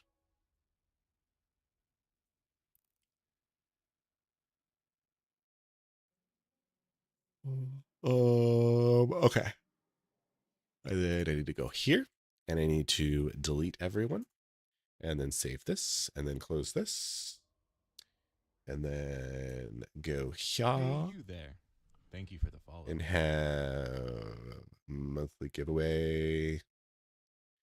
We just did July. So if I duplicate this, June, July, August. And disable this.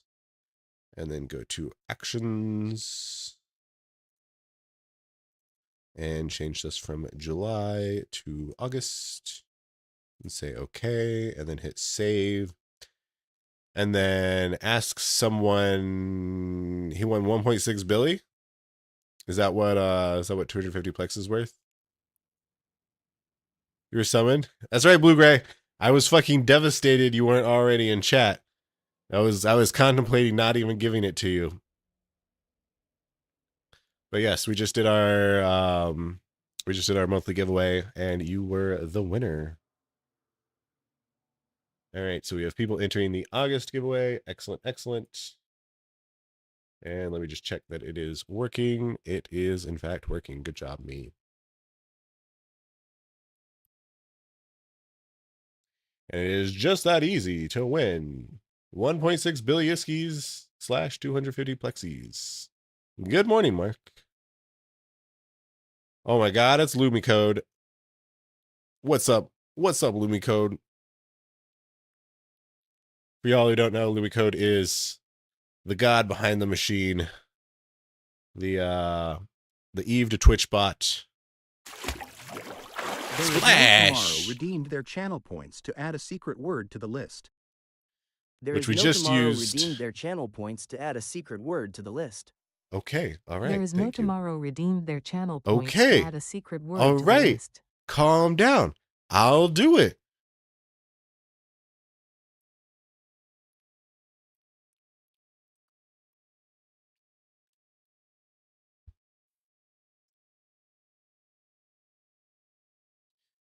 See Terminator? He calls you daddy. That's who I am. Hell yeah.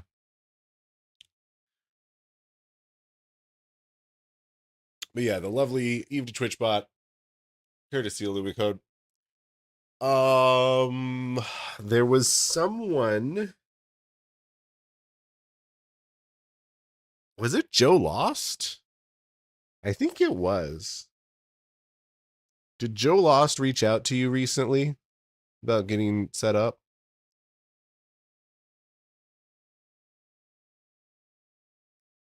Or did someone?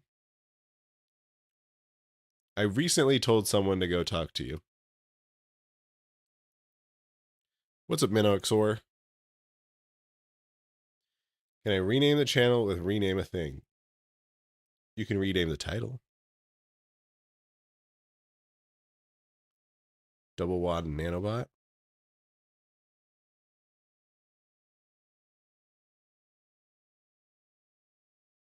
Eh.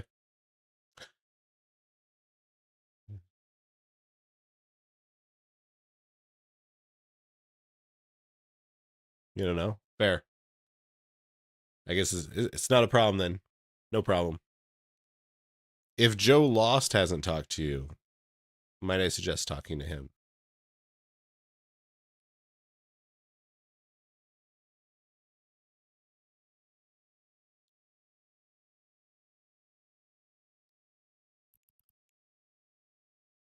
Okay. I need to add 3 words. Let me think. Let me think long and hard.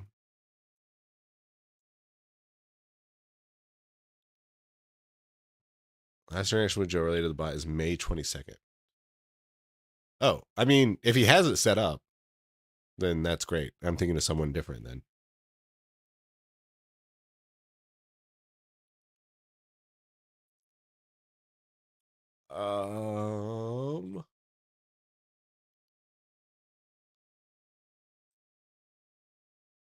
That's one word. Another word is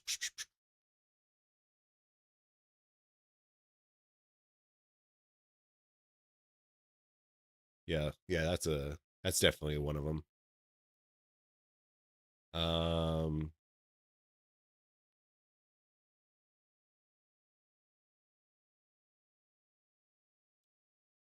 I'm going to make this last word something good and relatable, topical even, maybe.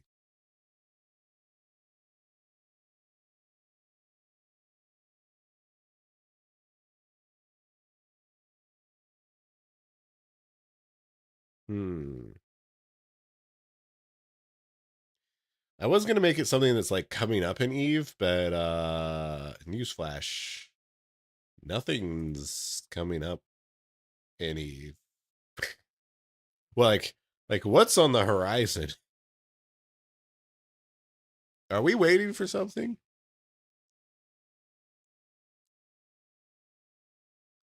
Hey, you there. Thank you for the follow. The secret word, which was harvest, has been spoken by Lord_Vroomfondel. God damn it. God damn it. Congratulations, Lord Vroom. Clearly, so harvest is not one of the words that I just put in. Hey bitch, you are forcing your Twitch fucking viewers ad. to watch an ad right now. So pause your But fucking clearly video. I was having the same thought previously and actually succeeded in thinking about the Crimson Harvest. So congratulations, you win one of the secret words, Lord Vroom. Go ahead, type !, claim space, whatever partner scheme that you want. Hopefully you're not watching an ad right now. Actually, you're not, because you're fucking subs. So obviously it's rigged to make you win. So that's good.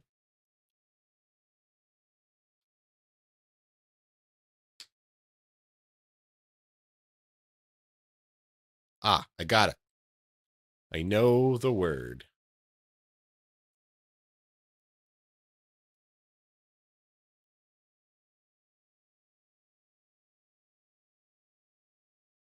There we Lord go. underscore Vroomfondel has claimed the Praxis skin. All right. And actually, speaking of, we're gonna actually go through the claims document. We're gonna go through the claims document, y'all. Be like an insurance agency.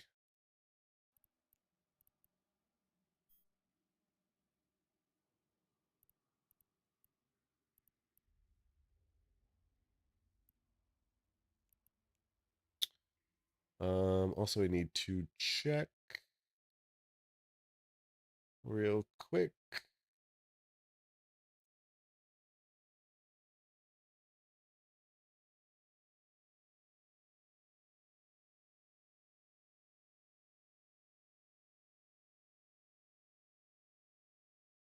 Where is the...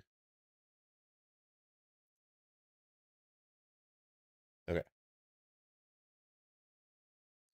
Heron Navy issue.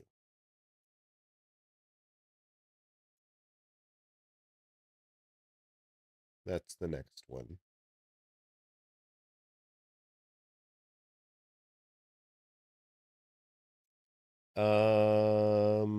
I should probably redeem those off stream. Because if I fuck the... I mean, it's fine. I won't actually have any real problems.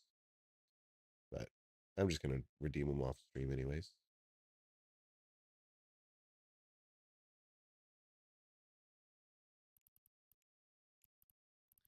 Okay. Claims document. So if you're curious, the new skin for the month is Heron Navy issue for partner skins. So pure... Oh, wait.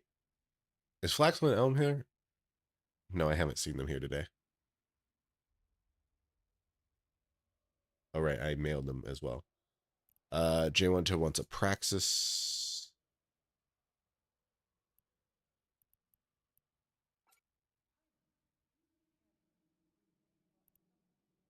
Well, actually, I guess the AT is coming up.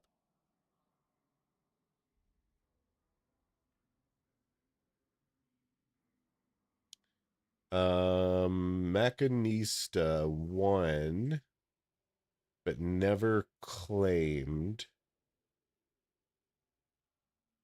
So that's their problem.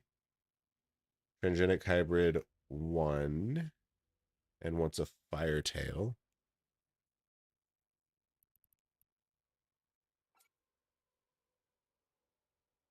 J1 won with whatever, so I'm going to give him a Firetail.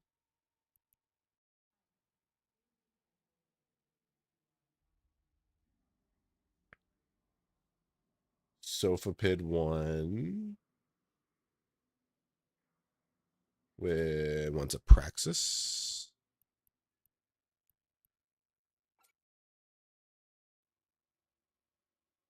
And Leo Sky also wants a Praxis.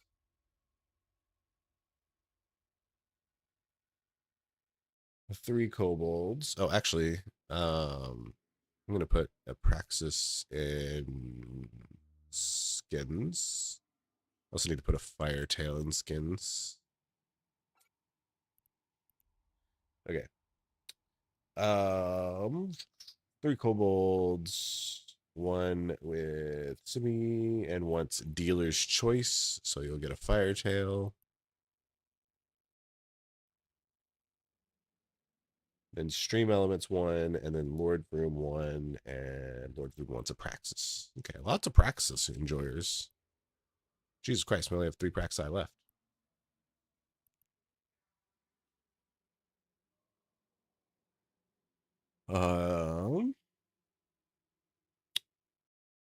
Something related to AT, wind trading. I will tell you that the word is not related to AT because I did not think about AT when I was making the word. Hope that you can manage to get one of the Heron Navy skins. Haven't been a Gene in a while, but would be very surprised to find any listed. Media, miasma, hair navy issue. There are a number listed for 250 is the cheapest.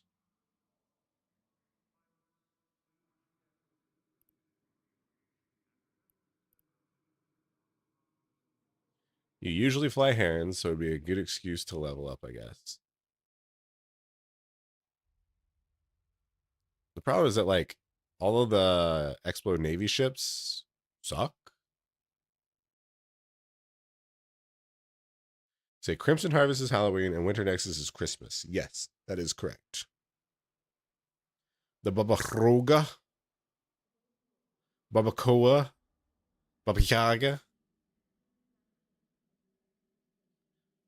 They don't have a hold big enough to carry the loot from a C5 unsecured server metallic battleship. I don't think one of the few drawbacks.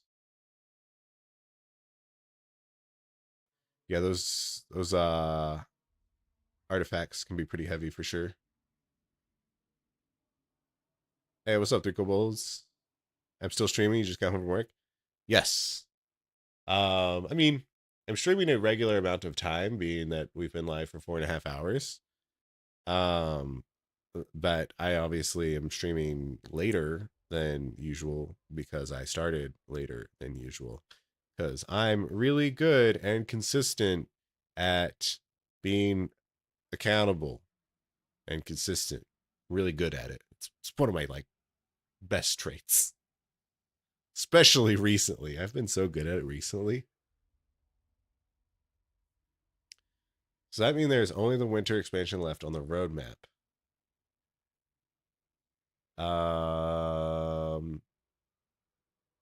I mean, there's AT, Crimson Harvest, Winter Harvest, or Winter Harvest, and Winter Expansion, and the mid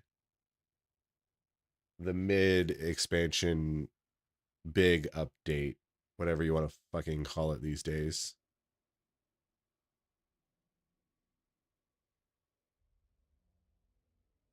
Which should be decently soon.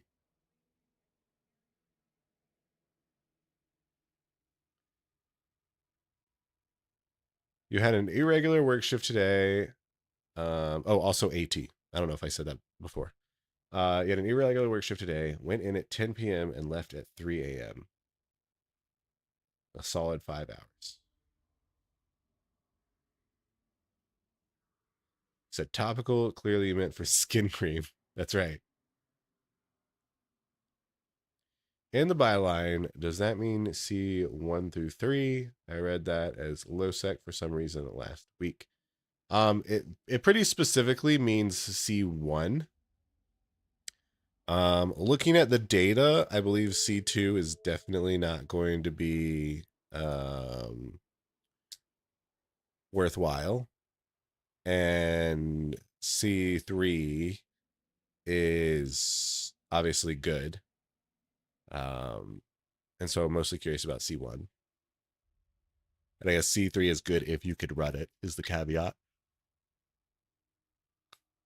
And like a decently skilled alpha can run C3s in a Gila. But that's pretty risky. You're putting a lot of iskies on the table.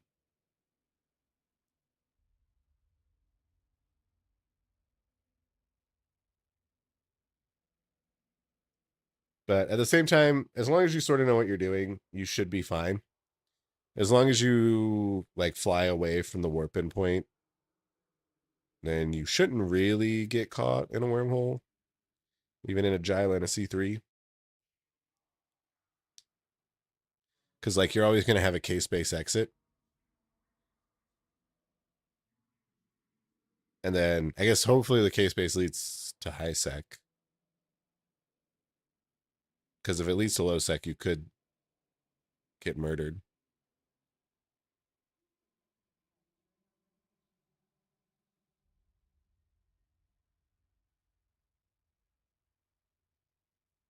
But also like, if they know what they're doing, then they'll put a bubble up on the high sec hull assuming that you will warp directly to it. But if you know what you're doing, you will descan and see that bubble and warp to a safe instead. At which point they will attempt to combat scan you. And I mean, like, then if they have a bubbler and a combat scanner, well, you're gonna be the Gila, so the combat scanner will be fast enough to catch you if they do warp onto you. But I don't. It's just like, I don't know. It's a situation that feels rare enough to risk it.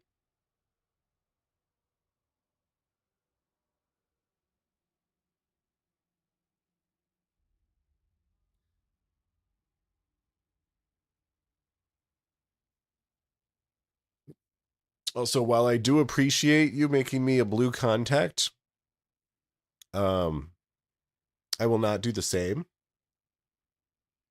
But also don't worry too much about it, because this is just my trade all. So, I mean, they're never going to do any aggressive acts towards anyone.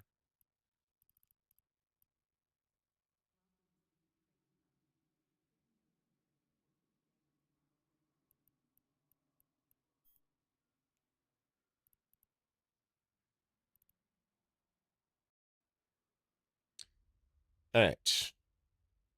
We got J1 to wants a Praxis and a Republic Fleet Fire Tail.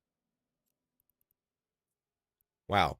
That is the only thing people want, is either a Praxis or a Republic Fleet Fire Tail this giveaway cycle. Not bad, not bad.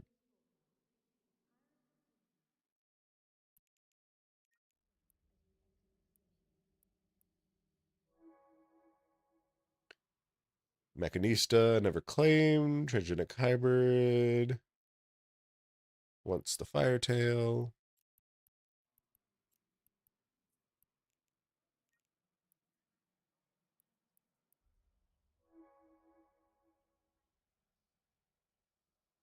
Sophapid. Wants the Praxis.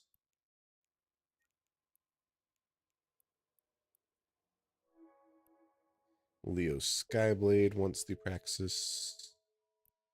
Who the fuck accepted so quick? Oh, hybrid. All right.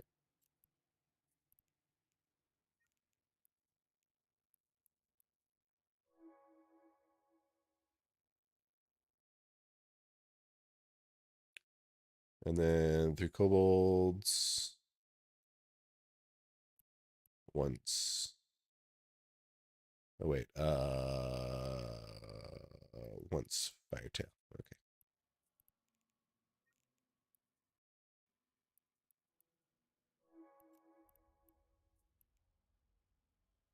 And then lastly, Lord Vroom. Once the Praxis.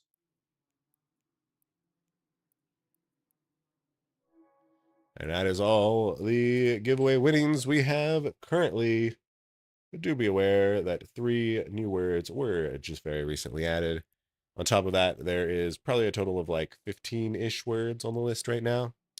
So if you talk in chat, there's a pretty good chance that you will win.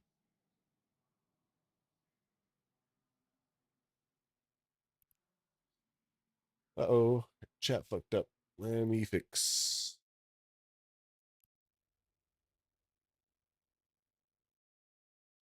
So it's attrition, basically. Who tires first, you or their bubble team? Yeah. 1 got sniped, so -1. I mean, 1 got sniped, but the one that was sniped was already like on the list. I still did add 3 new ones. It was just serendipitous timing about when that one was got.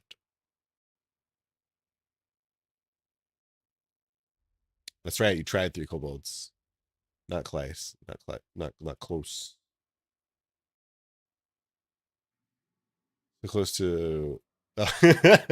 So when your message got held, but I will allow it. I will allow it. Because yes, it is indeed close to 14 words. But it's not 14 words.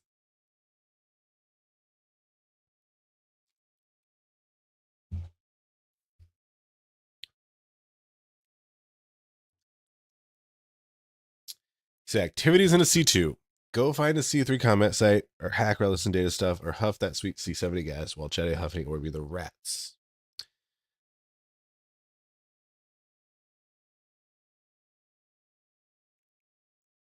Yeah, you can find a ghost site in the C2 as well.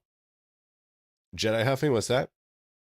So before I get to that, I will say joint jump. Thank you. I enjoy my music too. It's nice and chill. But Jedi huffing is the act of, okay, there's going to be some semantics, and it's because people are silly and stupid and dumb, and who cares? Jedi huffing is specifically the act of harvesting a wormhole gas cloud by triggering. So after 15 to 20 minutes in a wormhole gas cloud, NPCs will spawn and try and murder you, right? Jedi huffing is the act of orbiting the cloud in such a manner that the enemies also like try to orbit and get close to you, but they never actually get close to you, and so you just keep making them follow you as you go around the cloud, and you huff the cloud without ever actually getting hit. There is a new technique that I don't know if this has been available to do in the game for a long time, or if they've changed something and fucked it up that made it possible to do. But in the past like 2-year-ish ago, a new technique was developed where basically if you are over 300 kilometers away from the rats spawn, then they will not aggro onto you. They'll just sit exactly where they are. Oh, 250? Is that what it is? Not 300? My bad. But basically it is right on the edge of where the large gas cloud is. So if you are like on the edge of your huffing range, directly opposite of where the NPCs spawn, then you can harvest the entire large gas cloud without the rats doing anything. And possibly even better is that if someone comes to try and murder you while you're doing this, it is very likely that they will aggro the rats and then possibly have a very bad time with them. How many battle ventures needed to clear the rats? Too many battle ventures. A simple rule of thumb is that a C3 fit T3C can handle clearing all of the wormhole gas sites with the exception of the vital core and instrumental core reservoirs, in which you will need like C5 fit Marauder.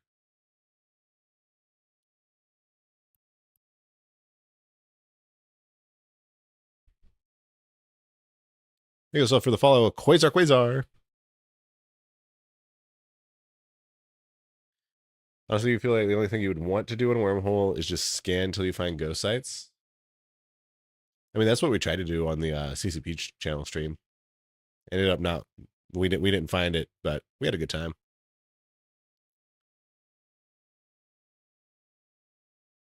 Some think the rats in wormhole space are dumb, following you straight on instead of flying through the cloud to intercept you. But if you live in a turning wormhole, you might also single-mindedly follow a target you have been thinking about for ages. True. I remember you can sit so far away on some clouds that they won't aggro you at all. Does it still work? Yes. Hello. Are filaments still a good way to go about exploration, especially for a beginner? Very much yes. Followed your beginning walkthrough series, but heard there have been changes to filaments since then. So yes, there have been filament changes to filaments since then, specifically being that it now takes a period of time for them to activate. And specifically, the most danger of this is that when you were in Pochven on your way home, if you put up a filament in Pochven to like a proximity filament to get out nearby to Jita, there is a fear that people are always hunting for you and they're always going to get you, and you're never going to make it out alive. This is completely untrue. The vast majority of time there is no risks, or there's no like tangible real people after you hunting you down in those few like minute and a half time while you're vulnerable. Even if they are, you should be able to descan them fine and just warp away and just like wait another 15 minutes and try again later, maybe in a different system. And / or alternatively, the main way you should be getting out of Pochven anyway is just scanning a wormhole, a nearby wormhole to get you to nearby Jita. So yes, it is technically a lot more dangerous. However, in practical application, it is basically the same amount of danger, being not a lot. There's basically no danger. I personally have never had anyone try and act on my filament usage since the change. Obviously, I'm not saying mine is the only valid experience. I don't use filaments as much as other people do. I'm just saying that I personally have never had it affect me at all. And I don't believe it is a widespread enough issue to worry about at all.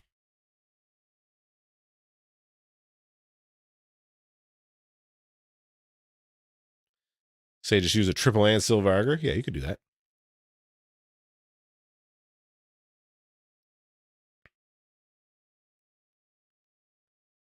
Yeah, Joey and 3 kobolds agree that the filament changes don't really matter at all.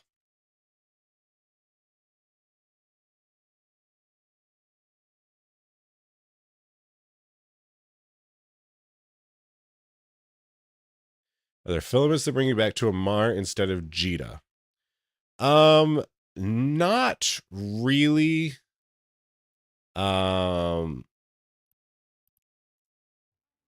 Because of how Pochven was formed / is the landscape of Pochven. So it's technically the same thing you do, same concept. You do everything the same between going to Jita and Amar for Pochven, except instead of Cry-Perun filament, you would probably want to use a different filament. And actually, I have a whole spreadsheet for this, and a YouTube video about how to use the Pochven wormhole highway. So if you want a YouTube video and a spreadsheet to help you out with that, to get more specific information about how to get to Amar with Pochven, I would recommend that. But the summary of it is that you are going to come out of Pochven close to the geography of where the system used to be. So as you can see here, this is going to be Jita, my home station. And there are a lot of Pochven systems that are kind of close to Jita. There's some that are like a little bit further away, but not actually too bad. And then there's some like really just like generically shitty systems that you'd probably never use. And then there's like really far out systems, which can be situationally useful. Like if you want to live in Derelict or something. But then you have a few options here. You have Nyarja, you have Harva, and you have Raravos. And Domain is where Amar is. Which one of these is a Mar? I guess I could just fucking search for it. All right. So there's a Mar. Let's just go ahead and set Desto to it. And then we can go to Pochven. And so we can see like these systems are kind of close, but you basically have to land in one of these 3 systems instead of one of these like 12 systems, right? And landing and or getting to a specific Pochven system is a little bit harder than having a wider range of viable options. So that's all the difference is.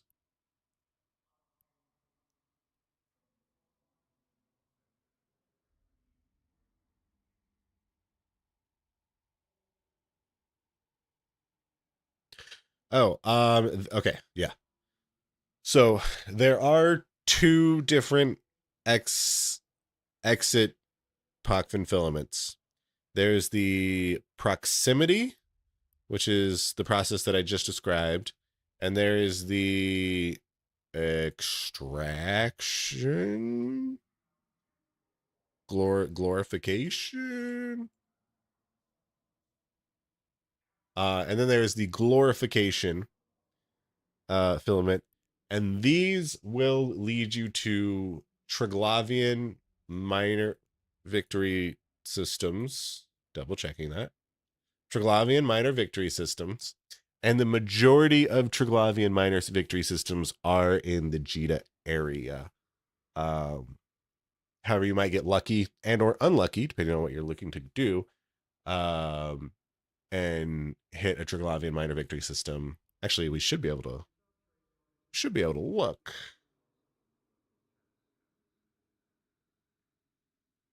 They changed the map, so it should be handy dandy, very easy to figure out, right?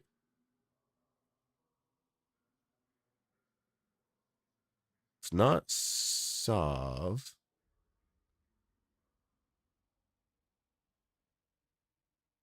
Yep, they sure didn't make this reasonable.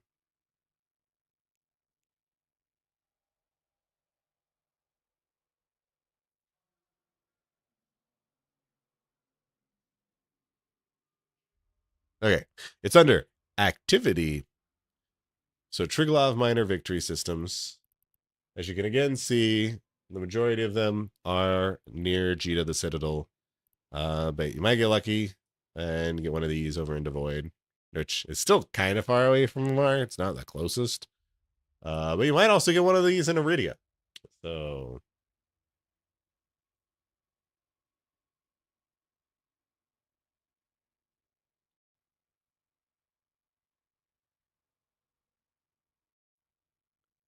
yeah, it's because Jita is 47 jumps away from home base. Eve Metro may have the data online about Pochven exits towards the Mars space. Jita can't be that far, just cut through Amazon. Yeah. Easy. Easy.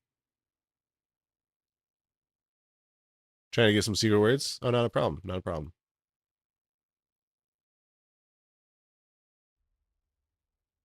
Yeah, so if you're looking for not a Mars specifically, but a specific system, then I think my spreadsheet could really help you out. And in fact, I'm going to just bring it up real quick. And I'm going to search for Pochven. Hey bitch, you are forcing your Twitch viewers to watch an ad right now, so pause your fucking game. And then bring out the spreadsheet.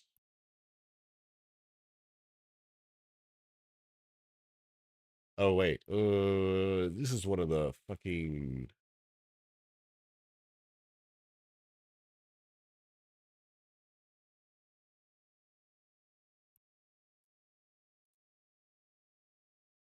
Never mind, I'm not going to do this. Because it's slightly annoying.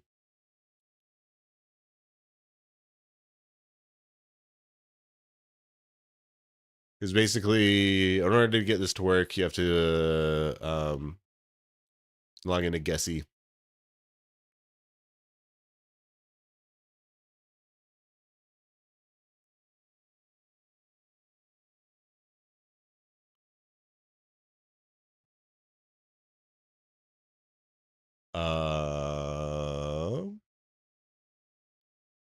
Oh, I think, yeah. I think I would have to make a copy of it and then log into Gessie. Yeah. But if you want to do it, you can. Oh, you know what I can do, actually?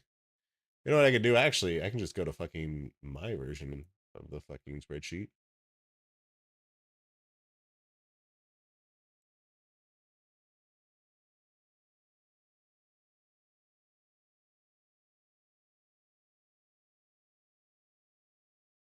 Okay.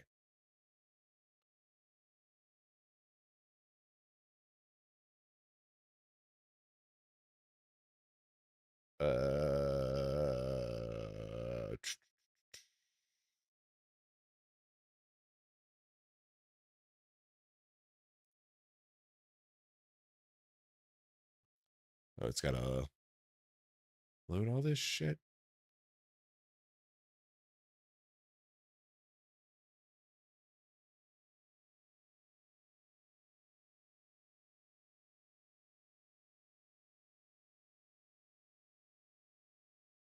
Yeah.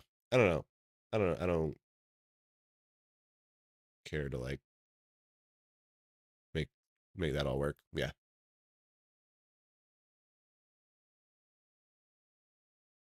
If you watch the video, there is instructions on how to get it to work for you. And that way you can figure out the best holes and whatnot to use.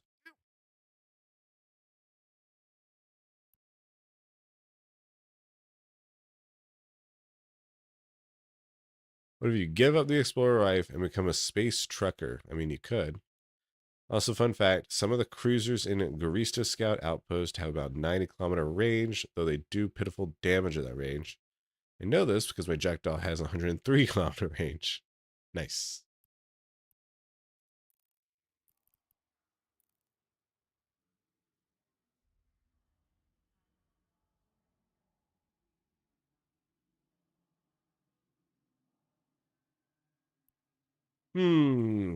Okay.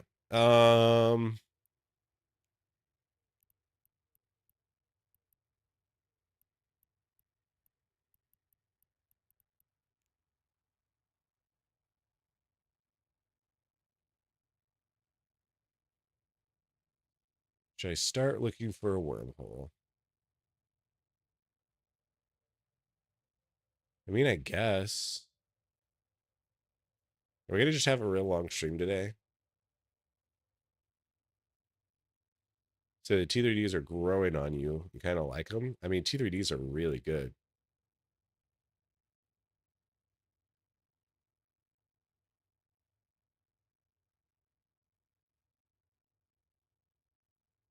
What is the T3D? Oh, right. Except for the Sweeple. I was like, all of the Sweeple, I mean, all of the T3Ds have a really great use case, except one. And then I was like, what is the one that I'm forgetting about? And I was like, ah, yes, the Sweeple.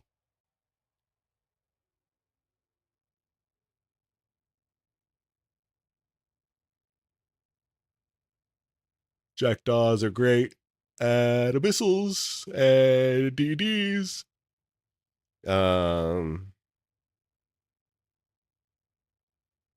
Hekates are great PvP machines. What is the Amar one called? Not Crusader. Confessor. Confessors are really good at like some wolf packs, some wormhole stuff, some PvE.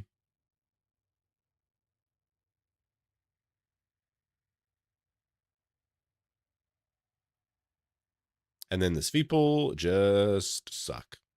They used to be really fucking strong. And then they just nerfed them, and they will never recover. See, it's okay. Maybe try out Vargas and Lokis. That is true. That is true.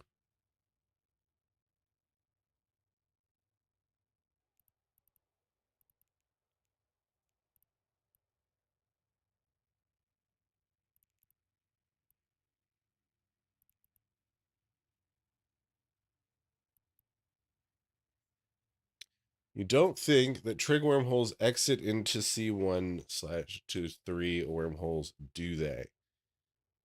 Yes.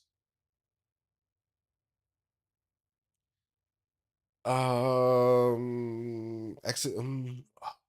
Let me be careful about how I answer this.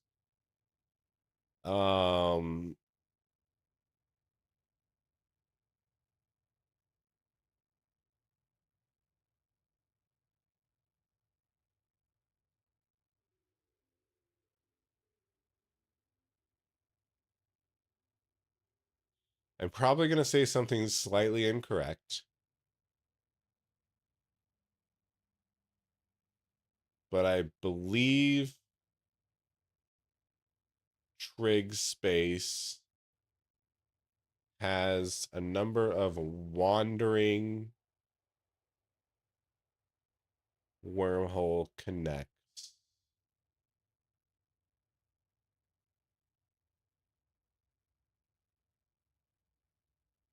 And they go into C1 through C6 wormhole space. Very non-committal on that answer. I know that you can go to wormhole space from Pochven, or possibly from wormhole space to Pochven. I don't know which way is the static, and I don't know which connections are possible.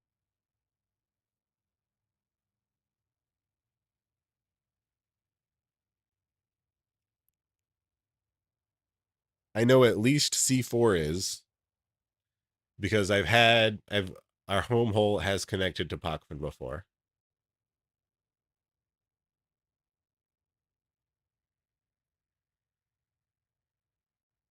I mean, definitely find a Hagate and a Hyakdaw. I think I got the Confessor too, but I know I haven't tried the Mimitar Tactical. Yeah, don't worry about the Mimitar Tactical. Feel like you've seen a wormhole from trig space to an unknown before. The F216 is supposed to connect from any wormhole. You found it. What do you mean, found it? Like you're looking at it right now in game? Am I sleeping? Basically, yes, all of the time. I am perpetually tired.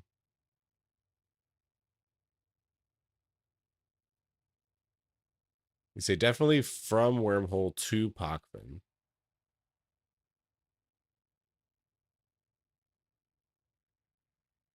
It's the R081 that connects from Pochven to C4. They rarely fly C4, as there's nothing but gas for you there, and the owners tend to be angry. It's fair, that's fair. J1, what's up? Welcome in. 07. I'm gonna make a coffee? Alright. Good luck. Godspeed.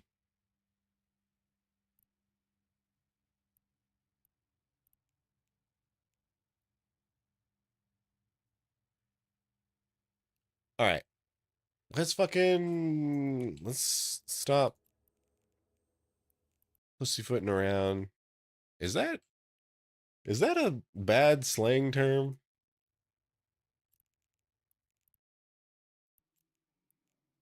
Am I gonna get banned? Hold on. I need to search up I need to search up some etymology.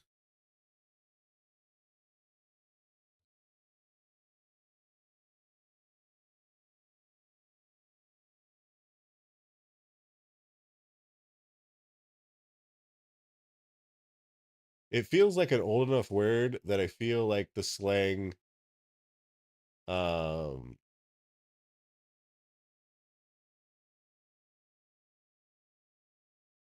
I can say, yeah, this is educational content. Um, I feel like the slang pussy came maybe like from pussyfooting. To me, pussyfooting sounds like just like an old timeier word, right? And it's saying to tread or move warily or stealthily. That's the definition. I want the etymology.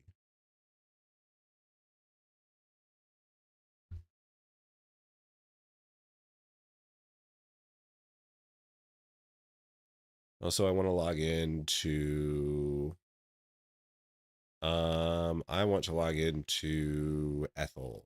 We're gonna do this on Ethel's account. That's right. This channel's unavailable due to a violation. It's not a word of the day. Shit.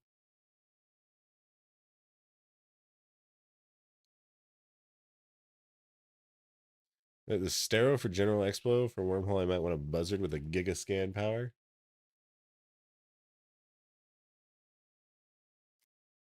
Connecting. All right. Wait, 1903? That's like Captain, we have an incoming request for a conversation with a current time. representative of the Paragon Like the Corporation. present. They have been impressed by your progress and would like to give you a new ship.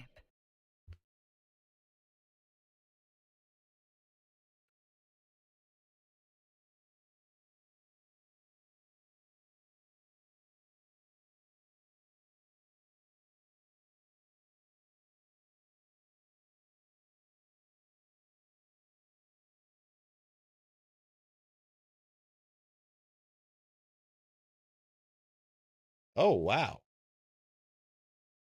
Hold up.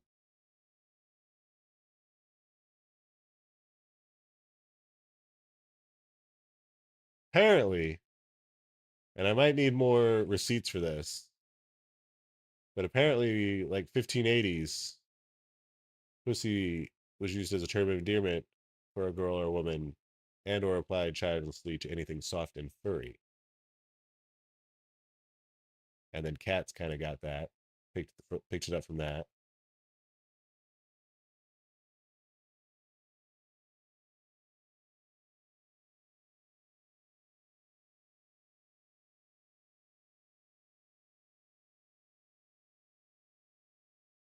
Oh, our man Theodore Roosevelt might have fucking been the trendsetter.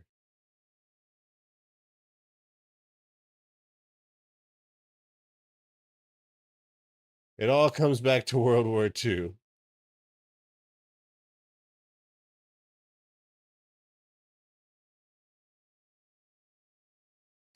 Dates back to at least 1893. Comes from the soft steps of a cat.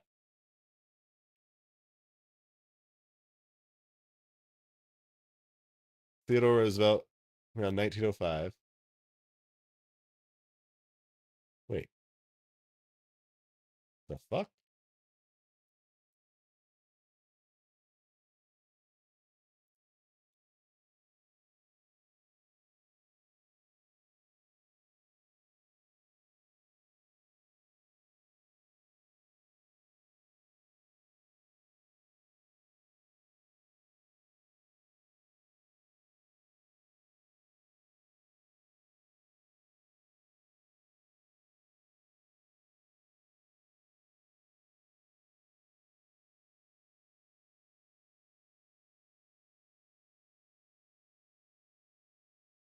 Sorry, I am completely sidetracked.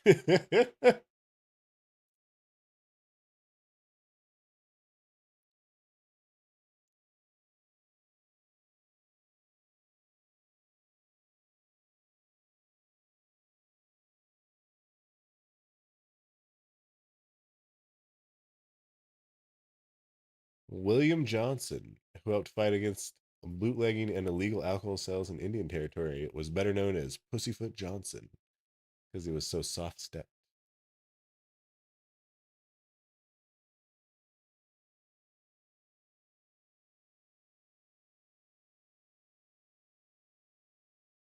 Oh, yeah, yeah.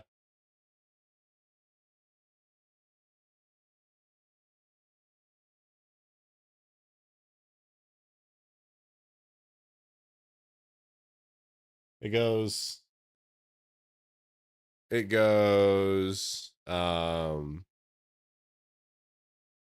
like pussy, meaning soft. Yeah, we'll just say soft. And then that goes to cat, and then cats tread lightly. They got good footing, which goes to pussyfoot.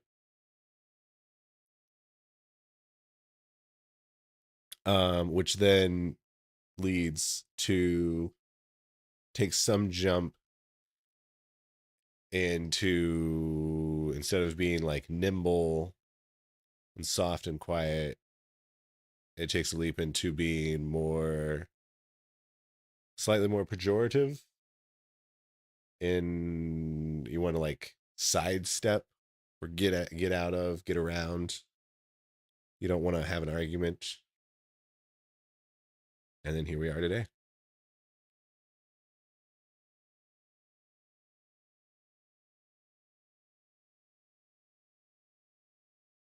Are the secret words daily? I thought it was like an ongoing list. It is an ongoing list, and the list is currently up to around 15 plus words. The movement exhibition in New York removed a character because some Karen thought it could be racist. You're actually mad? Yeah.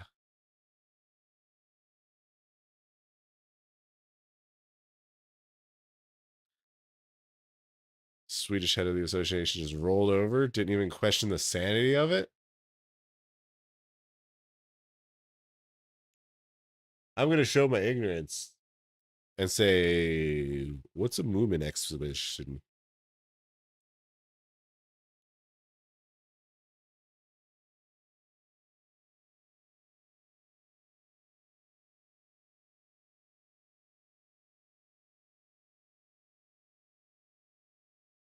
Wait, I don't want Instagram. I thought it was a fucking YouTube video.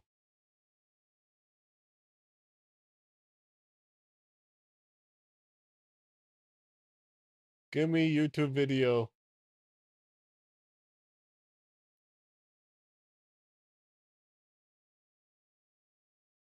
So one of these days I'm going to leave the corp instead of the fleet on accident. Uh-oh, don't do it. Gotta rename all of our ships to Stinky in solidarity for Moomin. Moomin's love, Moomin's life. Look, kids' characters, Moomin's. Yeah. Okay. So it's this little guy. Ah, the beloved finished artist.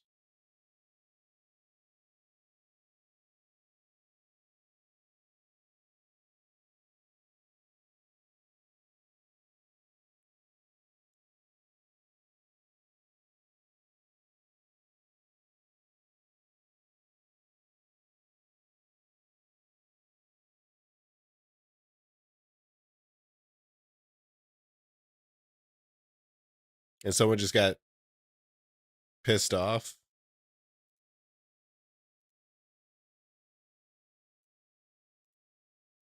Yeah, Moomins seem fun. Someone just took something out of context or something.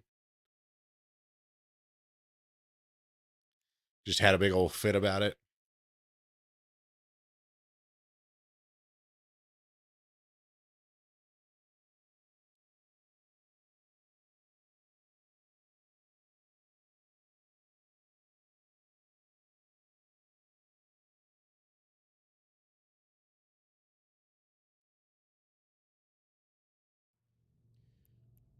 Okay. How much money do I have in the wallet? 480. That's enough. I've already made the fitting.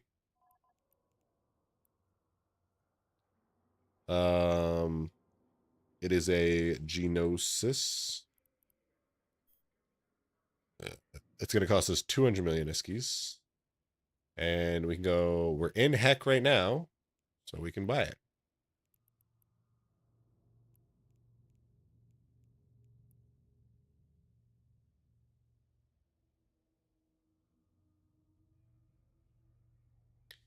A mischievous rogue character.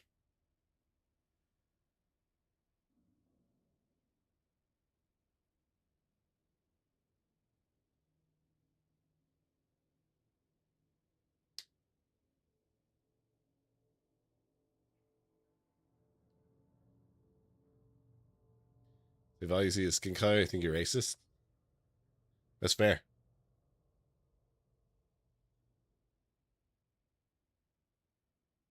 It is important to see color, but there is a lot more to any and everyone than just any one thing.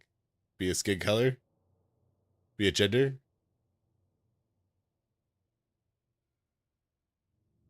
Believe it or not, people are a multitude of things.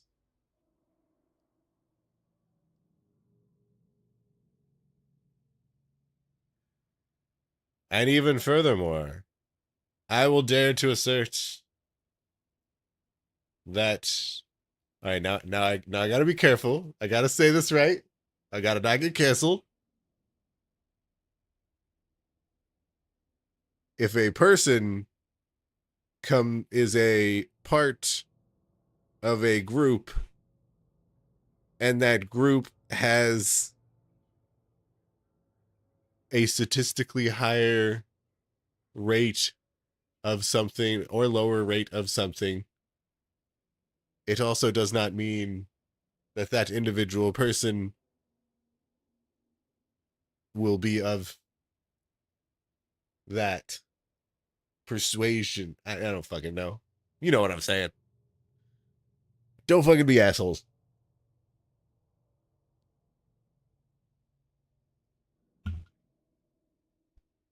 Yeah, people don't always match stereotypes. That's right.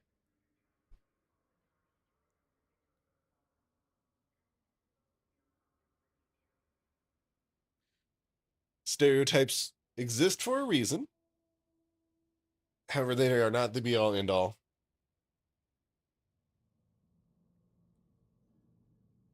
And a lot of times they are misinformed.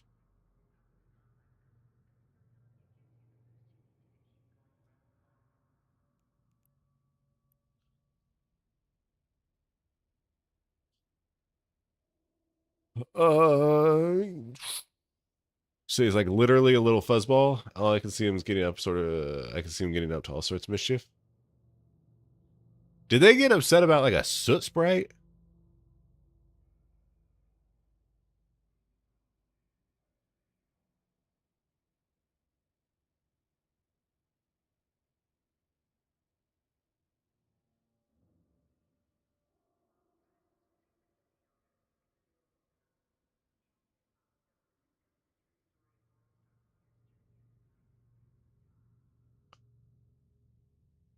That's right.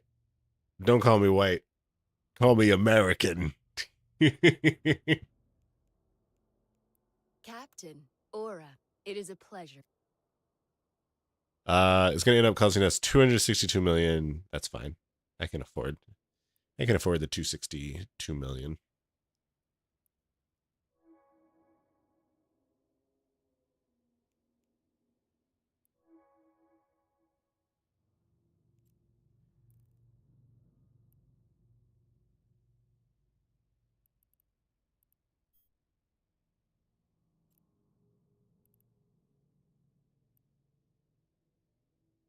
I say the entire joke is that in a speech, whenever he says entire nation, sounds like intarnation.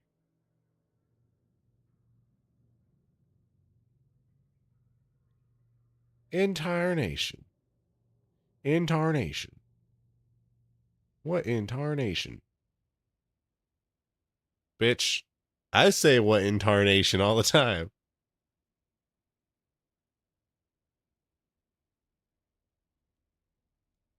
Oh, that's that's your villain that you're writing. 4 out of 10. Needs work. Sorry to crush your dreams. I didn't mean to. The secret word, which was fall, has been spoken by 3 kobolds in a trench coat. I deserve this. I deserve it. Fuck. I make fun of someone, and they immediately take my skins. Congratulations, I guess, for saying the word fall. You win partner skin of your choice from what I have available. You know the drill. You've taken my skins before. You said I also Three say kobolds in a it. trench coat And I has think it'd be claimed that you funny can if pick it was again like, skin. entire nations will fall before me. Entire nations will fall before me.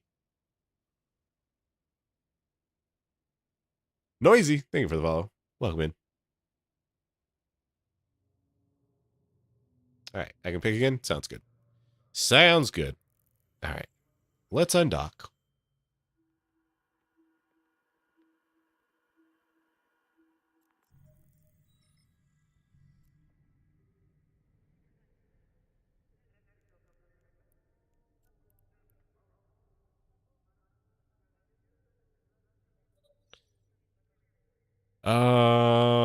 Where are we going to fly to?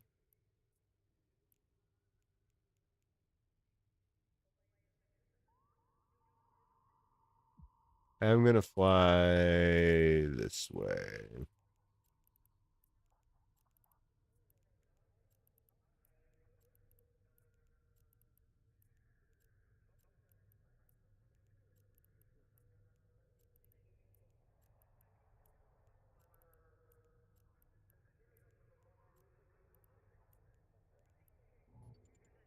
All right. So we are looking for a C1 wormhole. Should be easy enough, right? One might think.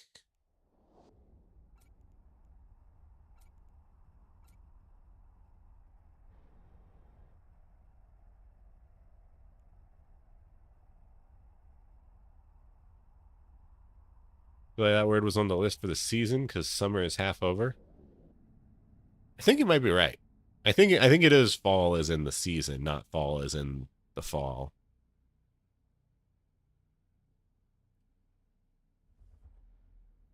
The difference between Swedish and Finnish reaction to it? Oh, you have the story from the Finnish media. Let's see.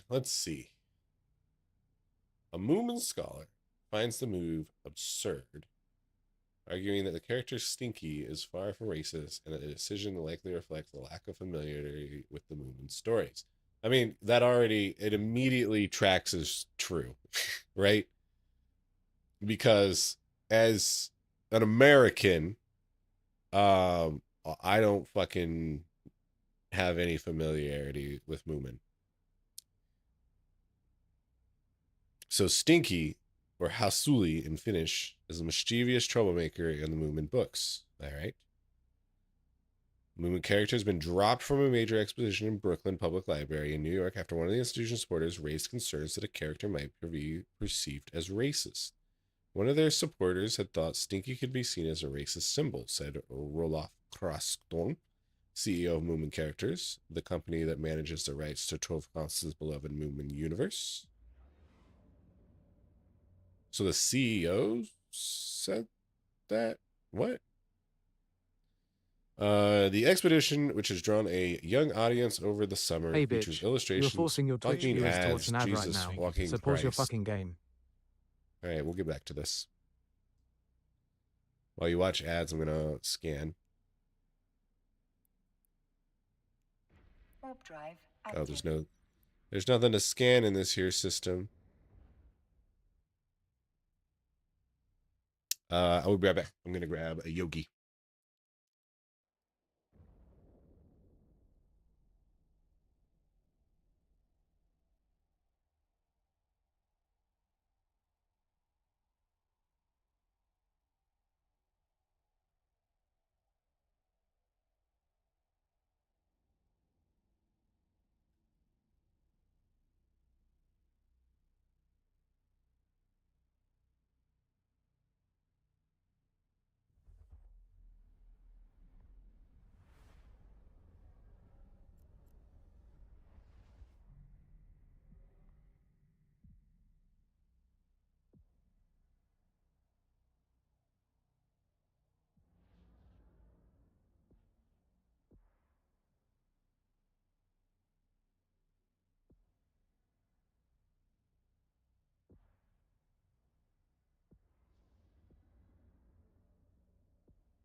All right.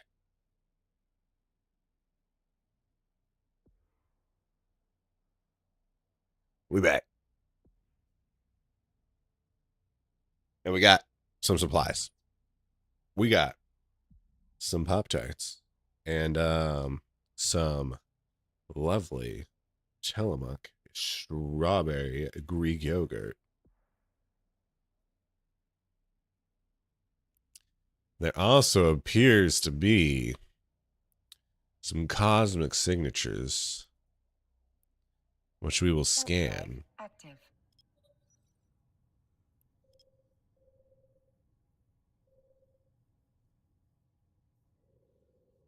That's right, chair stream. Fuck yeah. Reduction or reload on Hackdaw is real good, way better than people realize. You just 3-second reload to regular missiles for running the escalations and harder stuff. Oh, is there a claw fleet? You want to gang my ship while I'm gone? That'd be rude. You know, to combat scan ANOMs while auto-targeting missiles clearing refuge, which is great. Yeah, it's really nice.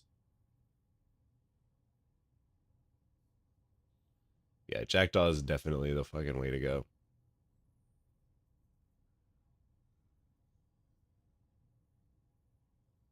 You're gonna make a pizza diavolo. What is a pizza diavolo? Do I have my voice playing back when you stream? No.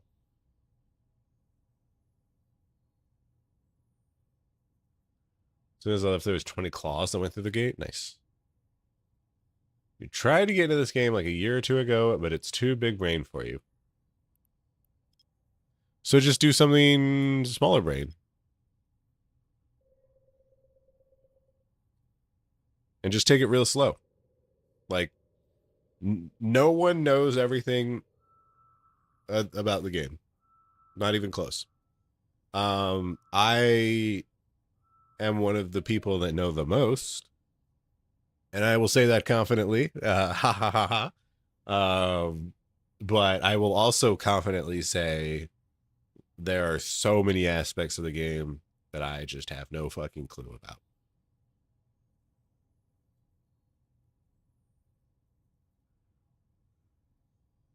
So you just play whatever part of the game you find enjoyable.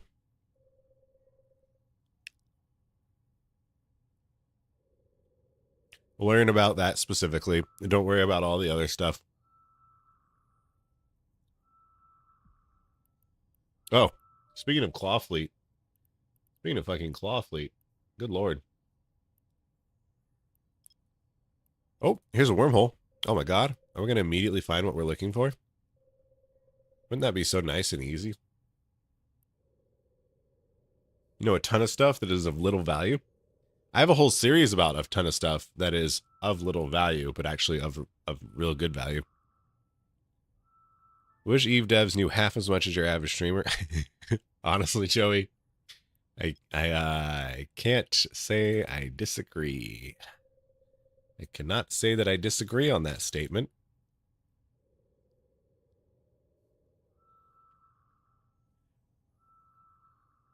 So, like, the reality of the situation is that there is an amount of turnover for CCP devs.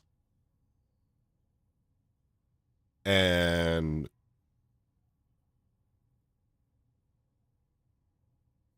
when you get a new CCP dev, it is unlikely that they are a player.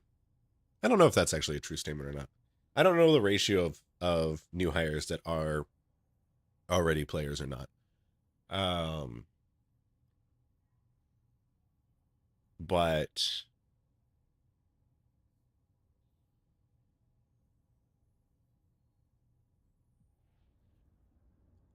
yeah, I'm gonna say with no actual receipts or evidence to back it up, I'm going to say that a lot of the time there is a minimal amount, or on average, there is a minimal amount of previous Eve knowledge when getting hired to be a CCP dev or an Eve dev. And the amount of information that you need to learn or know or pick up is just, it is too large for you to fully get, or for most people to fully get and understand all the nuances of it in a short amount of time, especially without experiencing it.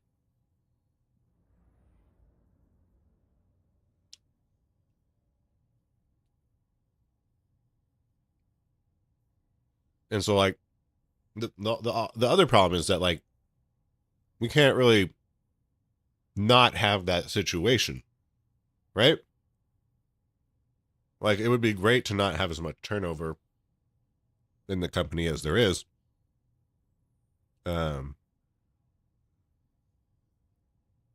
So I think that problem should definitely be looked at, because that would help the situation a lot for sure. The longer a dev is around, the more experience, knowledge, and all that good stuff, all that nuanced stuff will be around.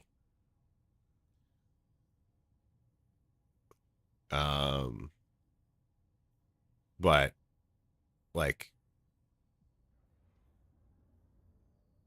if you had one of your requirements to join CCP, one of the requirements was like intricate knowledge of the game already, then like your hiring pool is going to be too small that you just wouldn't be able to acquire the talent that you need.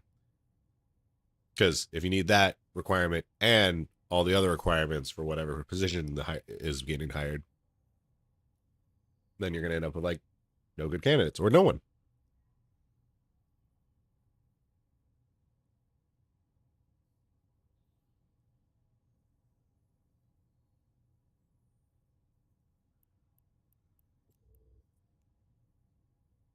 Warp drive active. Grilled cheese or just a slice of toast? You need food commentary? This is a Pop-Tart. This is a Pop-Tart, bro. You ain't ever seen a Pop-Tart before in your life? Fucking check this out. It's wild. It's bread? Question mark? I'm gonna call it bread with brown sugar inside, and then brown sugar topped on it. Yeah, so it's bread and sugar. This might surprise you. Bread and sugar is good. It's pretty tasty.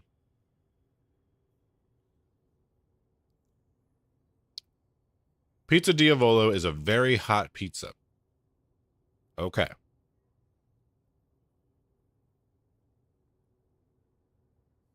Good to know. You love the music? What is it? Are you looking for the name of the specific song that was playing a little bit ago? Because I will tell you that. But I will also tell you that we are listening to... we started with the classification of dub. And then we just kind of let Spotify choose its own shit. How do I see...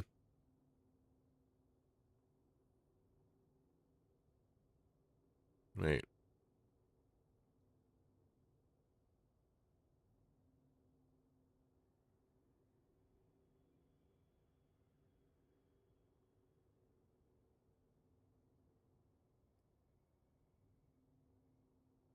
How do I see my playlist, the songs that are playing?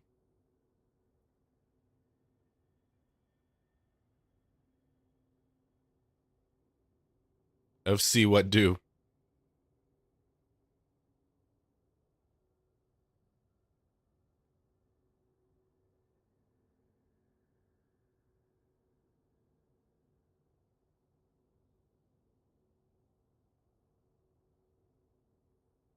I'm going to see if you guys have help. I've been playing since 2017, on and off. Last year, consistent playing. All I do is mine or multi-box. Play the game how you want to play it. Do what you enjoy. Don't let people be a happiness hoover towards the content you find enjoyable. Yeah, for sure. Like, figure out what you enjoy playing. Don't worry about ISK explicitly. It's generally a shitty goal to chase. It can make the game a second job.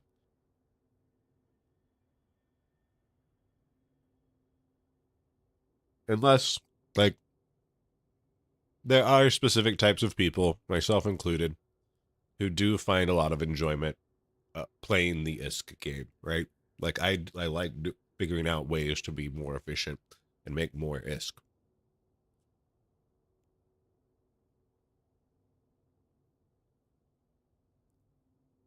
But generally, you want to have a goal, an idea, a thing that you want to do or work towards, something that's reasonable, manageable, measurable.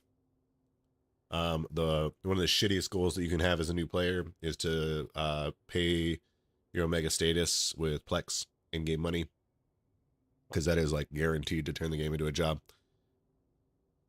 Because if you don't know what you're doing, if you don't know how to make the money in a decent way, then it's gonna be a real fucking headache.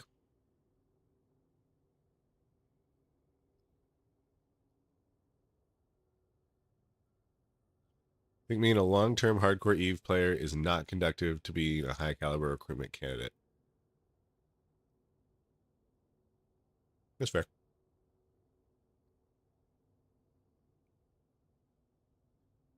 Are there still parts of space in this game undiscovered, or has the system been mostly mapped out? So everything's been mapped out per se. There is still, and I don't know how much I want to actually believe in. So there is a undiscovered landmark. That's a keyword in the game. How large is this landmark? I couldn't tell you. But the other landmarks are pretty friggin' large. They're very large and visual and very noticeable. But apparently, there's one secret one that has not been discovered yet. There's also maybe, even though I really actually highly doubt it at this point, because they started using the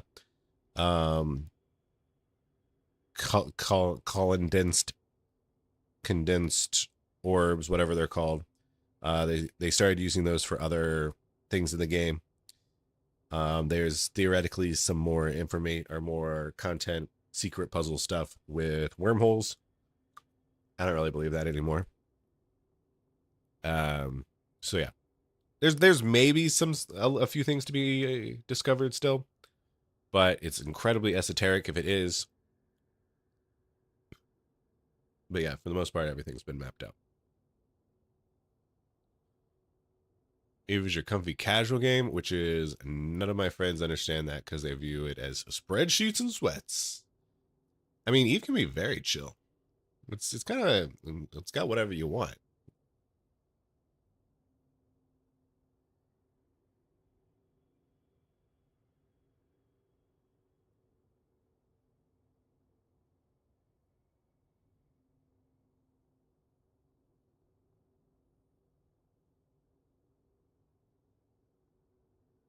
Not bread, it's a cocky donut.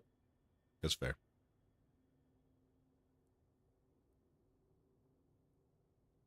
It is not a grilled cheese. For dinner tonight, I did have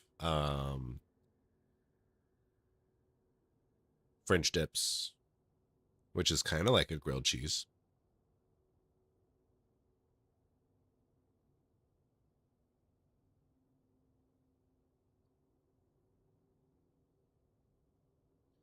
A churro top is a top tier bread and sugar combo. I believe it. No need to convince you otherwise.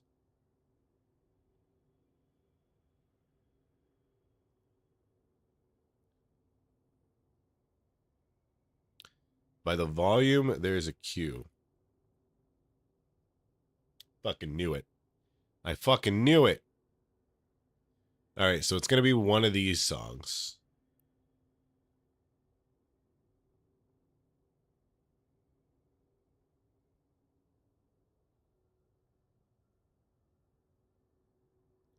Jovian Space? That's CCP testing ground, isn't it? Yeah. Yeah, I guess technically people haven't... maybe people have explored all of Jovian Space. But there's a lot of caveats to that sentence.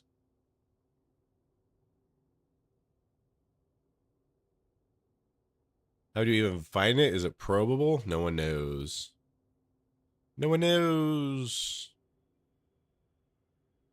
You got your third expo escalation. Hell yeah, nice. Are you doing the detected sites like where there's fucking dozens and dozens of them? Am I Canuck?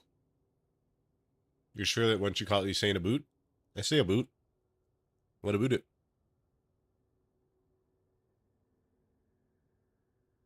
I also say zebra.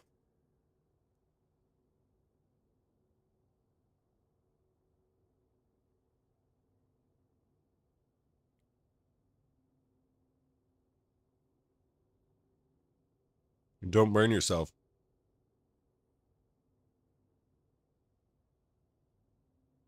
All right. Let's get in this wormhole. That's a C2.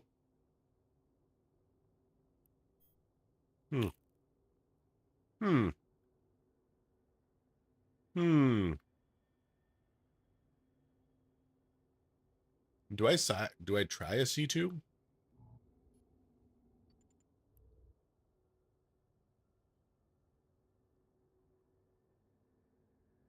Should we just say fuck it and attempt to C2?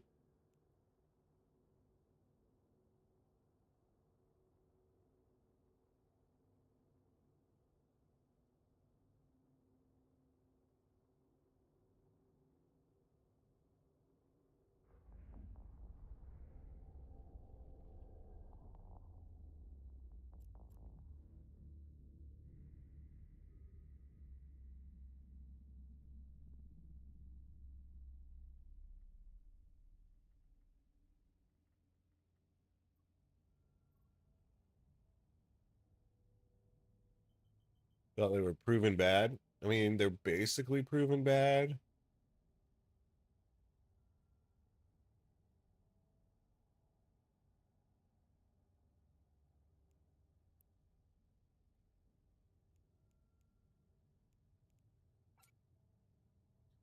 Let me see. Annoy.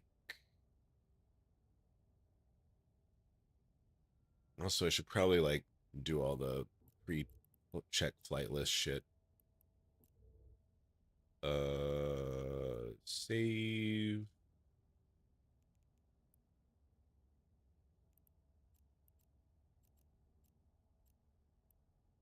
Yeah, I'm just gonna orbit that real quick.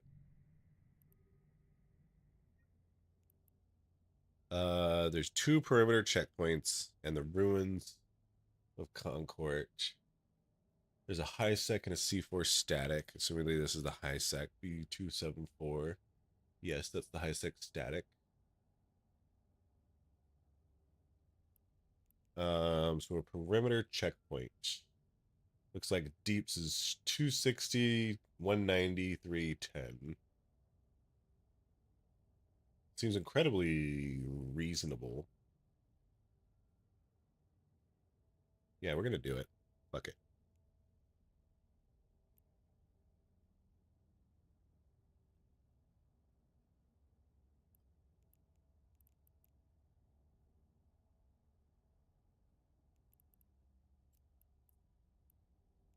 Warp drive active.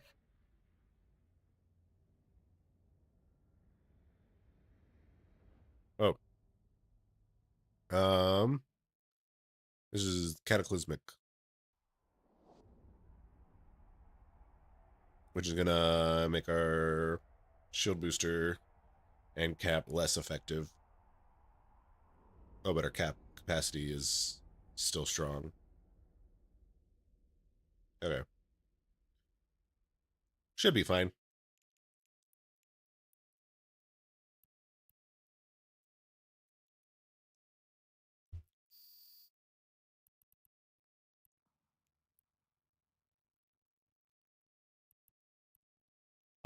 Trigger is the patrollers, awakened patrollers.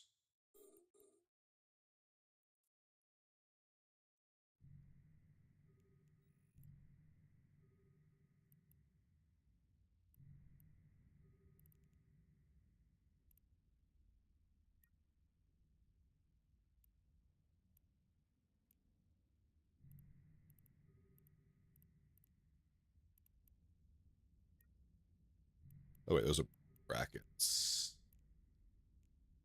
Hey, you there. Thank you for the follow.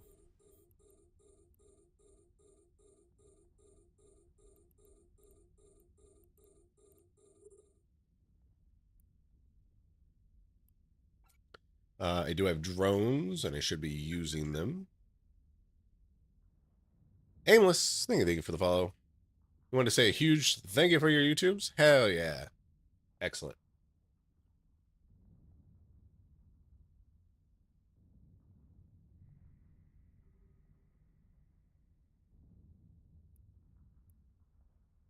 Hey, you there. Thank you for the follow. Give D-Sun also coming with a follow. Holy moly. We got 5.1k followers. Let's go. Thank you, thank you.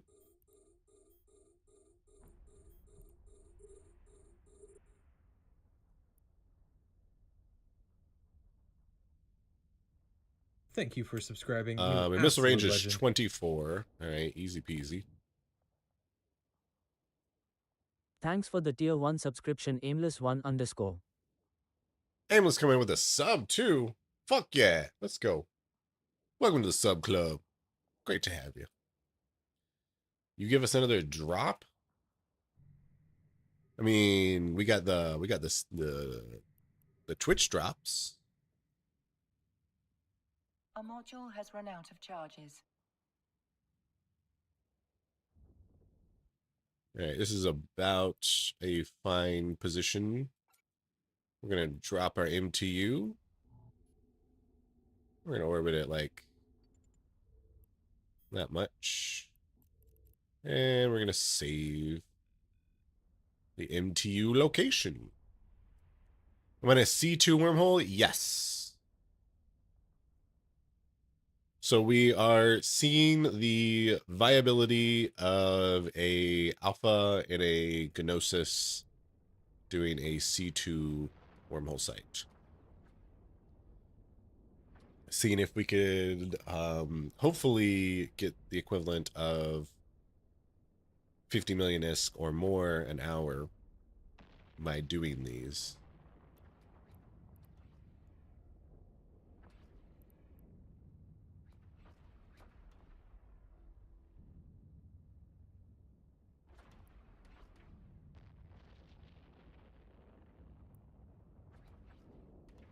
Yes, it's also a cataclysmic.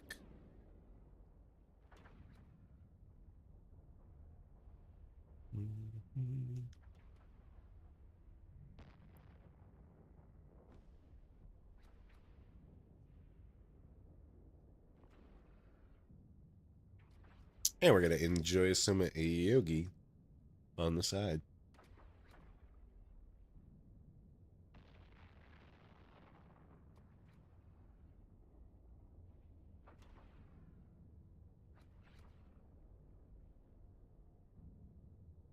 What type of yogi is this? It is Tillamook Strawberry Greek Yogi. Yogurt, as some might say.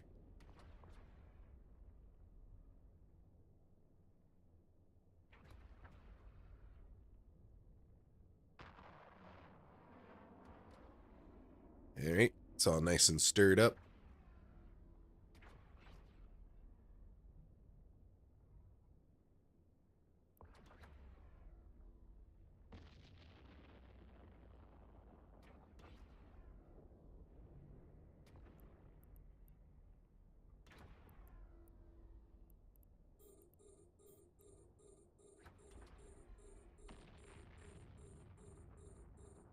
Always weird with the fruit on the bottom style. You eat the plain yogurt, then just have a spoonful of jam as dessert.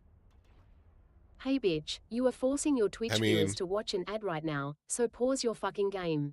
Eat the shit however you want to. I would never fucking do that. But that's just me.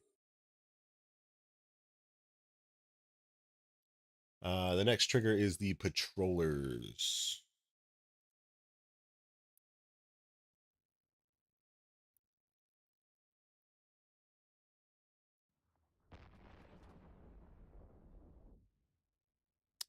Should I wait for these arse hats to come to me? No, we're gonna start going to them.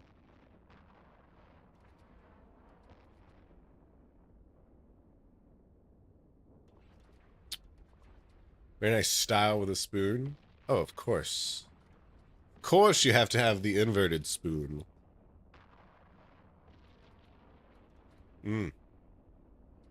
It's just more natural that way.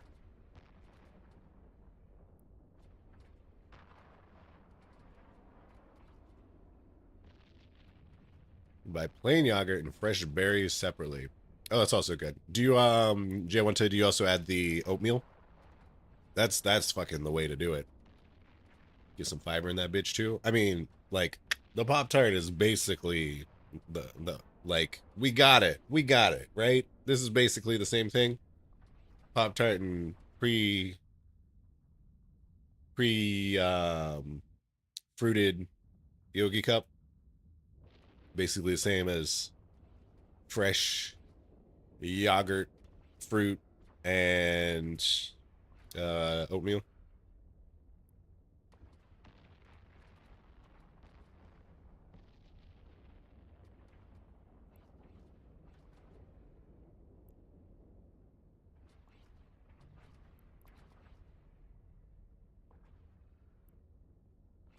So what we're learning here today is that we ludicrously overtanked.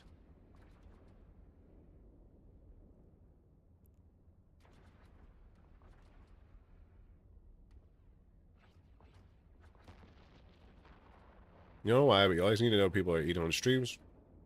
It's led to a dish or two that you cook regularly. Oh, speaking of, I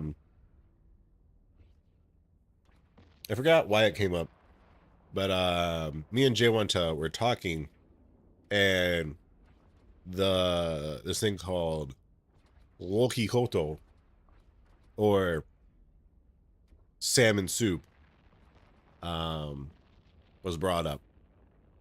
And so I come from an area where salmon is like quite plentiful. So I have had a lot of salmon. Like, it's just relatively easy to get.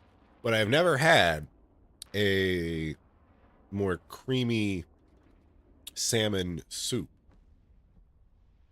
And apparently it's a big Finnish thing. And so I made it, and I'm here to report that it's pretty fucking good. It's pretty fucking good. I could have done better the next time I make it, which, by the way, I will be making it in the future. Next time I make it, I'll make it a little bit better. And also less of it. I made 12 quarts. Is that how big that pot is? I made a lot of fucking soup. But yeah, it's fucking delicious. So yeah, like learning what other streamers or what other cultures, or just fucking trying out new different food is great. Because I was also talking about how when I went to Iceland, I discovered plotfisker. And I fucking love plotfisker too. If you guys don't know what plotfisker is, it is like a white fish mashed potato combination dish.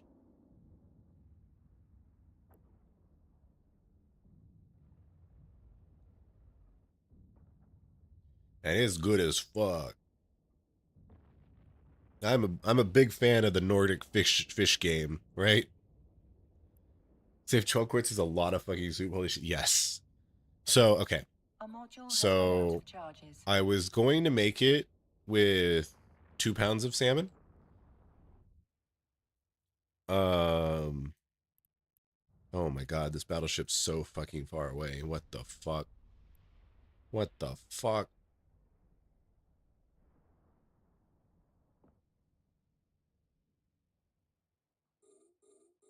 So I was initially going to make the soup with 2 pounds of salmon. However, there was a little bit of a confusion at the grocery store, and I ended up with 3 pounds of salmon. And so I'm like, I guess this is fine. I was considering like doing like seared salmon for like a pound of it, because it's just a completely separate dish. But then I'm like, no, I'm gonna just do it all in the soup. But then I like made everything a little bit like proportional, right? And because I've never made the soup before, I wasn't really thinking that too hard about it. And then the pot just kept getting fuller and fuller and fuller, and by the end of it, it was like a full fucking pot. And it's just like, well, that's a lot of fucking soup. So we had a lot of soup for a number of leftover days. And I mean, like, it's still good when it's a leftover. It's just not, it's definitely more of a fresh dish. Because again, you are dealing with like salmon or like fish. So it's going to be more enjoyable when it's that fresher variety of it. And it hasn't had too long to like deteriorate.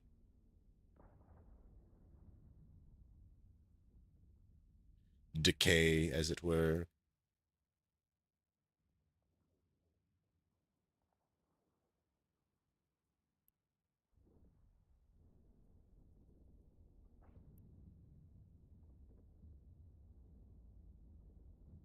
There are examples of itinerant worker contracts from the 17th and 18th century where it stipulated that workers would not be served salmon more than 3 to 5 times a week.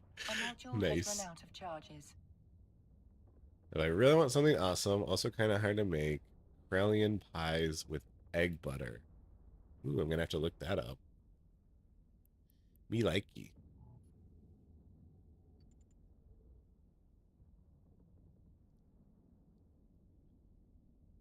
They also do a fish ball. I've never been partial to all of the fish balls I have tried. I have not enjoyed very much.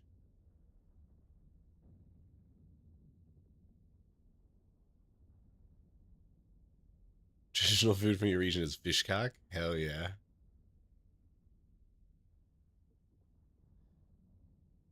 Just a name, I presume, of a whale part.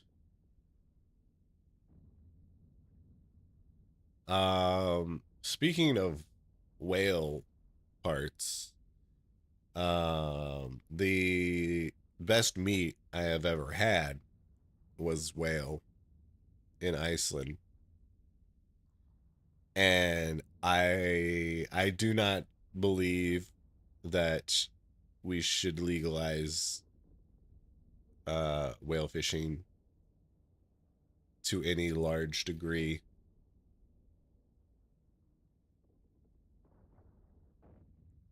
It should be very much a sometimes snack. But holy shit. Holy shit. It was so good.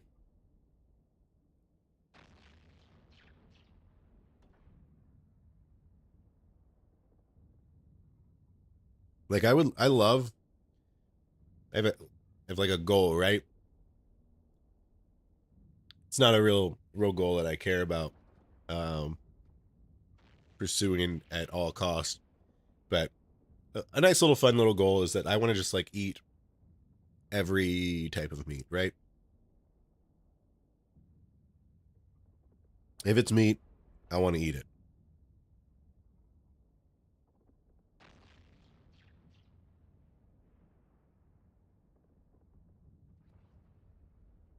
And so I went to Iceland for FanFest.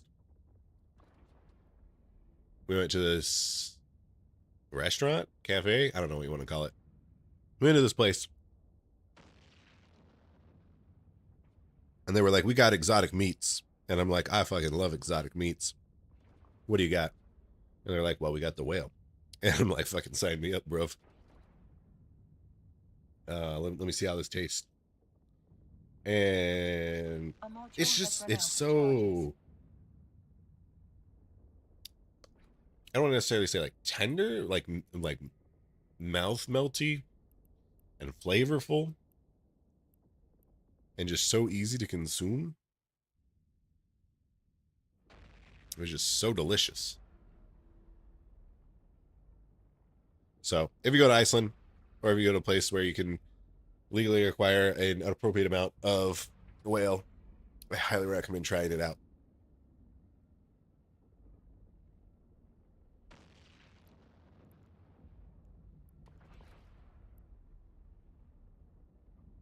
You wish you could play a modern format of Magic called Amulet Titan. The Satellite deck is like $800, so I may want a tabletop simulator. Fuck modern. Kalakukoko. Alright, let me check that out. Let me check that out.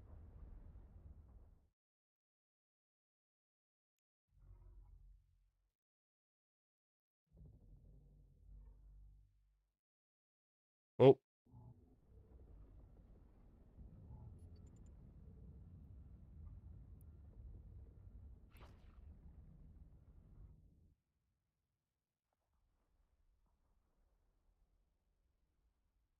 We're gonna be done with the site. Hooray.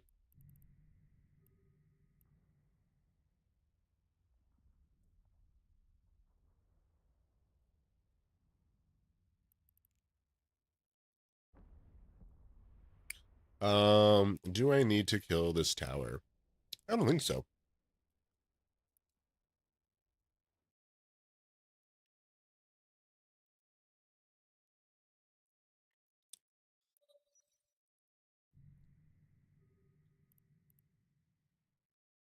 Are we gonna just do the other perimeter checkpoint? Or we could do the ruins of Enclave 22. Let me look at that real quick.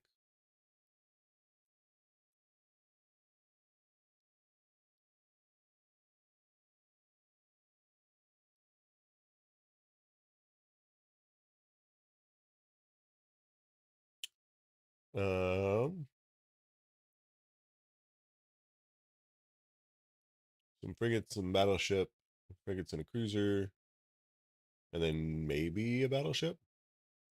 Deeps is 360 on that first wave. Most of it coming from battleship, which doesn't actually probably matter. Hey, you there. Thank you for the follow. Yeah, let's do the ruins. Let's do the ruins one.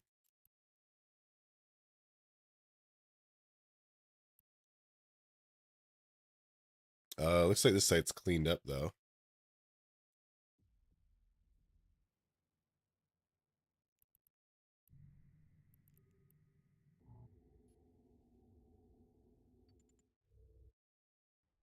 Drive So I'm gonna warp out and warp back into the MTU real quick, just so we're less exposed.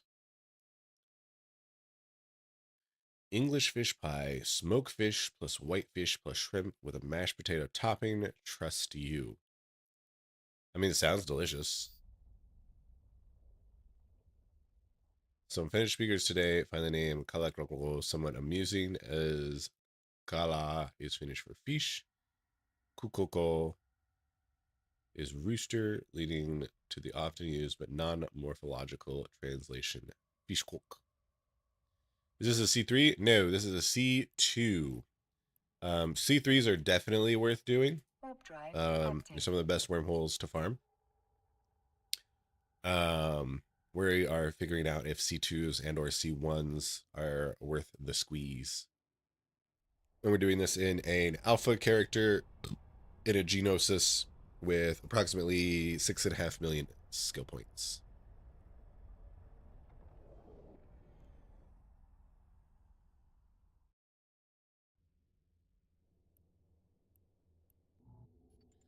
All right. So we got 13 million isk there. We'll scoop this to the cargo hold.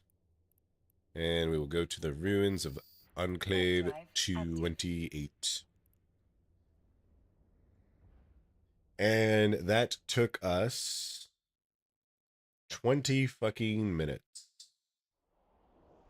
Yes, a Janosis.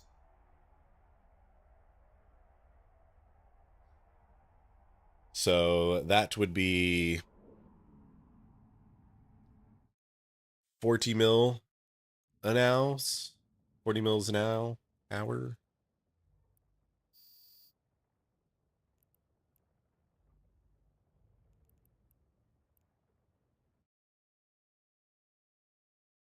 These guys spawn so far away. And that's like honestly part of the problem. Is that I'm gonna have to travel time get to the fucking battleship.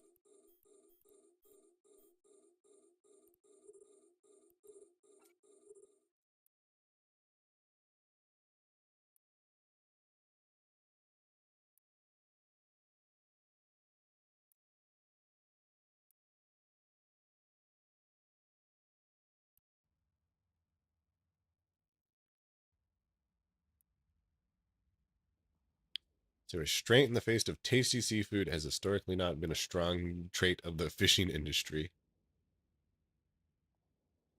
So a sacrificial crust fish pie. It get you. So that's why this is. I'm curious about food because you can find interesting stuff about these cultures. Don't want to go to a Donner party? Oh, I would 100% eat human. No cap. No hesitation.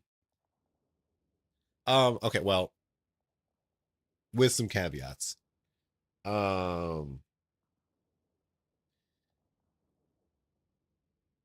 It would have to be later in my life.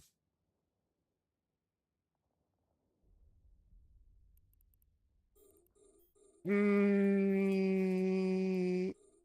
don't know. Yeah, I don't know. If someone gave me the opportunity might not come along again forever, right? So if someone tonight was just like, here you go, here's a plate of meat,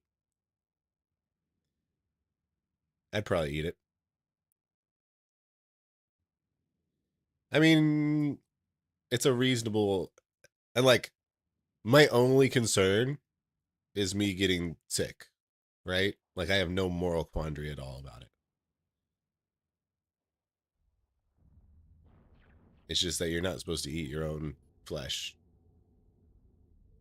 from like a health standpoint.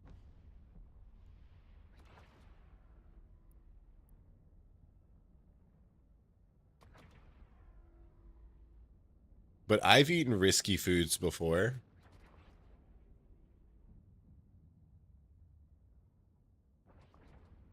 And I'd fucking do it again.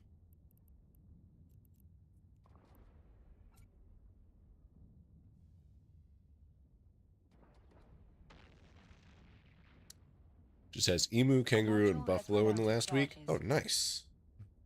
Were any of those like particularly interesting? Reindeer and moose have been the best meat you've had. I don't think I've had reindeer. I've had like local deer. And we do get reindeer.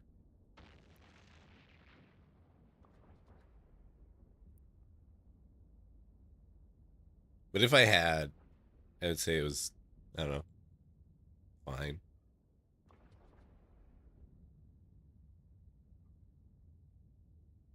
Is it worth it to farm C2 on a Genosis? That's what we're figuring out. And right now I'd say, nah. I think we could probably make more by doing a C1 because we can complete the sites faster.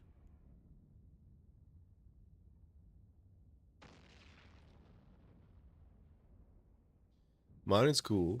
Pre-modern is cooler. What the fuck is pre-modern? back in my day, we didn't even have modern, but we also didn't have pre-modern. Proper is probably your favorite type of commander. Popper's fun. Back in my magical days, I'm all about the draft. I'm all about draft. Fuck constructing decks. You gotta fucking get what the world takes you. Or what's passed to you, right? Fuck bitches. Cause like I enjoy I mean I enjoy the game of the draft, right?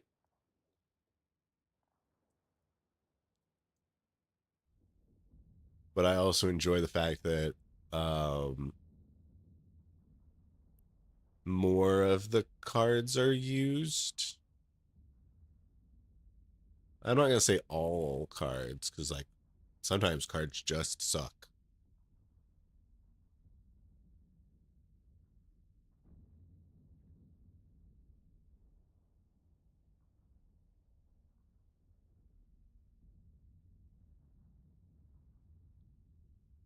But also like there are definitely some cards that are like intended to be used in constructed and they suck in draft. And then there's like some vice versa, right? Like there's some cards that are generally it's like the basic fucking just basic ass cards that are like generally larger that suck in constructed but are really good in draft. Like in draft, you give me fucking, well, okay, this is back in my day, but you give me like a 6 costed 5/5, and you're like, I'm big chilling on this bad boy. This guy's gonna fucking win the game in 3 turns.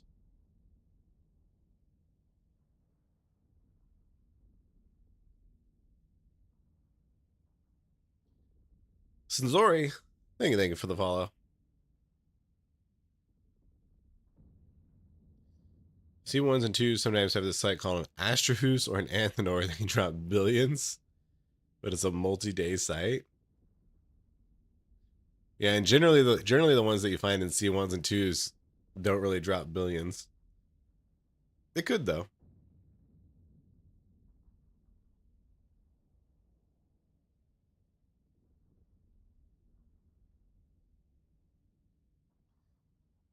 What you're thinking, what if I do C2, C1 stuff in a stealth bomber and I have no idea why you have a fascination with using stealth bombers? Have I ever had a durian?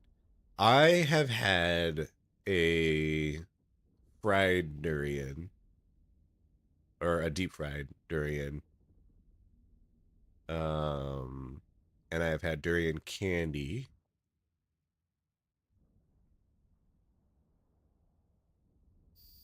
But I have not had unprocessed, wholly unprocessed durian. That said, the deep fried durian was still very fresh and fragrant. But it's good. I like the taste of it. I will eat it again when it is offered to me. The next trigger is Patroller. So we got to kill the Watchman. And again, they're so fucking far away. Holy fucking shit. I think this is the biggest problem with C2s. Is that they're just so far away.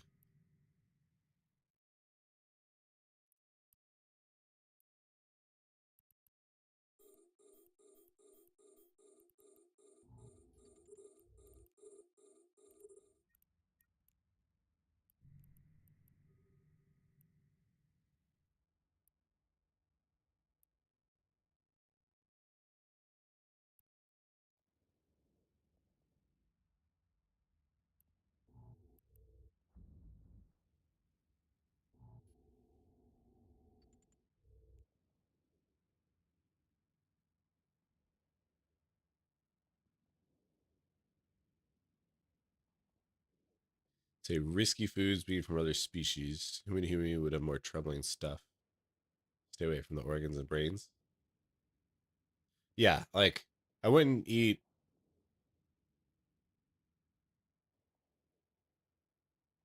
Yeah, I wouldn't eat like a human, like liver or brain. But like, give me like a nice standard ass calf muscle or like a bicep. I'm down.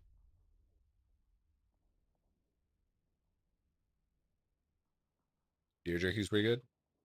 I think you can. I think you can shorten that statement to jerky's pretty good. Have I ever eaten dog? I don't believe so. I fucking would.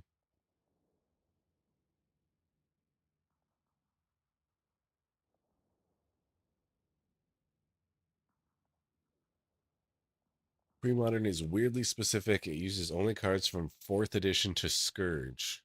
That is weirdly specific.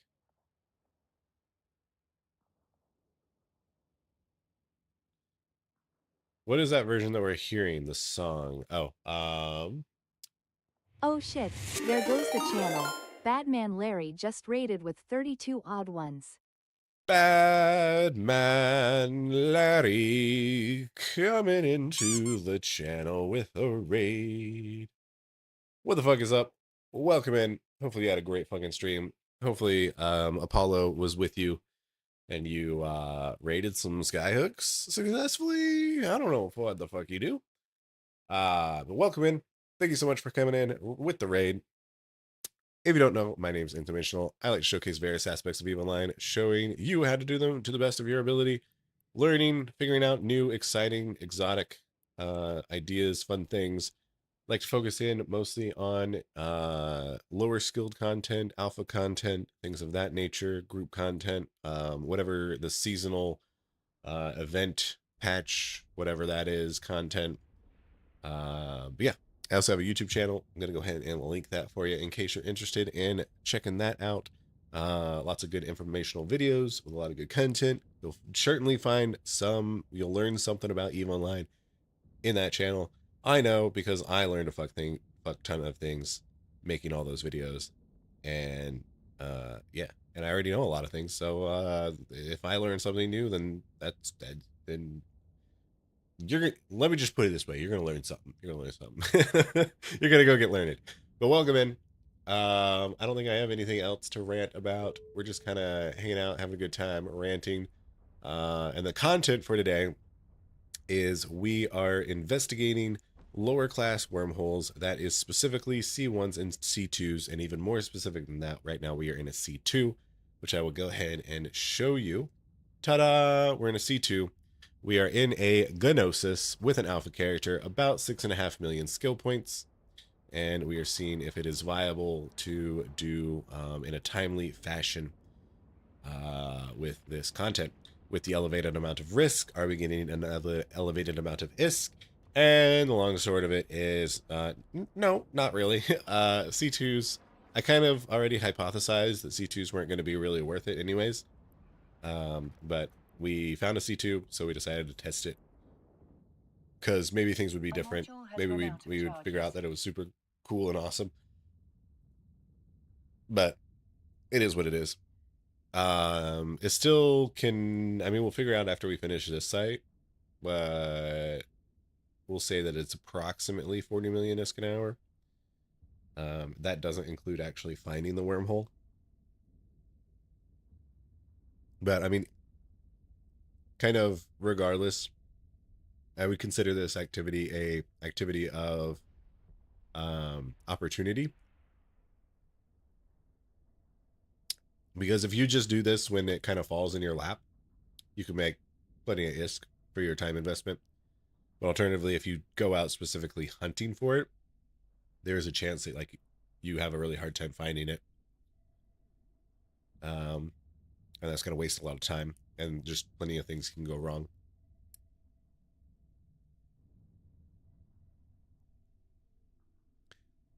But yeah, feel free to stay around, Badman. Feel free to raid and run. Do whatever you want. I'm going to ask you if your stream was good. I'm sure you'll say, yeah, it was good. Hey All that bitch, cool stuff. you are forcing your Twitch viewers to watch an And ad of course, right now, so pause your fucking game. making you all watch ads. Why not? Why not?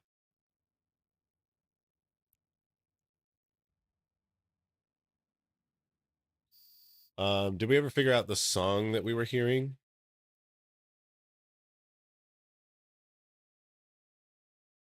Also, it looks like that was the site. Let's save this as 2. Warp drive Oh wait, active. recall drones.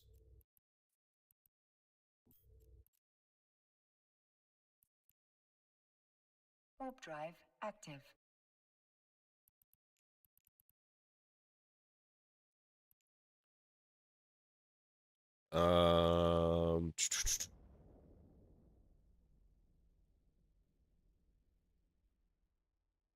Whatever you guys are talking about, it's one of these songs. So hopefully you got it. That was a reggae remix of Guarzon Ebs Isbar. Oh, okay. Yeah, this song. Dub Spencer and Trance Hill.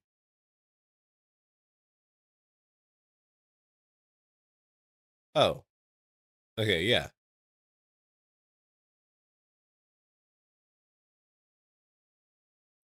I'm sure I probably know the song that you wrote down, Isbar,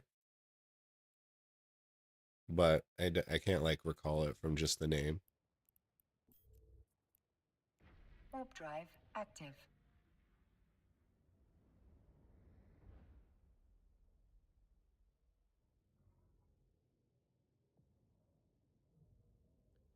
I didn't really know much about magic, but turn 2 Emrakul was impressive. I have a friend who had an AI make a draft set of completely broken cards, printed them, and would play that every now and then. I have a friend who has a legitimate cube. And it's like a good cube. If you guys don't know what a cube is, it is a collection of magic cards. Like the most broken fucking cards in the game. And then you draft them, and there's only one of each one of them, and you draft them, make decks, and just play hilarious fucking games with really fucking broken shit.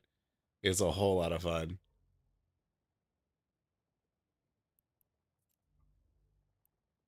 So there we got 12 million iskies.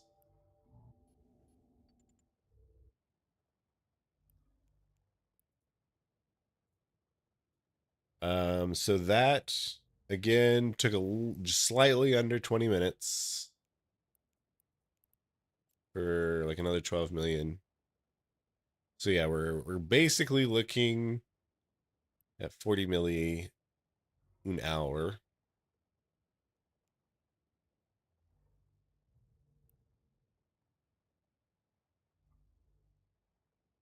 Um, let's go try and find a C1, I guess. Drive active.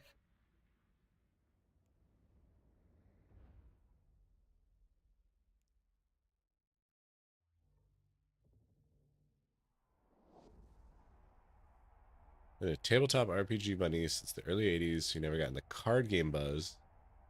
Already had Games Workshop working in your wallet. It's fair. That's kind of the opposite. Always been more in the card games than the tabletop minis.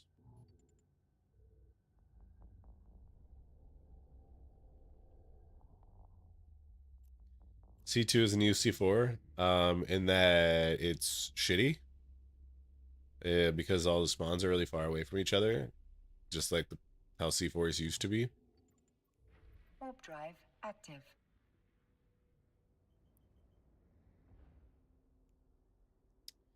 Say real quick, can you see if any of the sleepers can hit at 100-kilometer range for an unrelated jackdaw reason? Too late. Nope.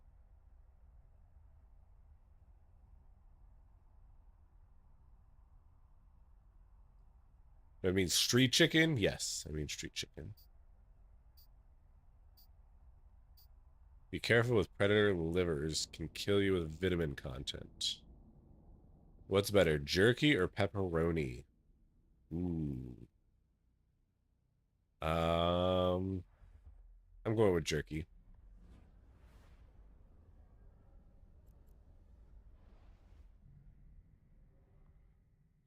Because, like, you can get a nice, softer jerky, right?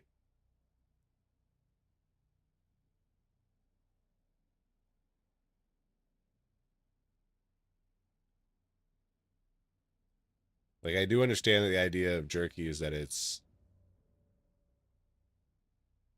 had its water content removed. But I can make it too hard.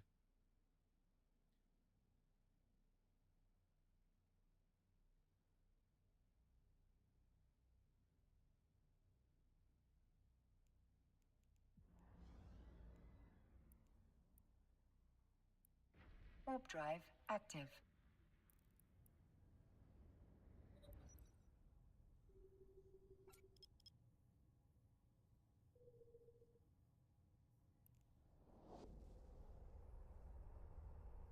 Hey, what's up, Devil Dog Fighter? Welcome in. Say, this isn't alpha friendly or new player friendly. Spam chat, Larry. What do you mean this isn't alpha or new player friendly? It's 100%.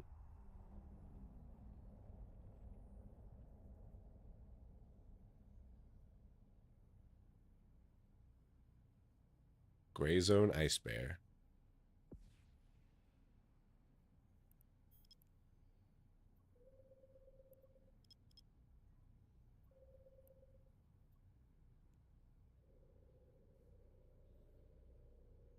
Years has a party cube.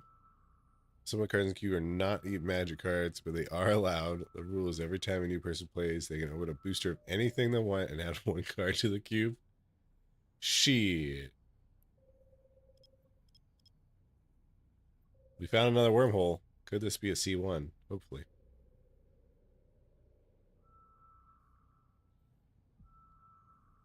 You have an entertaining, relentless rats deck with scrying and other deck manipulation cards, so you can just drop a swarm of rats, each getting +1/+1 cards, with each the same name. Yeah. That's the kind of shit I don't like. Warp drive active. I fucking hate large combos.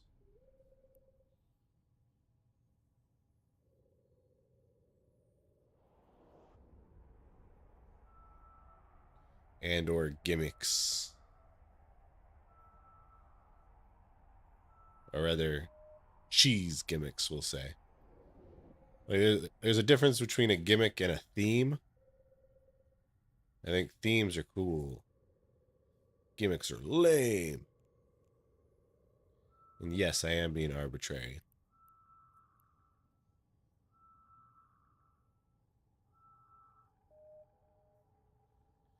So it looks like we found another C2 where I landed, which is not what we want. Boo.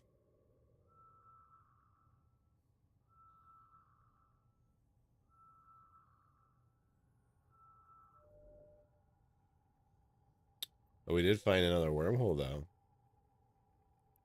However, this is a level 3 wormhole, so I don't think it's possible ever, question mark, for a level 3 wormhole sync to be a C1. Warp drive active.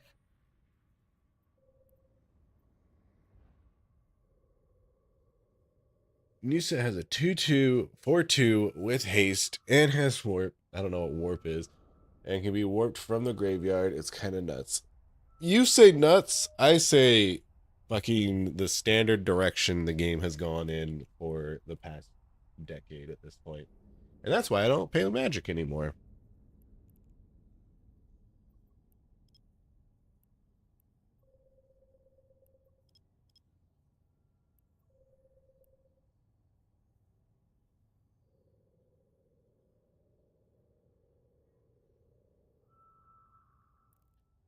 Fucking the curve is stupid.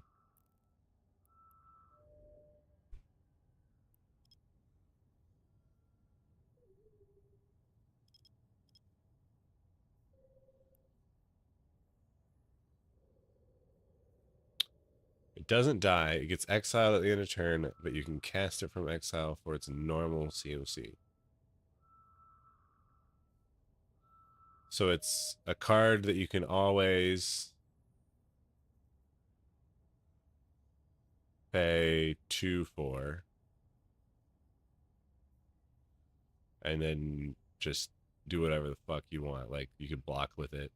You could attack with it. And you can discard it for some shenanigans. Yeah, that's fucking stupid.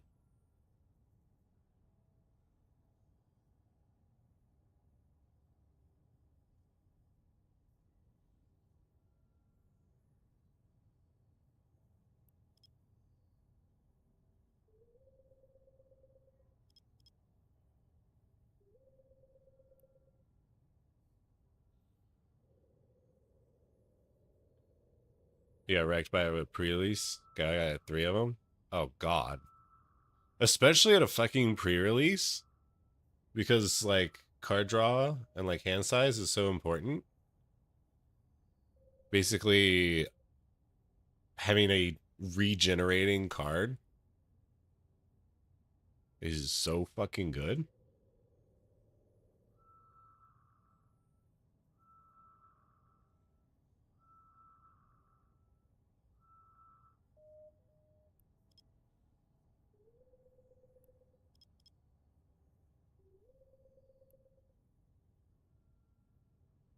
He swept everything? Yeah, not at all surprising.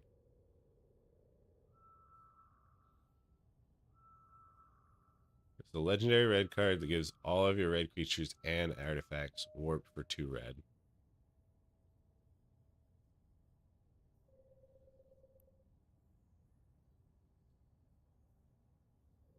Sounds about totally normal. And what does it cost? 4? Cost 2 red, 2 colorless?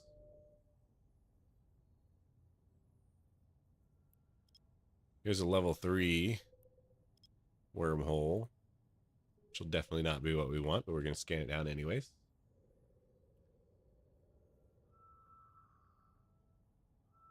Yeah, it's 2 red. I fucking knew it. I fucking knew it.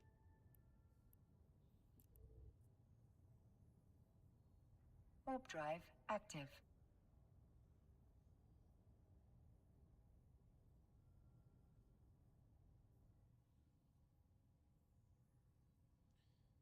So you don't know, card games always seem like deliberately engineered FOMO. Cards deliberately designed to be broken so everyone chases them.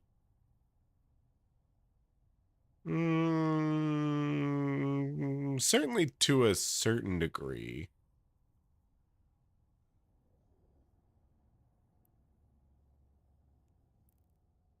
But, like, you also got to realize that everything exists Thank you for the follow. within context of what else is in the system. So, like,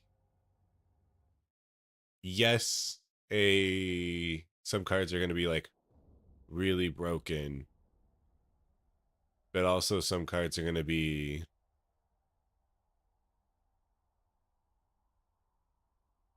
normal, but because they're not really broken, they're considered really bad.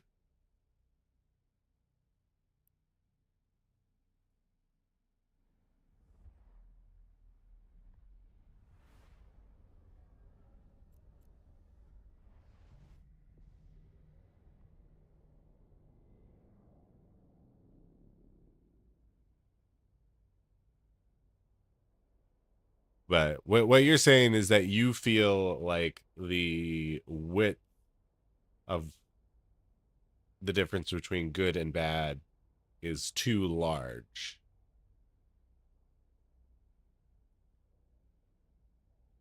All cards should be more equivalently powerful.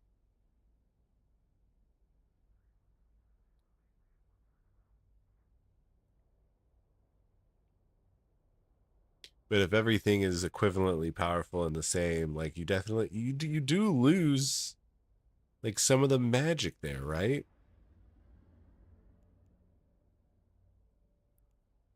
Warp drive active.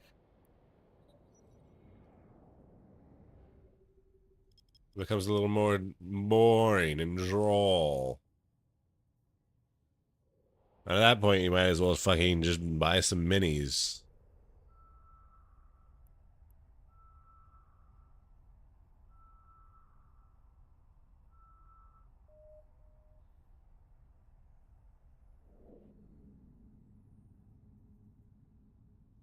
Yeah, but standard is finally slowly getting away from mono red or mice.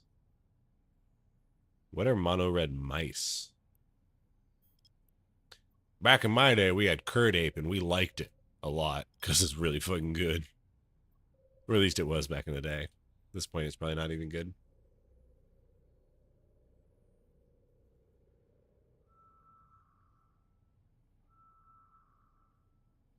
Well, the pack pool only works if there are basic or less broken cards. Yeah, exactly. Just becomes gathering. No one wants to just gather. Cheap, small, and flood the board. Yes.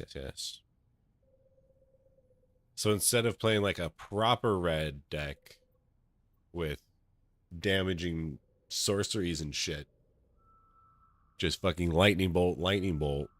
Now they're putting creatures on the board. That's green's job.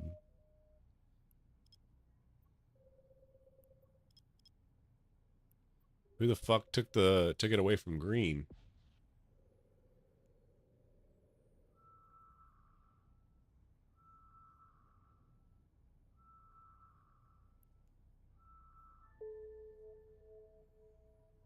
Oh my god, we scan. Oh fuck. Double, oh my god, we're in a Cosmos system. But also we scan 5 signatures. Oh boy.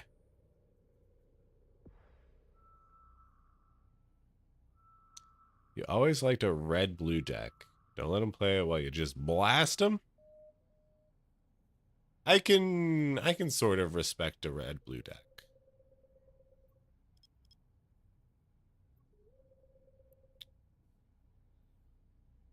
I'm primarily a black player. I do really like black, red, green. Some like depending on the sets and stuff, like a black, white.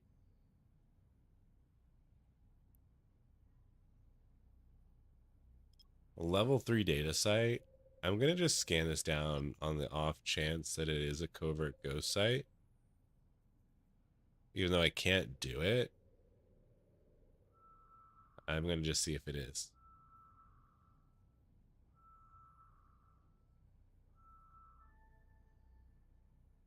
It's not. Cool. Yeah. I'm definitely of the playstyle persuasion of like, I don't need to win with any more than 1 HP left. My health pool is just another fucking resource for me to draw upon to murder you.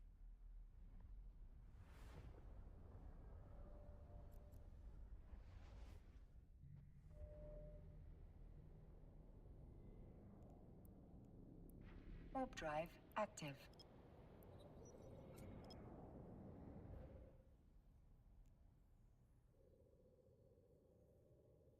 We like to say there are goblins for the small fact that because wizards decided to fuck with rotation, the mice deck has been in standard for 2 years at this point. Holy fuck.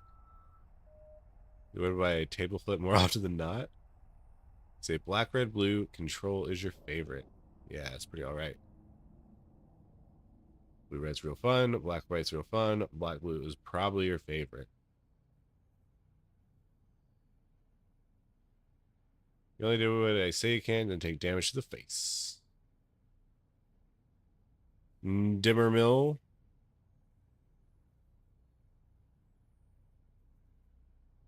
I recently saw a TikTok or a YouTube shorty, or whatever the fuck they're called, about people who play mill decks.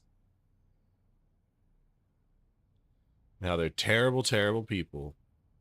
Did I ever play Phyrexian then with the life or mana mechanic? I want to say I played Phyrexian. Are you talking about Poison or whatever it is?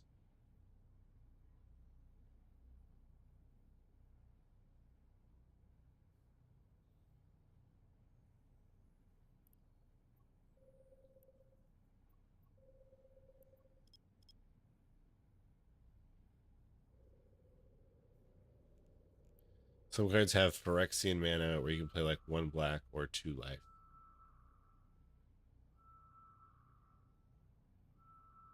The mana pip is a special pip that means that instead of paying with mana, you can instead use 2 life. Yes, that does sound familiar.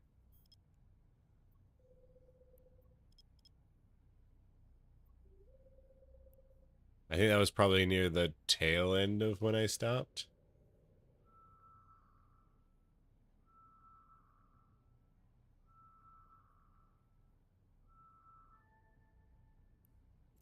Alright. It's a wormhole. It's a level 1 wormhole. Active. Wish us luck. Hopefully it's a C1. We're looking for a nice, beautiful blue aura around the hole.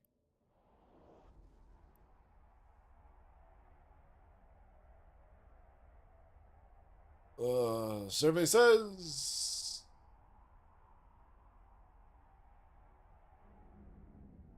It's not! It's a C2.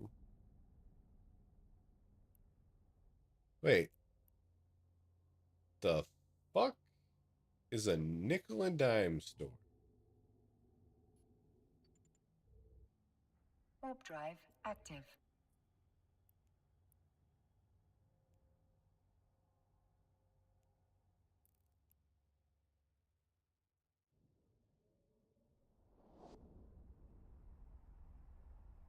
Did I just find the legendary landmark that we've all been missing?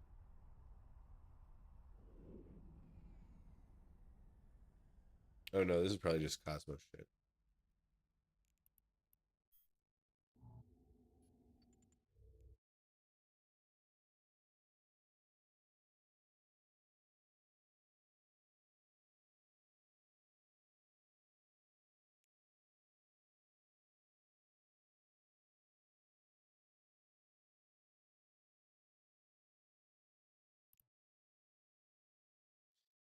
Nickel and dime store Eve.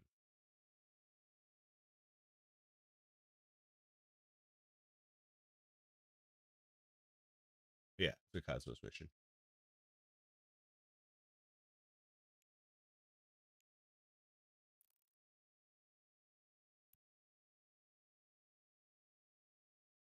You think I might like the End Stone? What in tarnations is a fucking End Stone? Warp drive active. The 7-mana artifact. I'm listening. Draws a card whenever you cast a spell or play a land. And its drawback, the downside, is that it resets your life total to half your starting life each step. That's a weird way to say 10.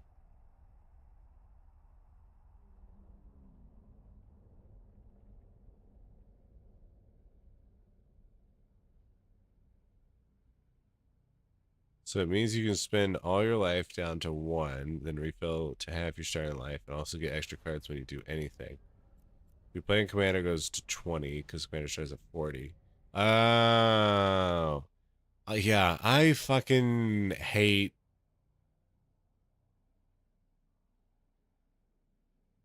I don't know if this is a reasonable hate or not, but I do fucking hate how they also started catering and making cards with Commander like as a real thing, right? Like, to me, the cards should be made for, by and large, constructed standard play. And then a little bit of draft or sealed. I mean, yeah, not even draft, for sealed. And every other fucking format, you should not make a card that caters or cares about any other specific format.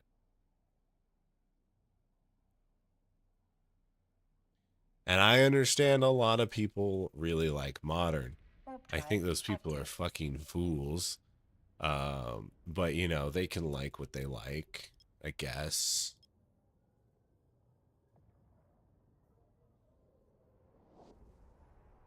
But I feel like it corrupts the sanctity of the card making.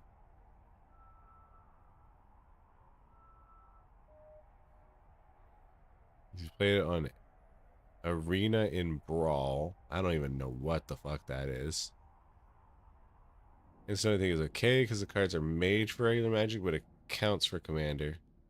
But all the cards they made specifically for Commander have sucked. What do you mean? You can have 100 red card. You can have 100 card decks, buy more cards, use more ridiculous pay-to-win decks.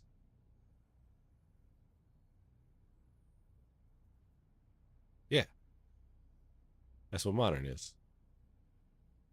Brawl is a digital-only format on MTG Arena that is basically 1v1 Commander with 25 life, best of 1.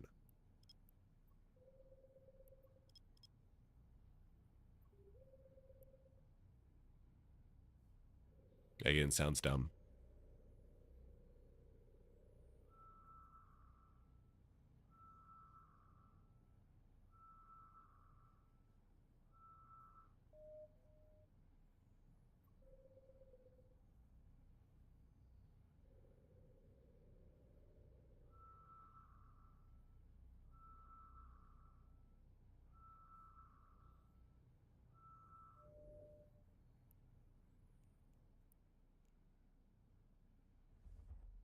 How long am I going to stream?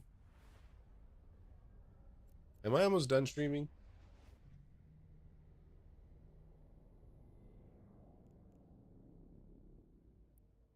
Warp drive active.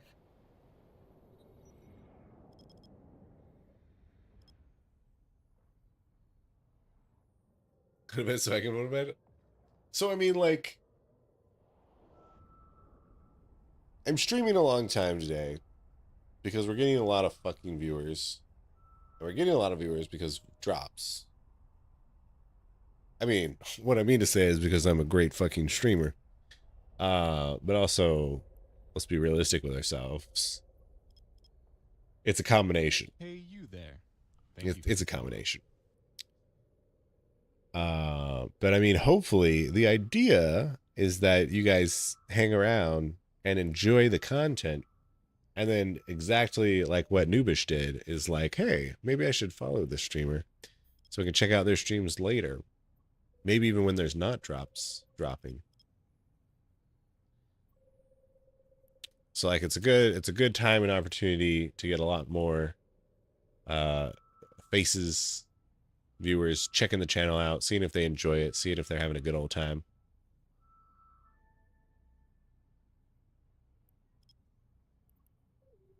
And so like I obviously do want to take advantage of that. But also like I've streamed for just about 7 hours now. And so generally, we like to stream Mondays and Wednesdays, starting around 2300 Eve time, going for about 4 to 5 hours each day. But as I say that, also be aware that there's a lot of caveats sometimes on that statement. Like today, we started later than 2300 Eve time. You are And we forcing also your went Twitch viewers for a to lot watch an longer ad than right now. 4 to 5 So pause hours. your fucking game. There's also fucking ads. There's also a wormhole. Maybe this wormhole is C1. You know?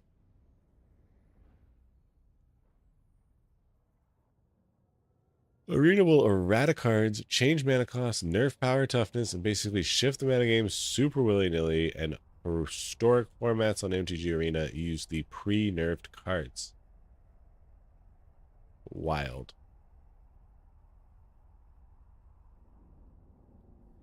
Any of you card game bros play any old school card game like Steve Jackson series? You mean like Munchkin? Ooh, that's a wobbly fucking hole. If you're talking about Munchkin, I hate Munchkin.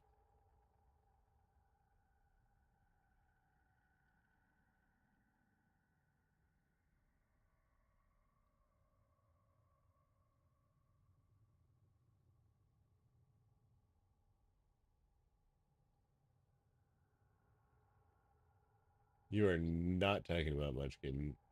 Wait, yes you are.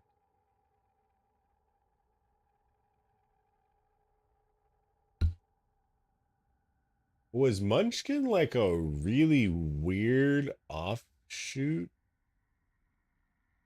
project for this guy?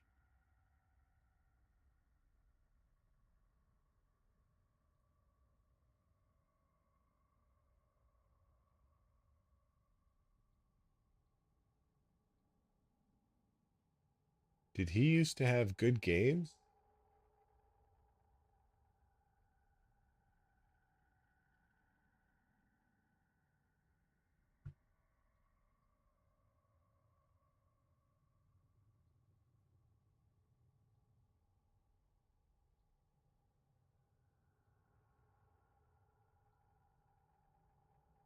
I have not.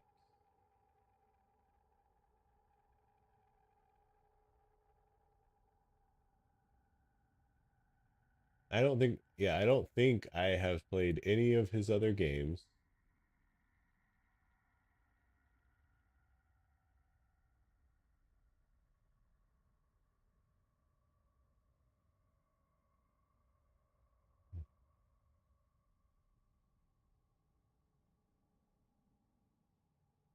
But I would try it out.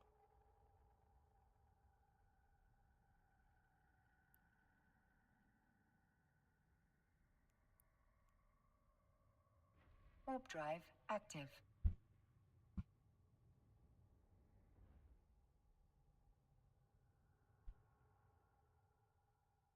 Having a good time with chill music, yeah. Works for Raphael, hell yeah. Don't always manage to catch the stream due to the UK time zone. You got out of bed at 9 a.m. and have already done 4 hours. Hell yeah. It's because, believe it or not, I'm not in the UK. Picklewood says Munchkin is great. Okay, apparently we hate Munchkin. Parentheses, I like it. That's right, we hate. No, you can like what you like. Warp drive active. The reason I hate Munchkin is that it can easily drag on way too long, and there is no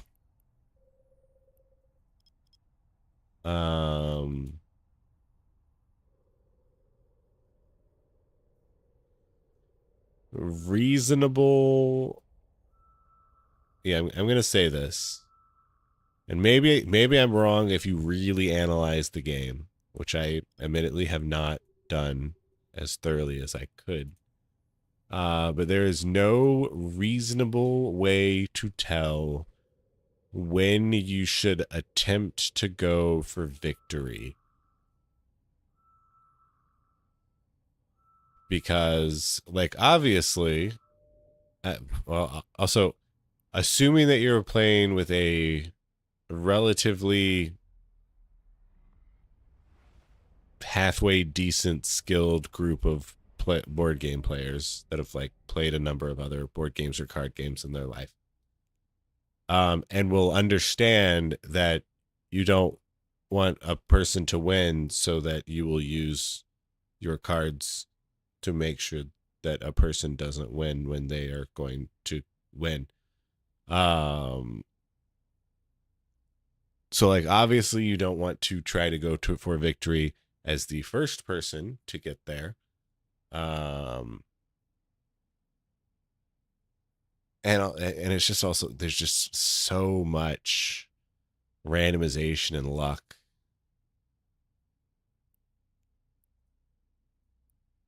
Warp drive active. It just feels like I have essentially no control over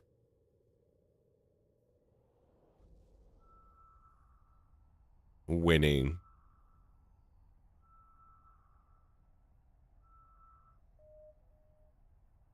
I mean, that's not exactly true, because I know that I exert an amount of control that puts me in a better position than like people who don't know how to play board games. Because like I've played Munchkin with people who don't know how to play board games.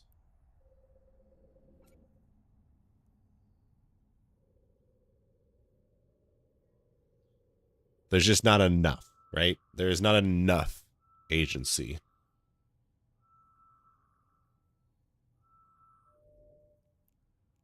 And on top of that, the level of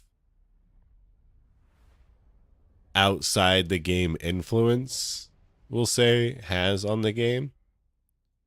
Like, if I'm going to play board games with people, and it depends on the crowd that I'm playing with, but on a general crowd, they will know that I will probably win whatever we play. So they're going to be like, well, we're playing Munchkin, and we're just not going to let you ever have a shot of winning because you win other games. It's like, sure, I guess I'll play this. I'll do my best to try and win.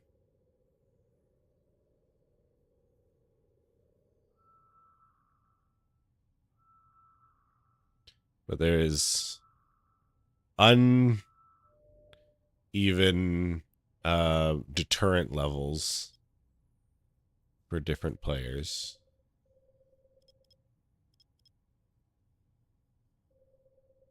And I'm not saying it's even bad to have a handicap system. I think a handicap system is cool and good. Because like, I don't feel the need to win like every game I play. Like, I enjoy winning, but like, I would rather win in like a cool, close competition. And if that means like another player having a handicap in some way, like, I'm totally cool with that.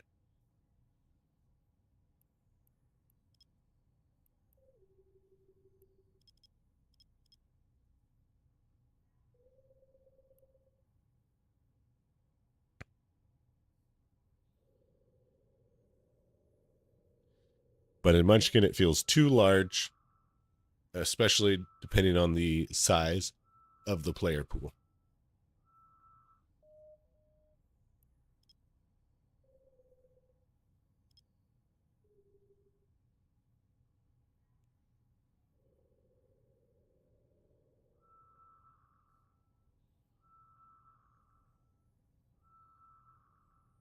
You had a 2-3 hour nap with me on the background? Awesome. Hell yeah. I love being your nap time DJ.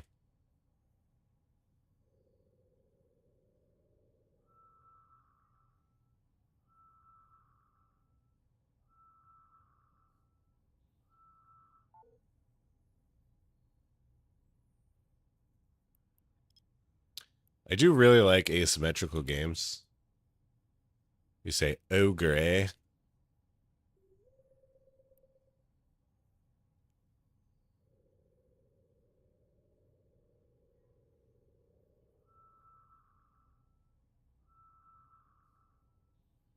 Yeah, you've never cared about winning, Munchkin. It's always just been a fuck around. And honestly, that's a much better way to enjoy it. I just have personal difficulties with that.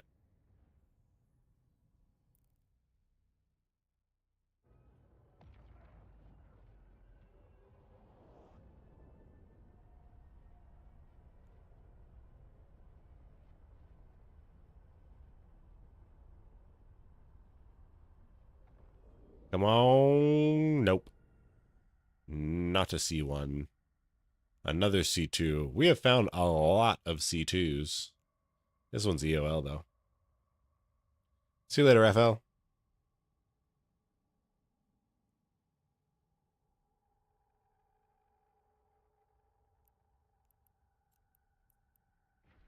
Yeah, your wife would only target you, even when it's disadvantage. Yeah.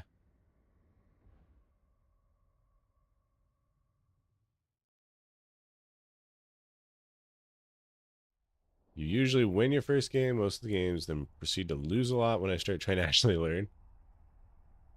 It's fair. I get it. I get a little bit of that.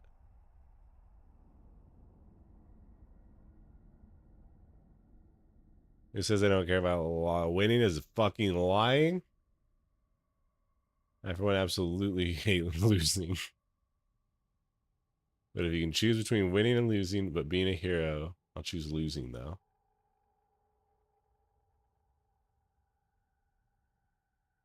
Depends what kind of hero.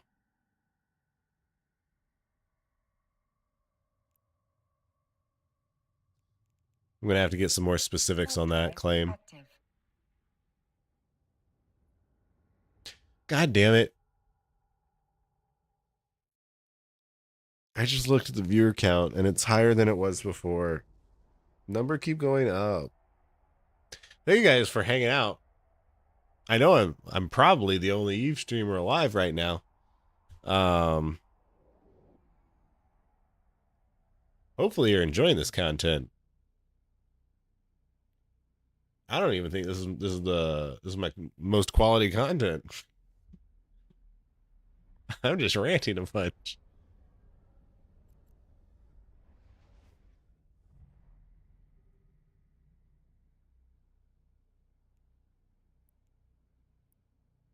Warp drive active.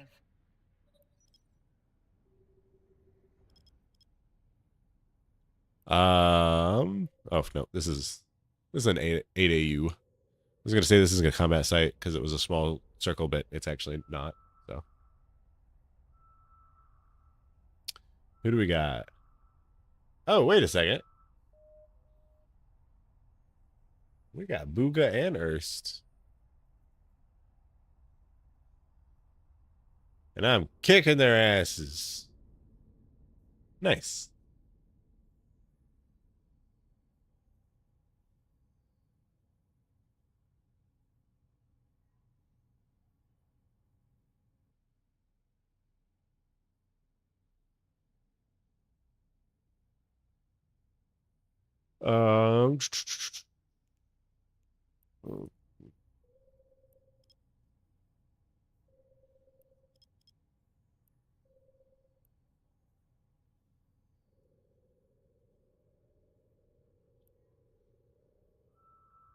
Sometimes it's not about winning. Sometimes it's about bringing a deck that you know your friend will absolutely hate just to troll them. If you say so.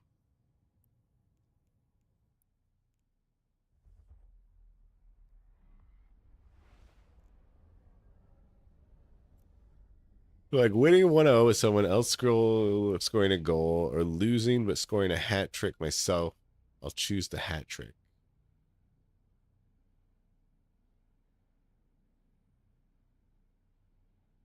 So you care more about personal winning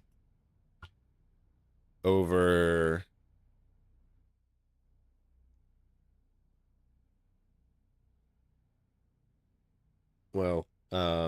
yeah, you care about completing your personal goals more than you care about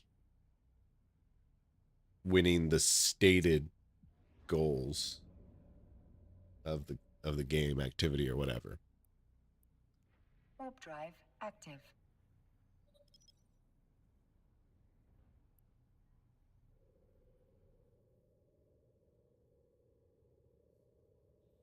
So Ogre is a massive armor rail car on a city on tracks, and it moves a set amount along a track from city to city. Each city makes it stronger, but is opposed by hundreds of bandits and light vehicles. Heroes don't exist. They are post-rationalization that supports the interest of the military and state. Are you okay? Do you need help?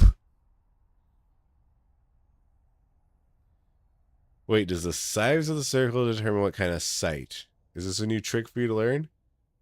Yes. Sort of. In that it only comes into play in one specific occasion. If the size of the circle, the initial circle, is 4 AUs large instead of 8 AUs large, then it is guaranteed to be a level 1 combat site. And that is generally meaning it's useless, right? Because generally you don't want level 1 combat sites, unless you do.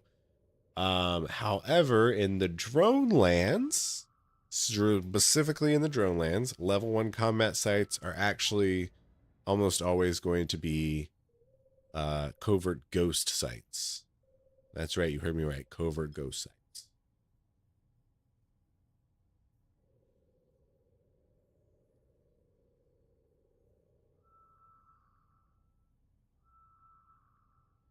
So if you're hunting specifically for those covert ghost sites, which are now even easier to do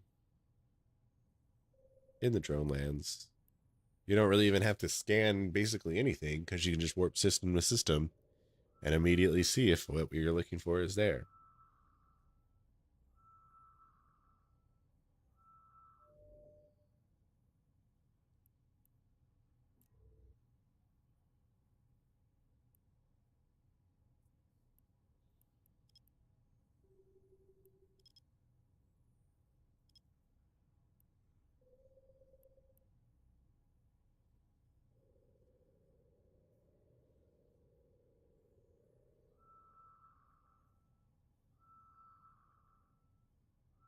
Yeah, I hate to break it to you, Guru Zeb. You're old. But if it makes you feel any better,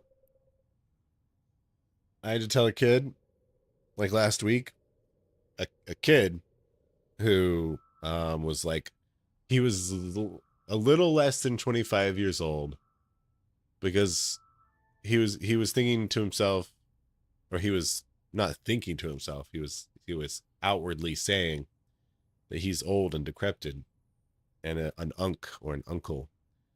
So I had to remind him that at least he was born in this century, unlike yours truly, who was born last century.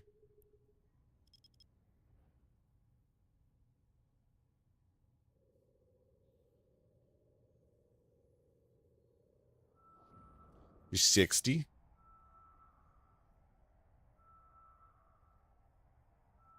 It's old for a gamer.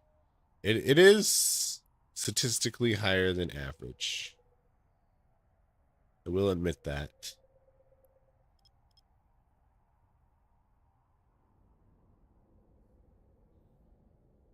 Did you, like, how did you get into video games? Was it like the classic story of when they were like a pedestrian thing, you were on it, like the not the Atari, the CZ fucking whatever it was called? Were you like immediately on the ball and you're like, fucking, I love video games, I love electronics, that sort of thing?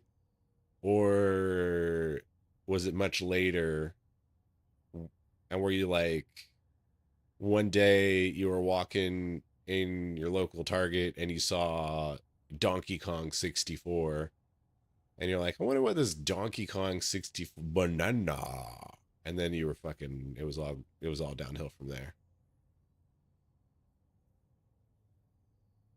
I mean, you already kind of answered the question because you're a fucking tabletop nerd. So assumedly you were playing the nerdy shit in non-digital format forever, right? Because you've been alive forever.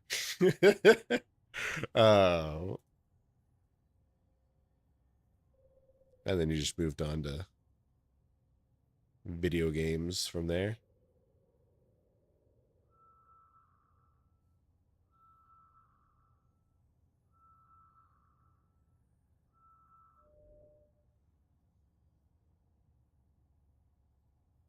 So the warlock in your mythic rating group with 62 is fucking good. Nice.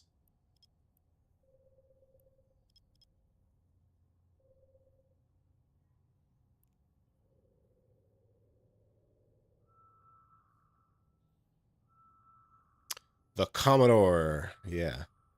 That's what I was thinking of. What you're never gonna forget is when we were out on the town, you and your friend, we were 24 at the time, we were in this cool club, and then you saw Donkey Kong 64. My friend's sister that was 17 at the time wasn't even old enough to go here. She somehow got in together with her friends. We met them, and I heard one of them say, "Oh my, your brother has gotten old, hasn't he?" Oh no. Rip.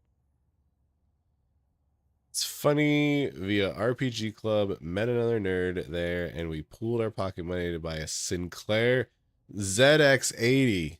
That's what I was thinking of, maybe. And we did it again, so we had one each. He programmed a game on the thing almost as soon as it was built. Been playing computer games ever since. Also led to a career. Hell yeah.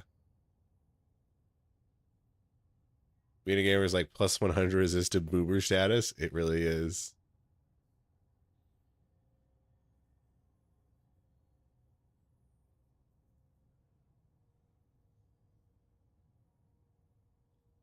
See, but Guru, boomer isn't an age. It's a mindset.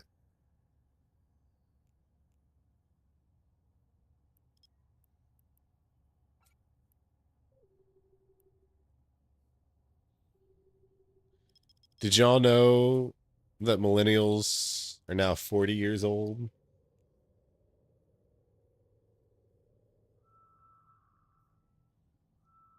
Apparently it's only an issue if you're a fighting game player. Fighting game players will say they're old at like 30. Yeah, your fingers don't work anymore, bruv. Can't play fighting games anymore. Finger no worky. Jay Wong's almost 40? Ah, jeez. Fun fact. I have beat Jay Wong in one, not round, one match. Not whatever you call, not the full thing, but the one that you need 3 of. Game set match. Wait, yeah. I beat Jay Wong in one game.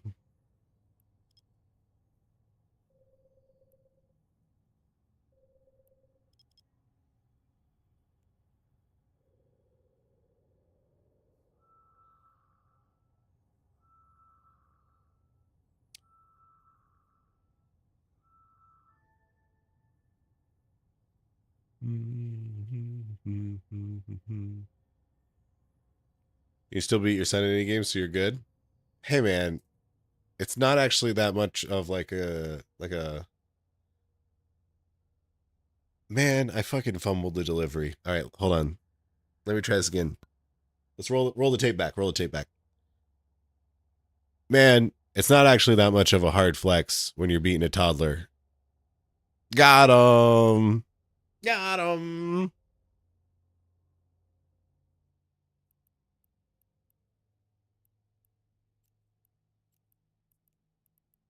Warp drive active.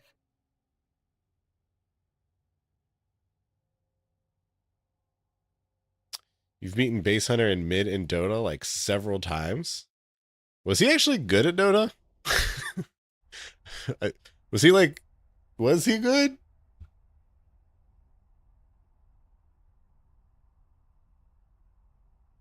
You've killed him in Eve. Oh shit, he played Eve?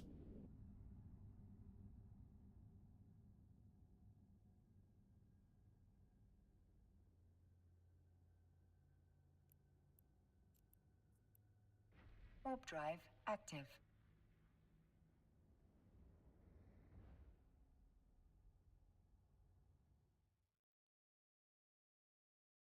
Not good, just pub good. Ah. He's sweetish, me finish. We play a lot of the same lobbies. That's pretty cool.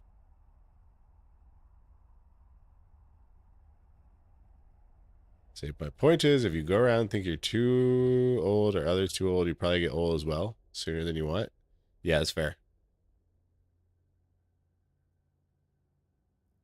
For like the large majority of things, it's really not worth worrying or thinking of boot age.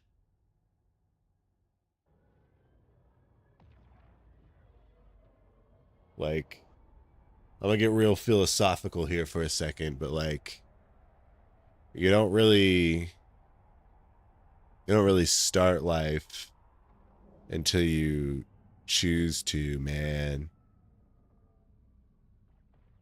So like, how old are you when you started life? Or how old are you since you started life?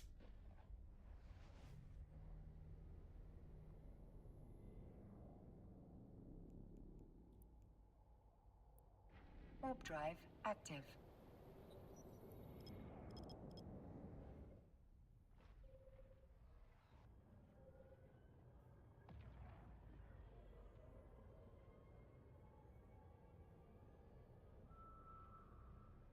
His last kill was in 24? Oh my god. Oh my god. Also, how the fuck do you remember his character name? What's it like having memory? Bro killed a Phoenix. Wait, and a Mini.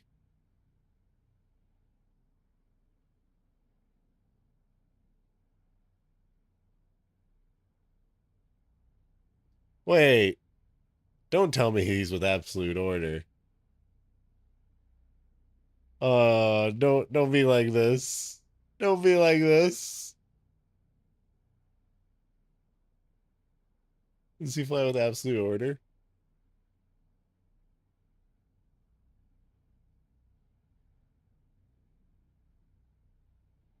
So he's been CVA? Ah, excellent. Way better.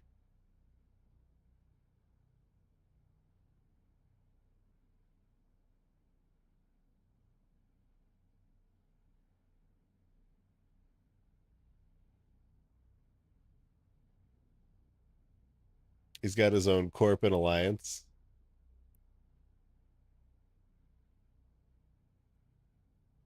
Wait, fucking CVA is allied with AO?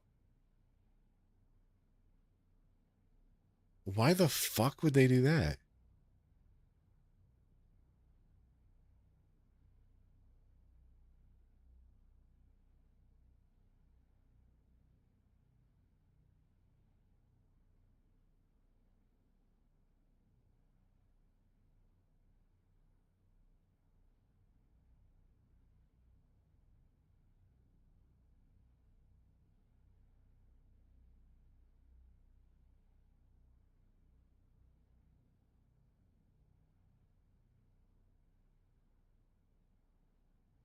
CVA sucks?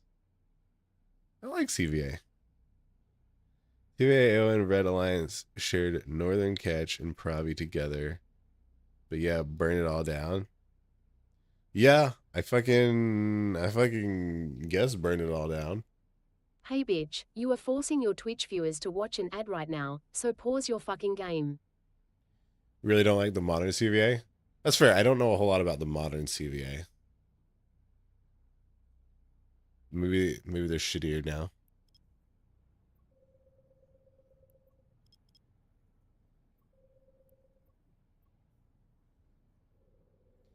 You still mountain bike a lot as you live in a premier mountain bike area of UK. Nice. Nice.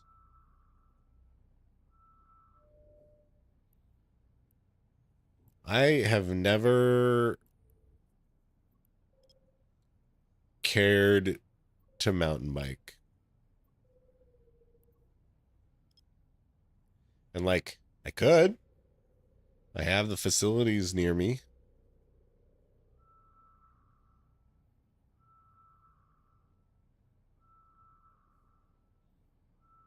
But I don't know, it feels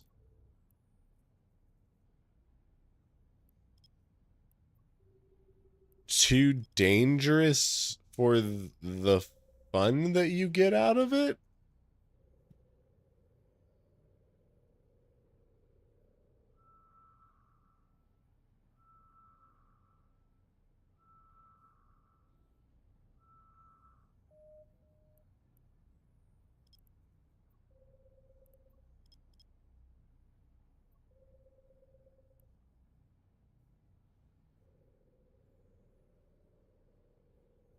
With mountain biking, you can have more fun in a car park sometimes than on the trails.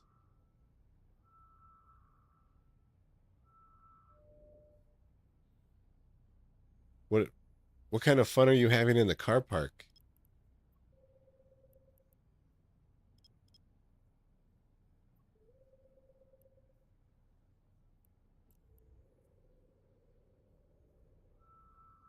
The most openly horrible people I've run into have exclusively belonged in two groups: random high-set Care Bears and CVA. Oh, well. Shit. Yeah, I mean, I'm willing to believe that CVA sucks ass. If, you know, because it seems like they're allied with AO.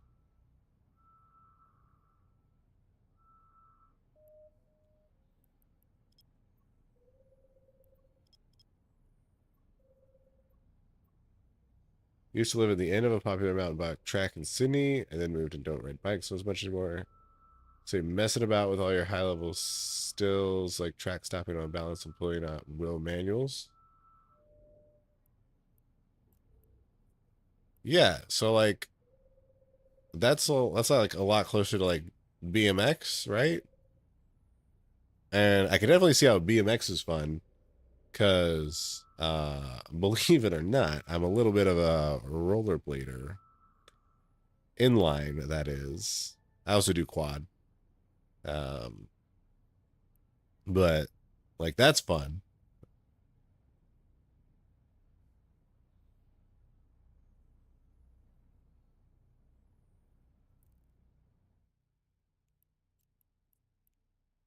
Warp drive active.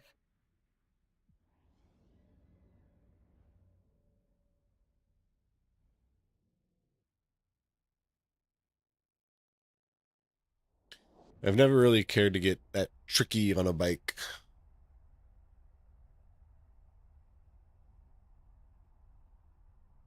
But I can see how BMX might be.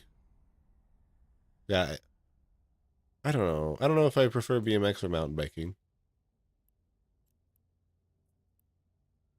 Warp drive active. I would totally do both. If someone's like, hey, we're going to do this thing, I'd be like, yeah, sure, okay. I'll give it a shot. Basic skills like BMX are fundamental to trail riding. You're not a good rider without those basic skills. They give you options and control. Yeah.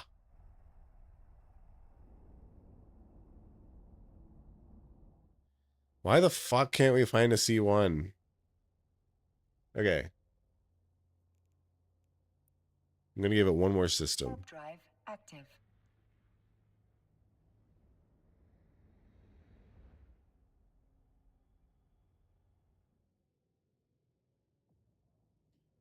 Also,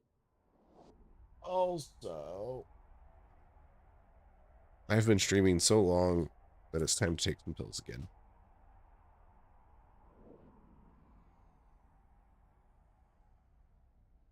Ow, motherfucker. Oh, fuck.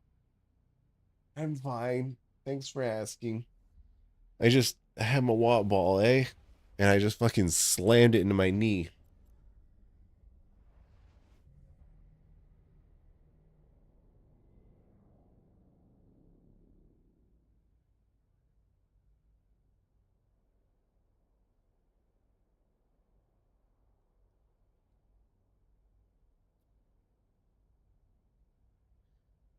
But yeah, I like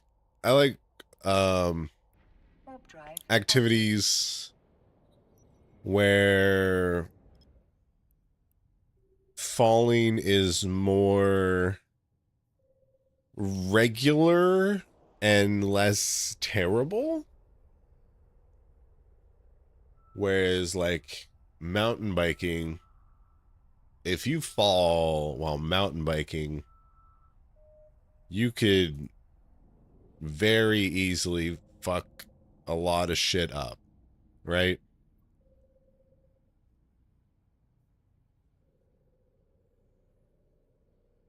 Hey, you there. Thank you for the follow. Whereas like if you fall while snowboarding, it's another mountain sport. Like that's regular. It's going to happen a lot. And you are by and large expected to be fine after you fall.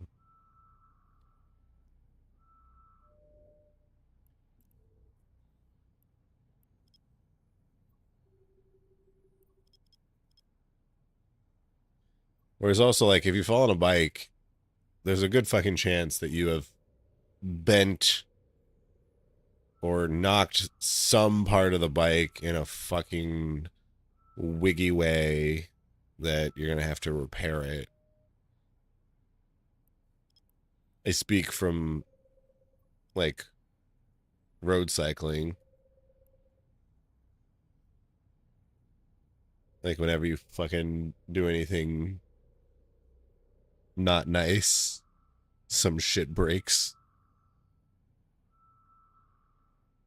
All right, see you later, Transitic. We are going to, if this is not a C1, we're going to immediately follow suit.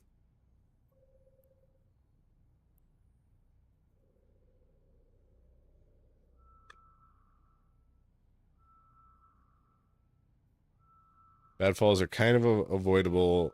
A lot of guys are just stupid. Petudo, as my South American friends called it. Pelitudo means balls bigger than brain. Yeah.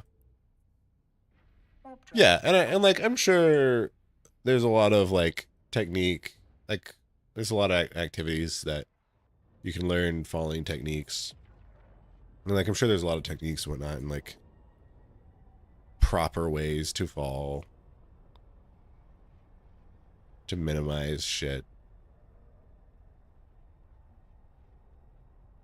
And also just being like reasonable. If you're a reasonable person, you're maybe not going to do the stupidest of shit. But yeah. Proper Eve player would sleep while huffing. I mean, huffing gas is... Wait, fucking... Oh my god. Are you fucking kidding me? Downtime is in 15 minutes? Alright, we're getting out of here. We're fucking getting out of here. We've been streaming up until downtime. But yeah, huffing gas is like the most AFK-able activity in the game, in my opinion. Because you fly a ship that you don't care about losing, and then you huff, and then you come back later, and either you have made ISK from your huff adventures, and you walk away with it, or you lost your ship, and you don't care, because it was cheap enough ship.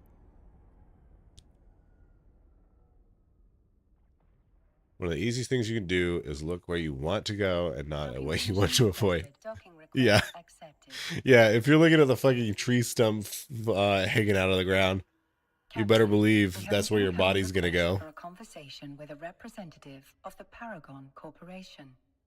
They have been impressed by your progress and would like to give you a new ship.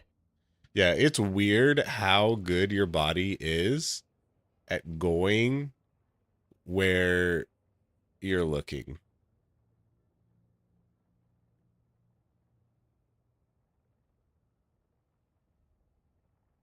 Like, the body just fucking knows what to do.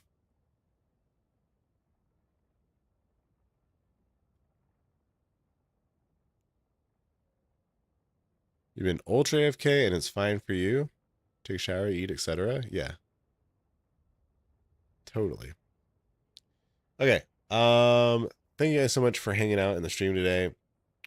I know a lot of you here were for drops, and that's totally cool and fine and awesome. I still appreciate and love you guys. If you enjoyed the content, consider hitting that like button. You can watch the stream on Mondays and Wednesdays, starting around 2300 Eve time, going for about 4 to 5 hours each day. We do a lot of variety of different content. If you were here for early in the stream, we did a lot of industry and marketeering.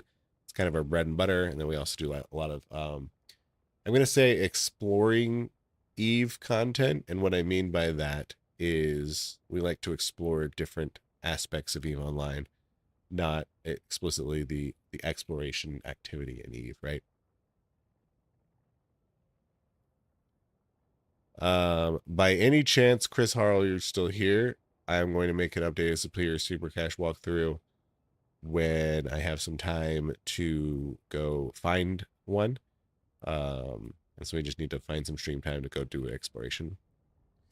But ASAP is, you know, the real answer. Yeah, what else do I gotta say? Thank you so much. We are going to run a 3-minute ad break for all of the lurkers in chat. Get a few more minutes of the drops campaign, and then I'm going to raid you out into probably Boojum.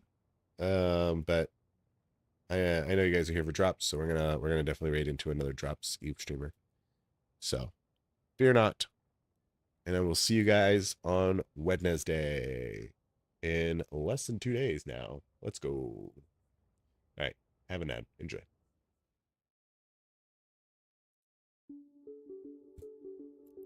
Hey bitch, you are forcing your Twitch viewers to watch an ad right now, so pause your fucking game.